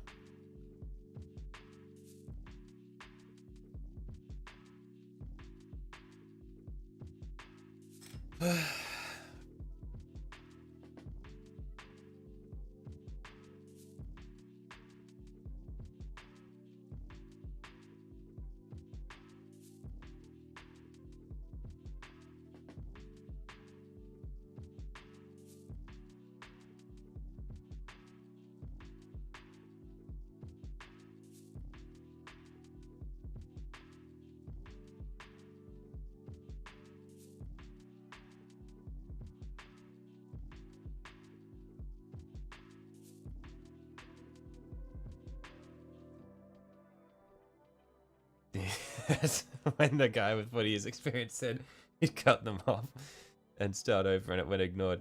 Look, let me make my mistakes. It's how I realized why you said what you said.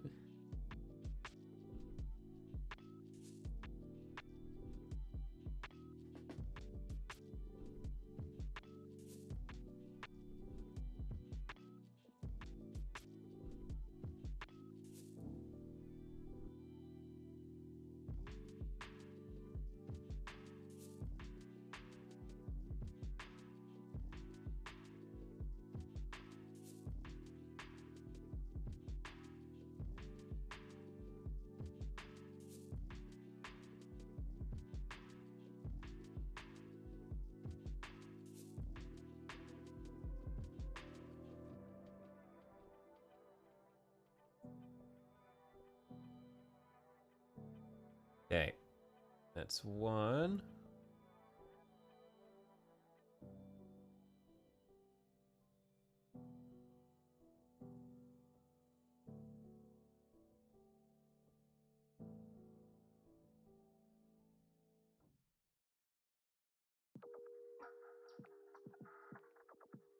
I'm going to get a blood sacrifice. Chill, why does everyone want me to cut myself? What the fuck?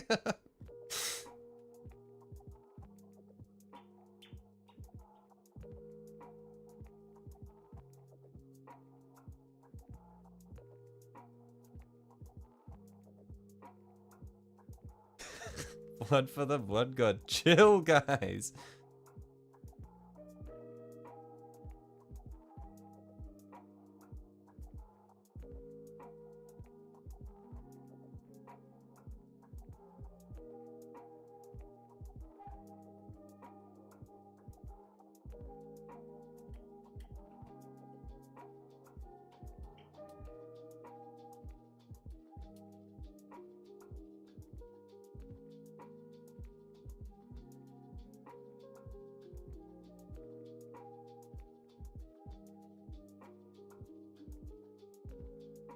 Millimeters away from pushing that scalpel into my finger.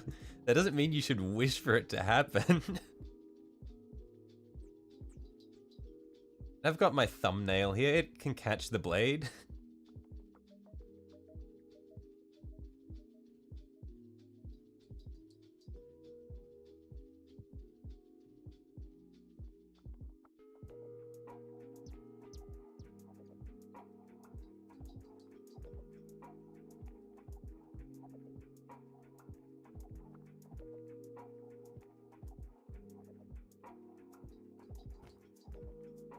Okay, let's file these two ones, see if they can be cleaned up at all.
Smokes a bowl and awaits Corn's arrival. Jesus. Just because I've cut myself twice on stream already doesn't mean we need to expect it to be the norm. I'm very responsible.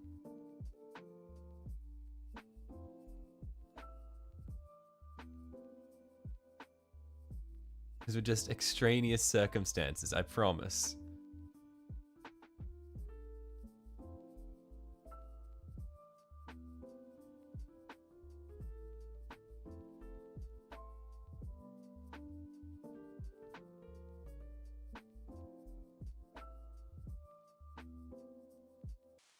Today? No, I didn't cut myself today. No. I haven't cut myself today, Francois. It's fine. Look, that in the past, I have not drawn blood today.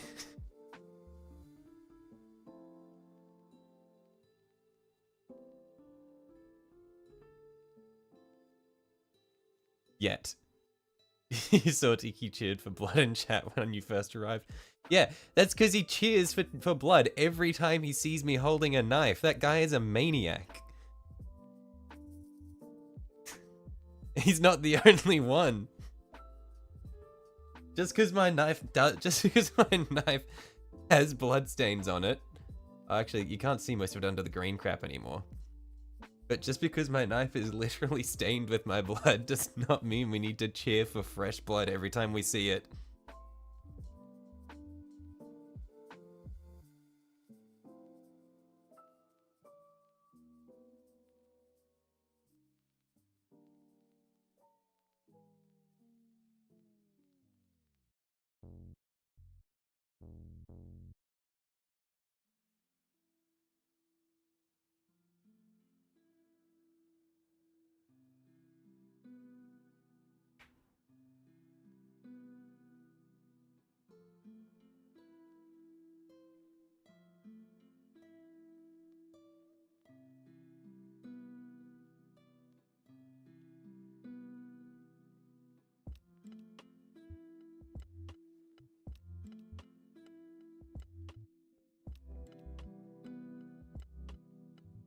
Lies, deceptions, every day it's more lies.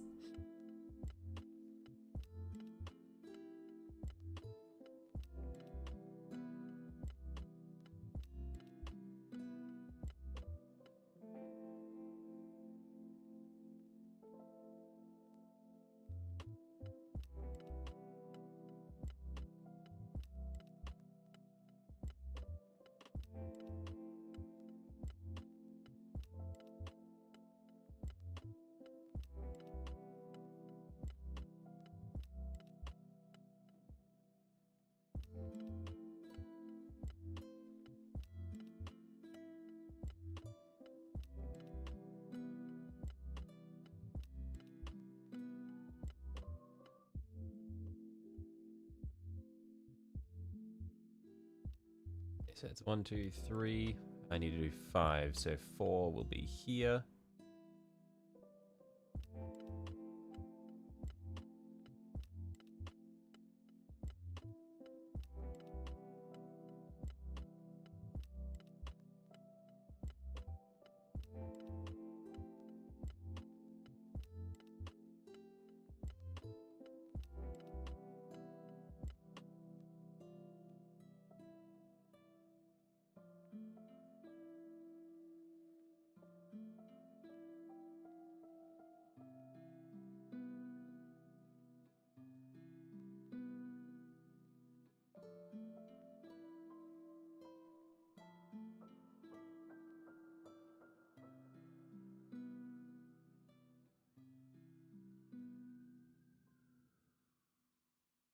And then number 5 right up the top here.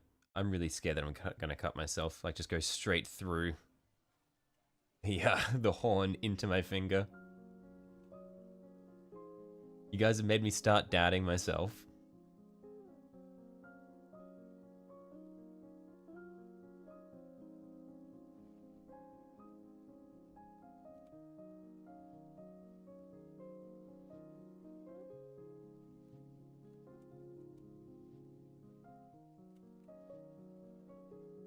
What's my PO box? You gotta send me a box of blood letters of corn. No, it's fine. I don't need more minis. So I feel like having those, having blood letters in my room is just a curse. I will cut myself every time I pull out my knife.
No, I just need some champions on my desk to hold your knife for me when it's not in use. But then it will be in use while they're holding it.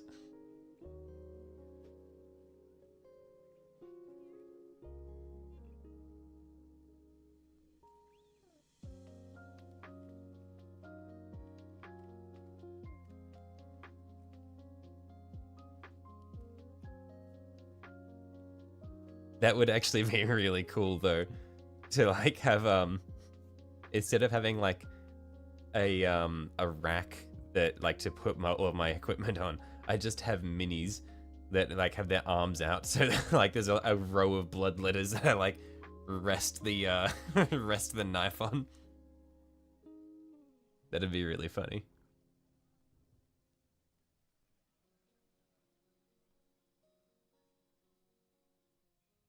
Maybe build a bloodthirster. Instead of giving him his weapon, I just put my hobby knife in his hands.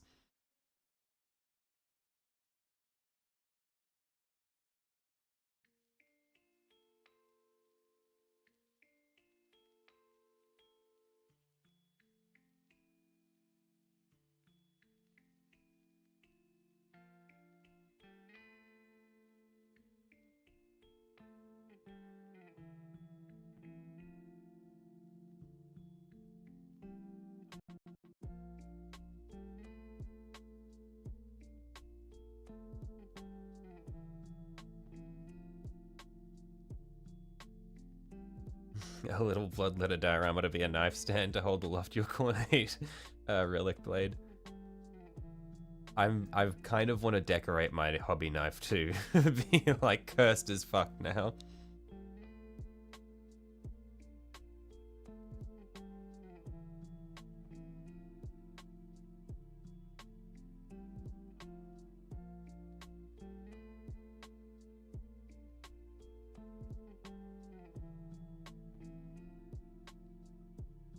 That'd be a good stream, actually. Just painting my knife.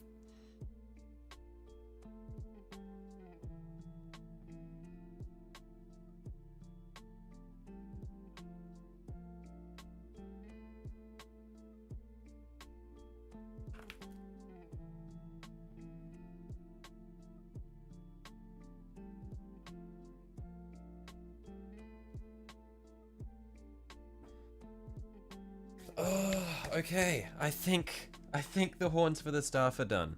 There are still horns for the guy's head, but they can wait. Let's just have a look at this.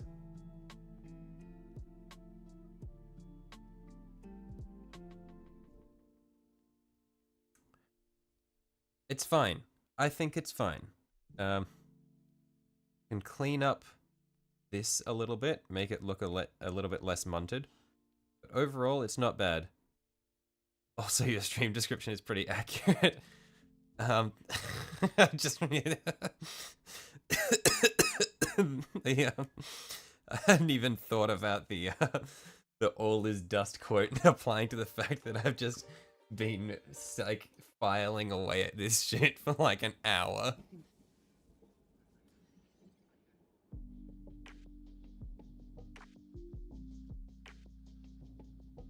I stream the diorama first, then the knife. I see.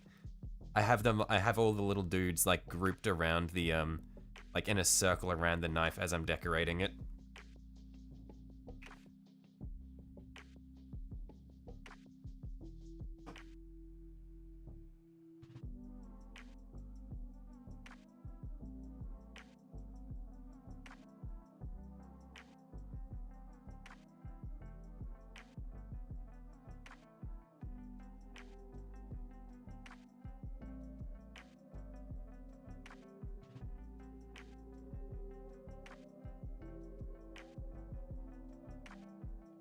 Okay.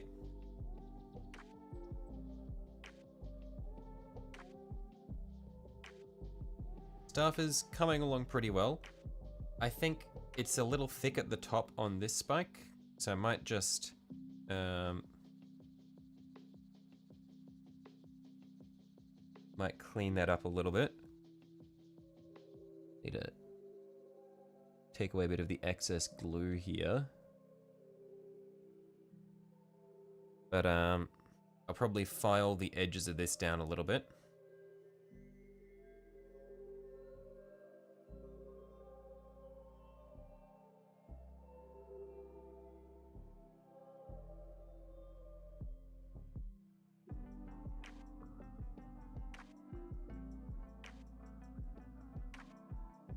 File it into a little bit more of a point. Okay, new channel lore, it shall never be referred to as a knife, it's a relic blade. Understood. Orders received. It's not a hobby knife, it's a relic blade.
Okay.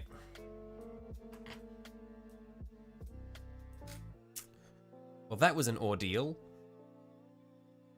I thought that'd be one of the easier parts of this whole process. It took like an hour. Probably more, honestly. I didn't pay attention to when we started.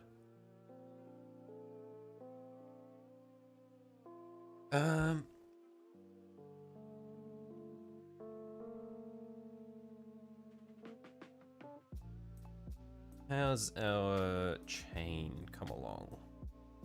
I should probably stick this on sooner rather than later. I'm just going to quickly go and get a glass of water though, so I'll be right back. One sec.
Okay, I'm back.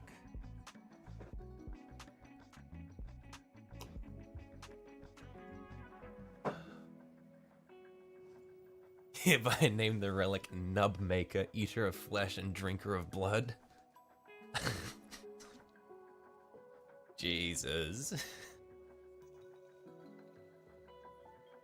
Nub Maker.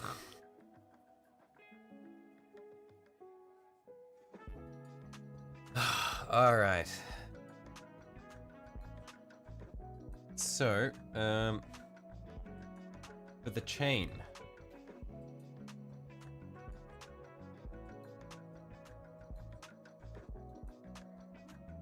Essentially want to attach it to here and have this skull attached to the end of it.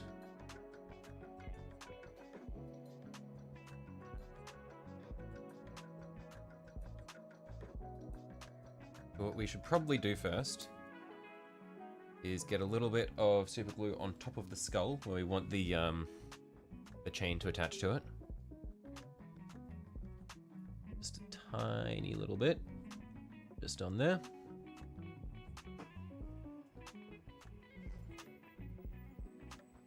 And then place down the link that we want to attach to it there. Just like that.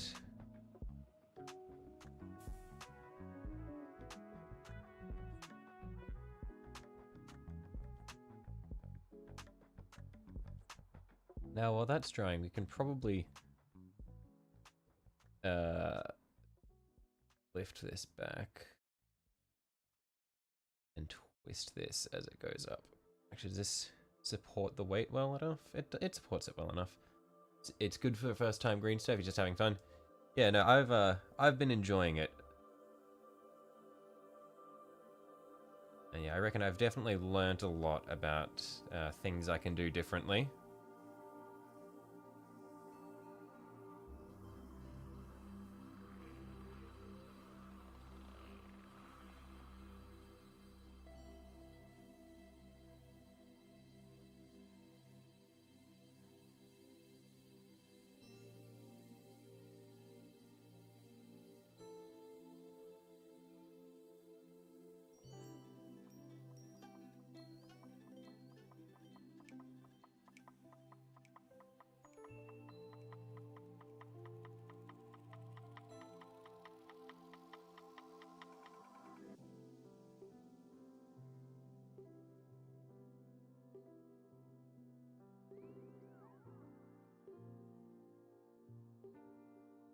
How long do we think the chain should be? I think we might want to shorten it a bit. Right now it's like this. Whereas I think it might be better if it was just more like this sort of length. Yeah, I think like that is good.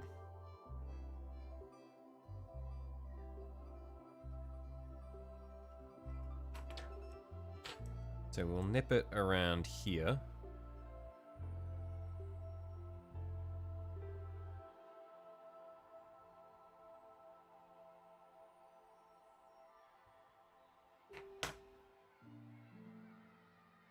And I think that the chain should attach to this little section here.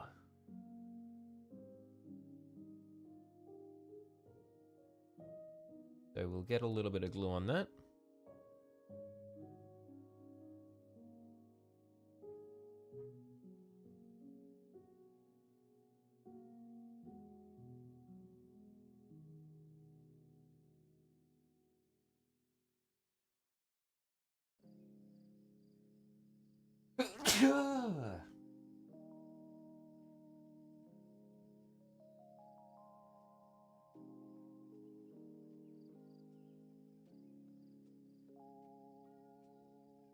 See if we can get this to hold. without gluing it to my finger.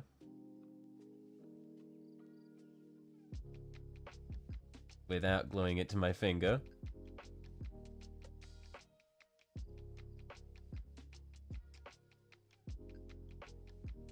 It's starting to grab, and once it starts to grab, then we can play around with it.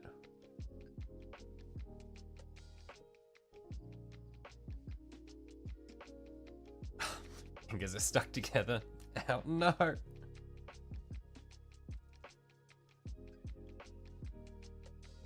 Okay. This time for sure.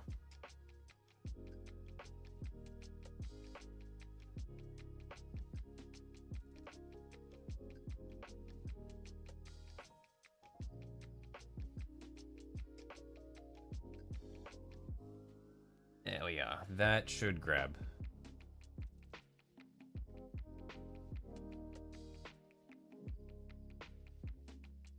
And maybe what I do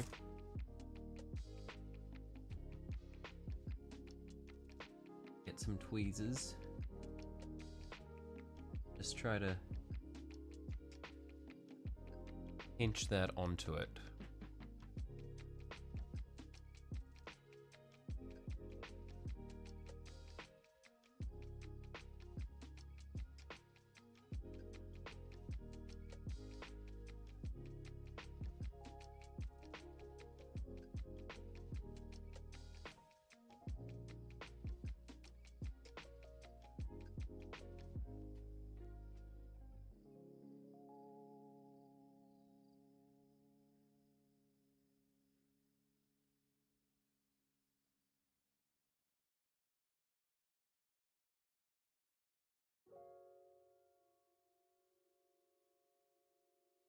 Alright, this is not working as well as I had thought. Maybe I just drown this top bit in super glue. As much as I don't want to do this.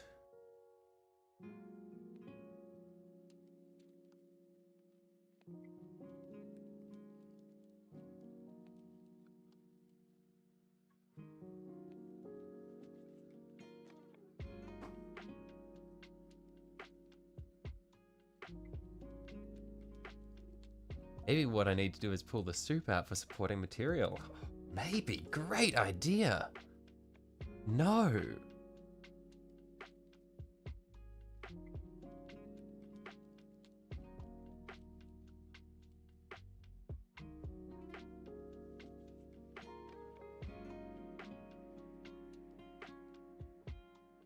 Okay. Set this down like this. And just leave it there and see if we can let it dry. What other parts do we have? We have this bit here that we've been leaving to set.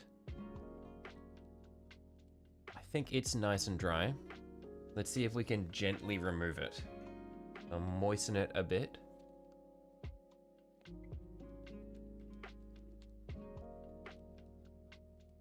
See if we can lift it up.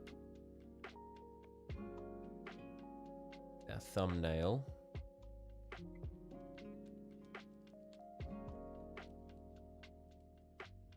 Gently.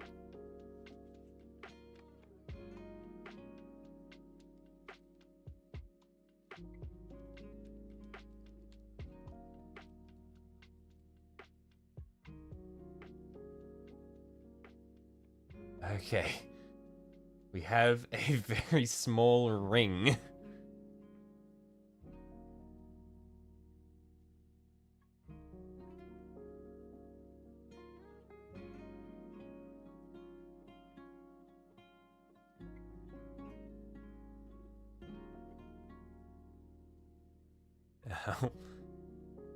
Let's see if we can get this very small ring and place it down gently.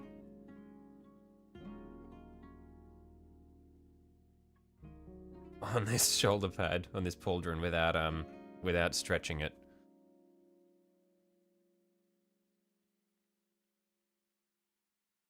Get some glue, spread it nice and thin.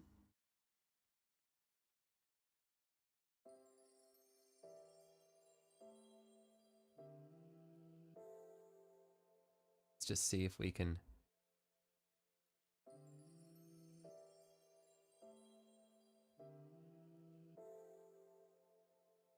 roll it on and lift up.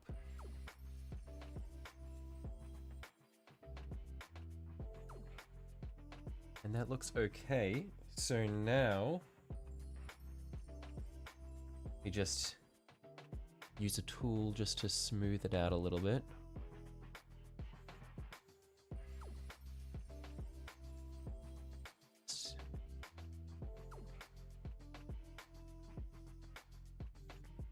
Pat it down a little bit.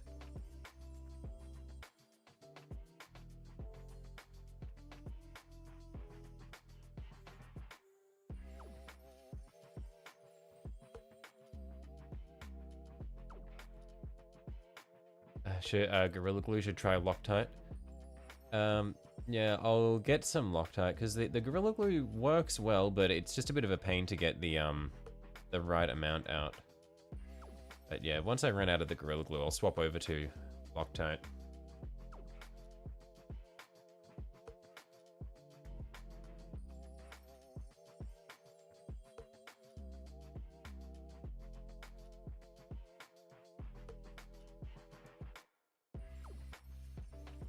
Yeah, because the Gorilla works well enough.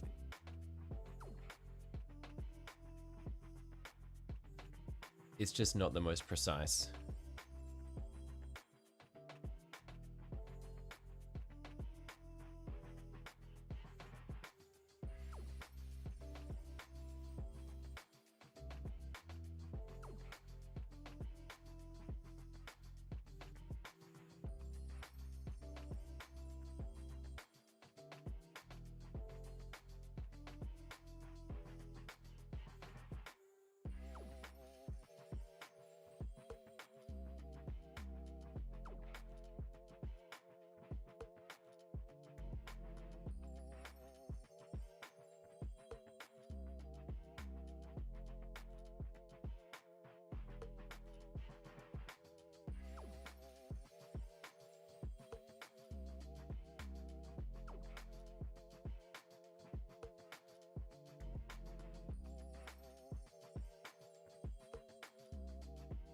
Not to mention I can nab some Gorilla Glue from work. I mean, we sell the Loctite as well, so I'll grab that one next time I can. Use Gorilla Glue on terrain and basing, but not on the models. Okay, makes sense.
Probably need to come back through with something just to clean up the seam there, because there's a bit of a seam. Probably next time when I'm doing the rest of this symbol, I'll make this sit a little nicer, and I'll also sand this back.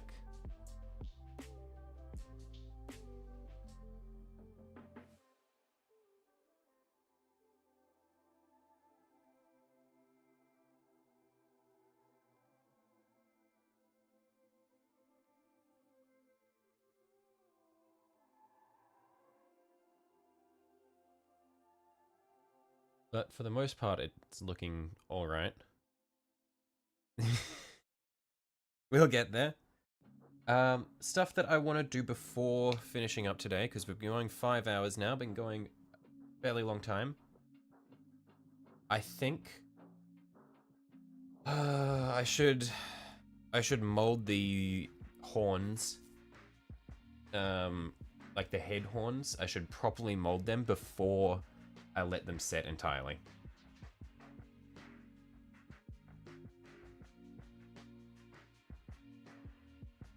So, he's got a raised, so the textured section, so the head horns are quite flat. The textured section is raised. Oh, sorry, the textured section is partially recessed while the smooth section is raised.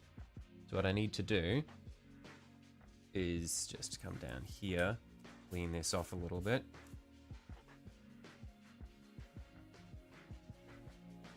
The textured section is the outside edge. So they're going to be like this, or like this. No, it's like this. Okay.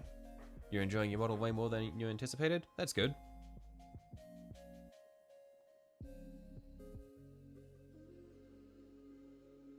Need to take the top tiny bit off of this horn as well.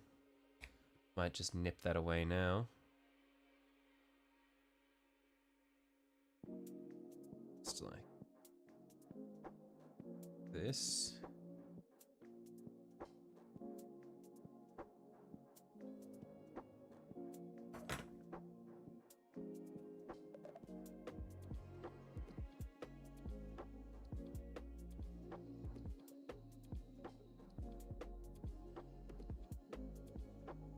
There we go, that's a bit better. Might have taken away a little too much. Oh well, it is what it is. So let's get molding this before it all starts to dry. What we want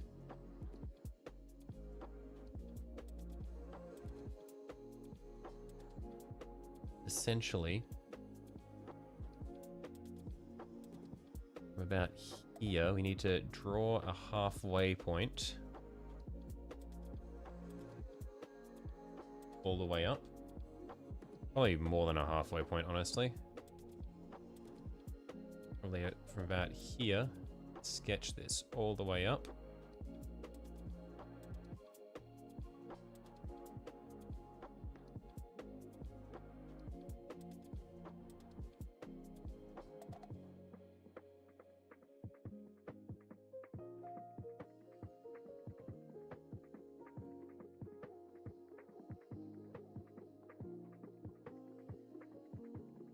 Then we go around to this side and do the same all the way down.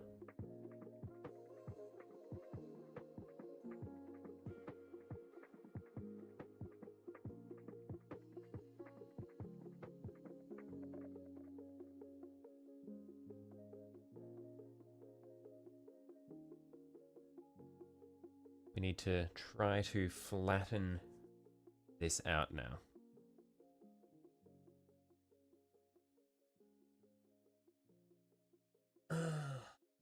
Be painful.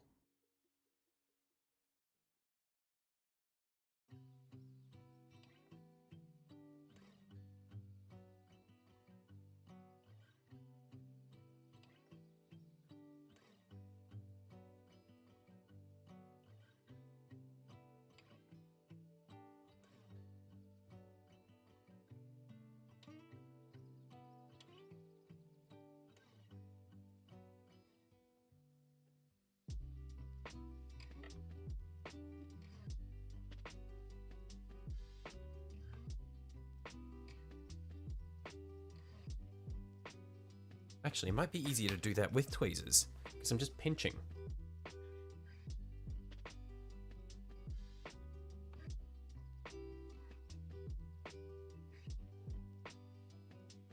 Oop.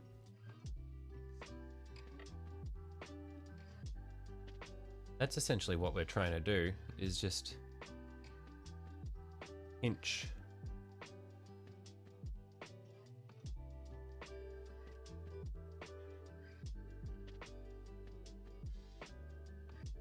all the way around here. That nice and flat.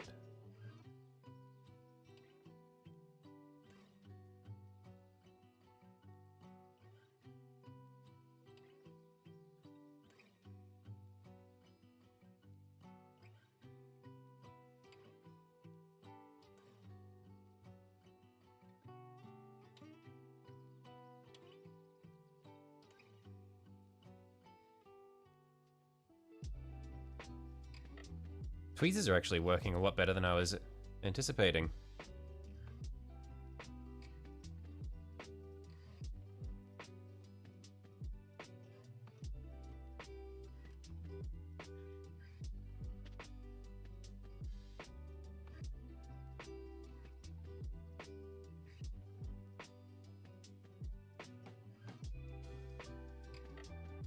Still the right sort of size as well, I think.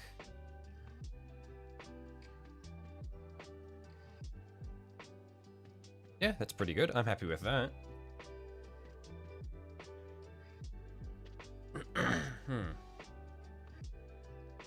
That's one.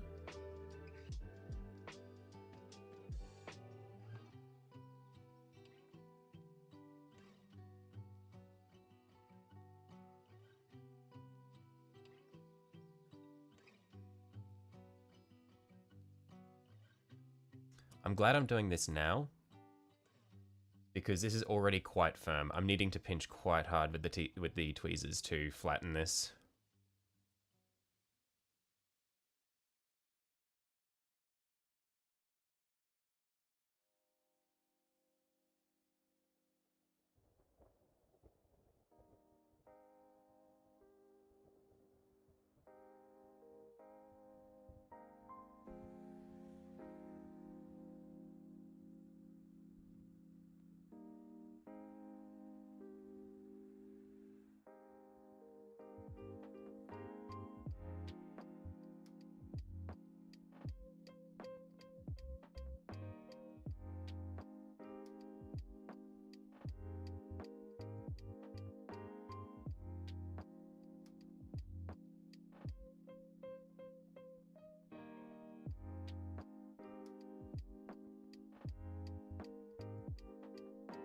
And once I've pinched these sections flat, I'm probably going to need to come through with my knife just to sharpen up the edge here.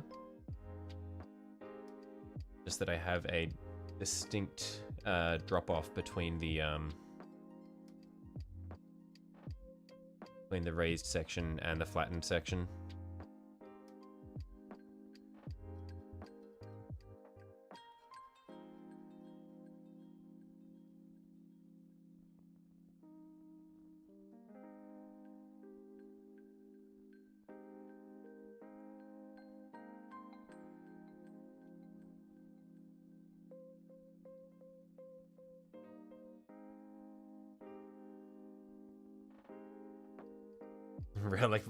Relic blade. with the relic blade. I'm sorry.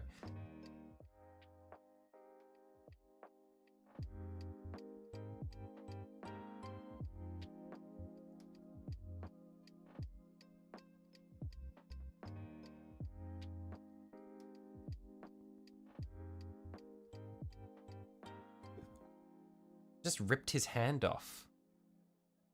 I just ripped his hand off.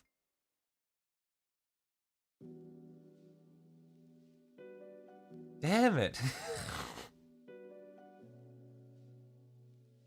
I just called on the wrath of Nubmaker. Corn just made me rip this guy's hand off.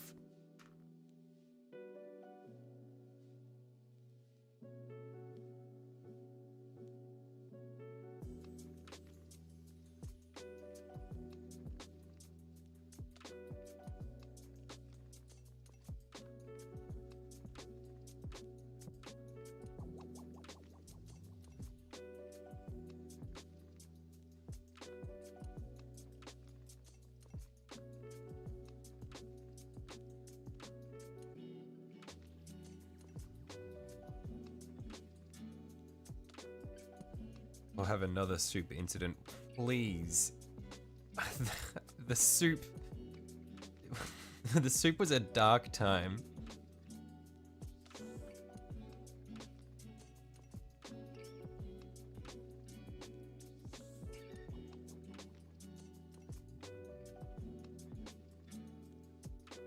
Okay. I reckon we come through with our relic blade, and we get the texture on this sorted out, and then we can go back through, stick these on the back of his head, and do the smaller horns.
I think it's still a little too malleable for me to carve like all of the shape into it.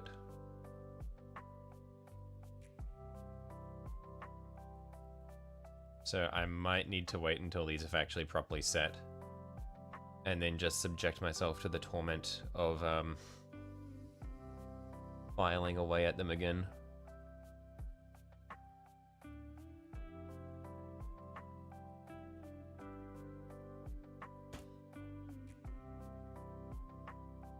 And then maybe I can just use the little hook on the end of this file just to drag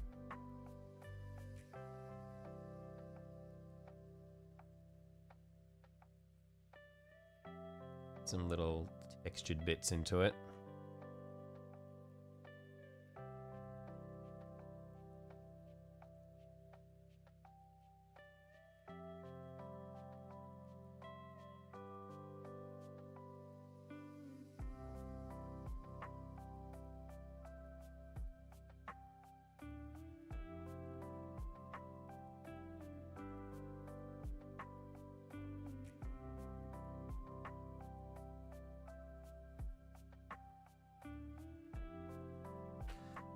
And doing this on the outside edge is a bit painful with the file, so we'll use the relic blade for those bits.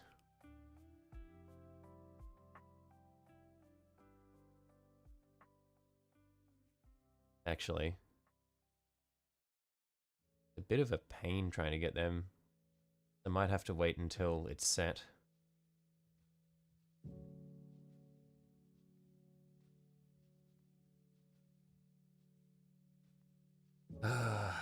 Yeah, I think we're actually at a bit of an impasse at the moment.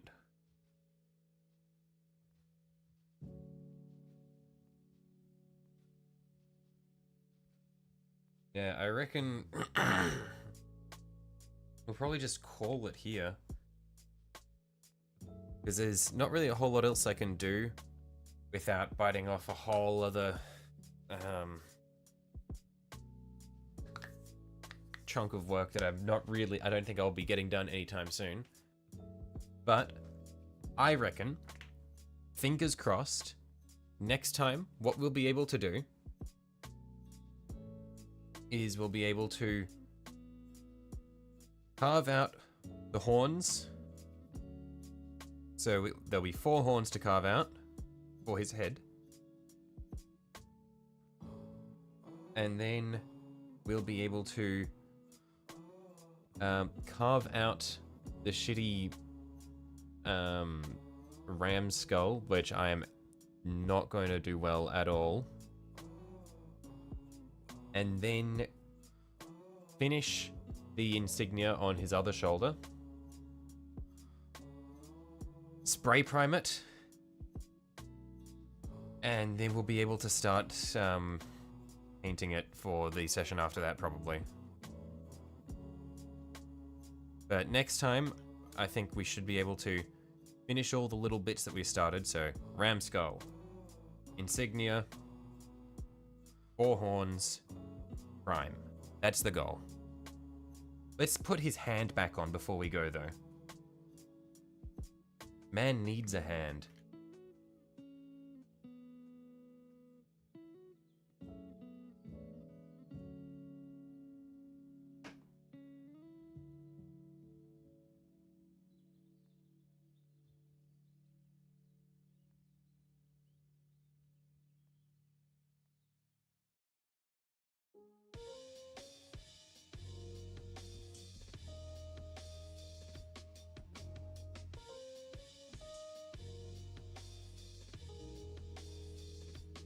Almost there.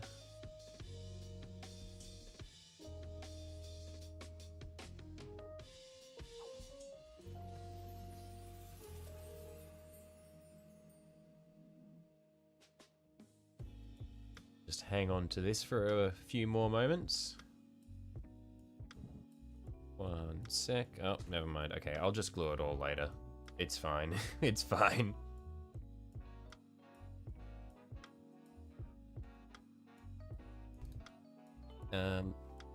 Actually, no. Okay, I want to have this glued before I go.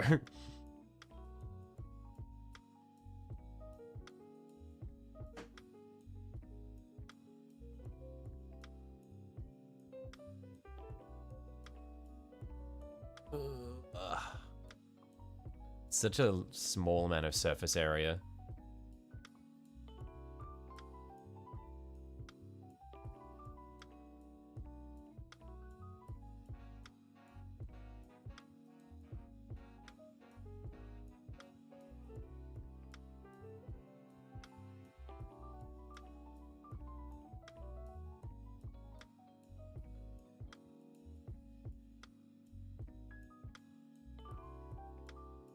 I don't know, it does not feel like it's grabbing at all. It does not feel like it wants to stick.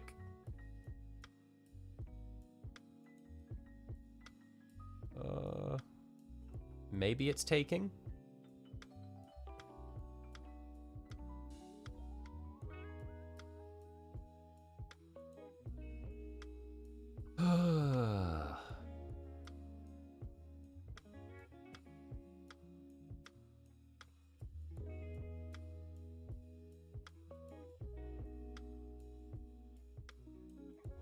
Is making me eepy. Yeah, no, that is not sticking, so I'll have to figure something out. Alright. That's a problem for future me. I'm gonna stop now because this has been going for far too long. Might need some plastic cement. Won't work. It's resin. But yeah, I'm gonna head off. I'll catch you guys later. Thanks for hopping in and sticking around with this nightmare stream. And yeah, next time maybe we'll go back and work on the Dark Angels for a bit and then come back to this monstrosity. But yeah, thanks for dropping by. I'll catch you guys all later. Bye-bye.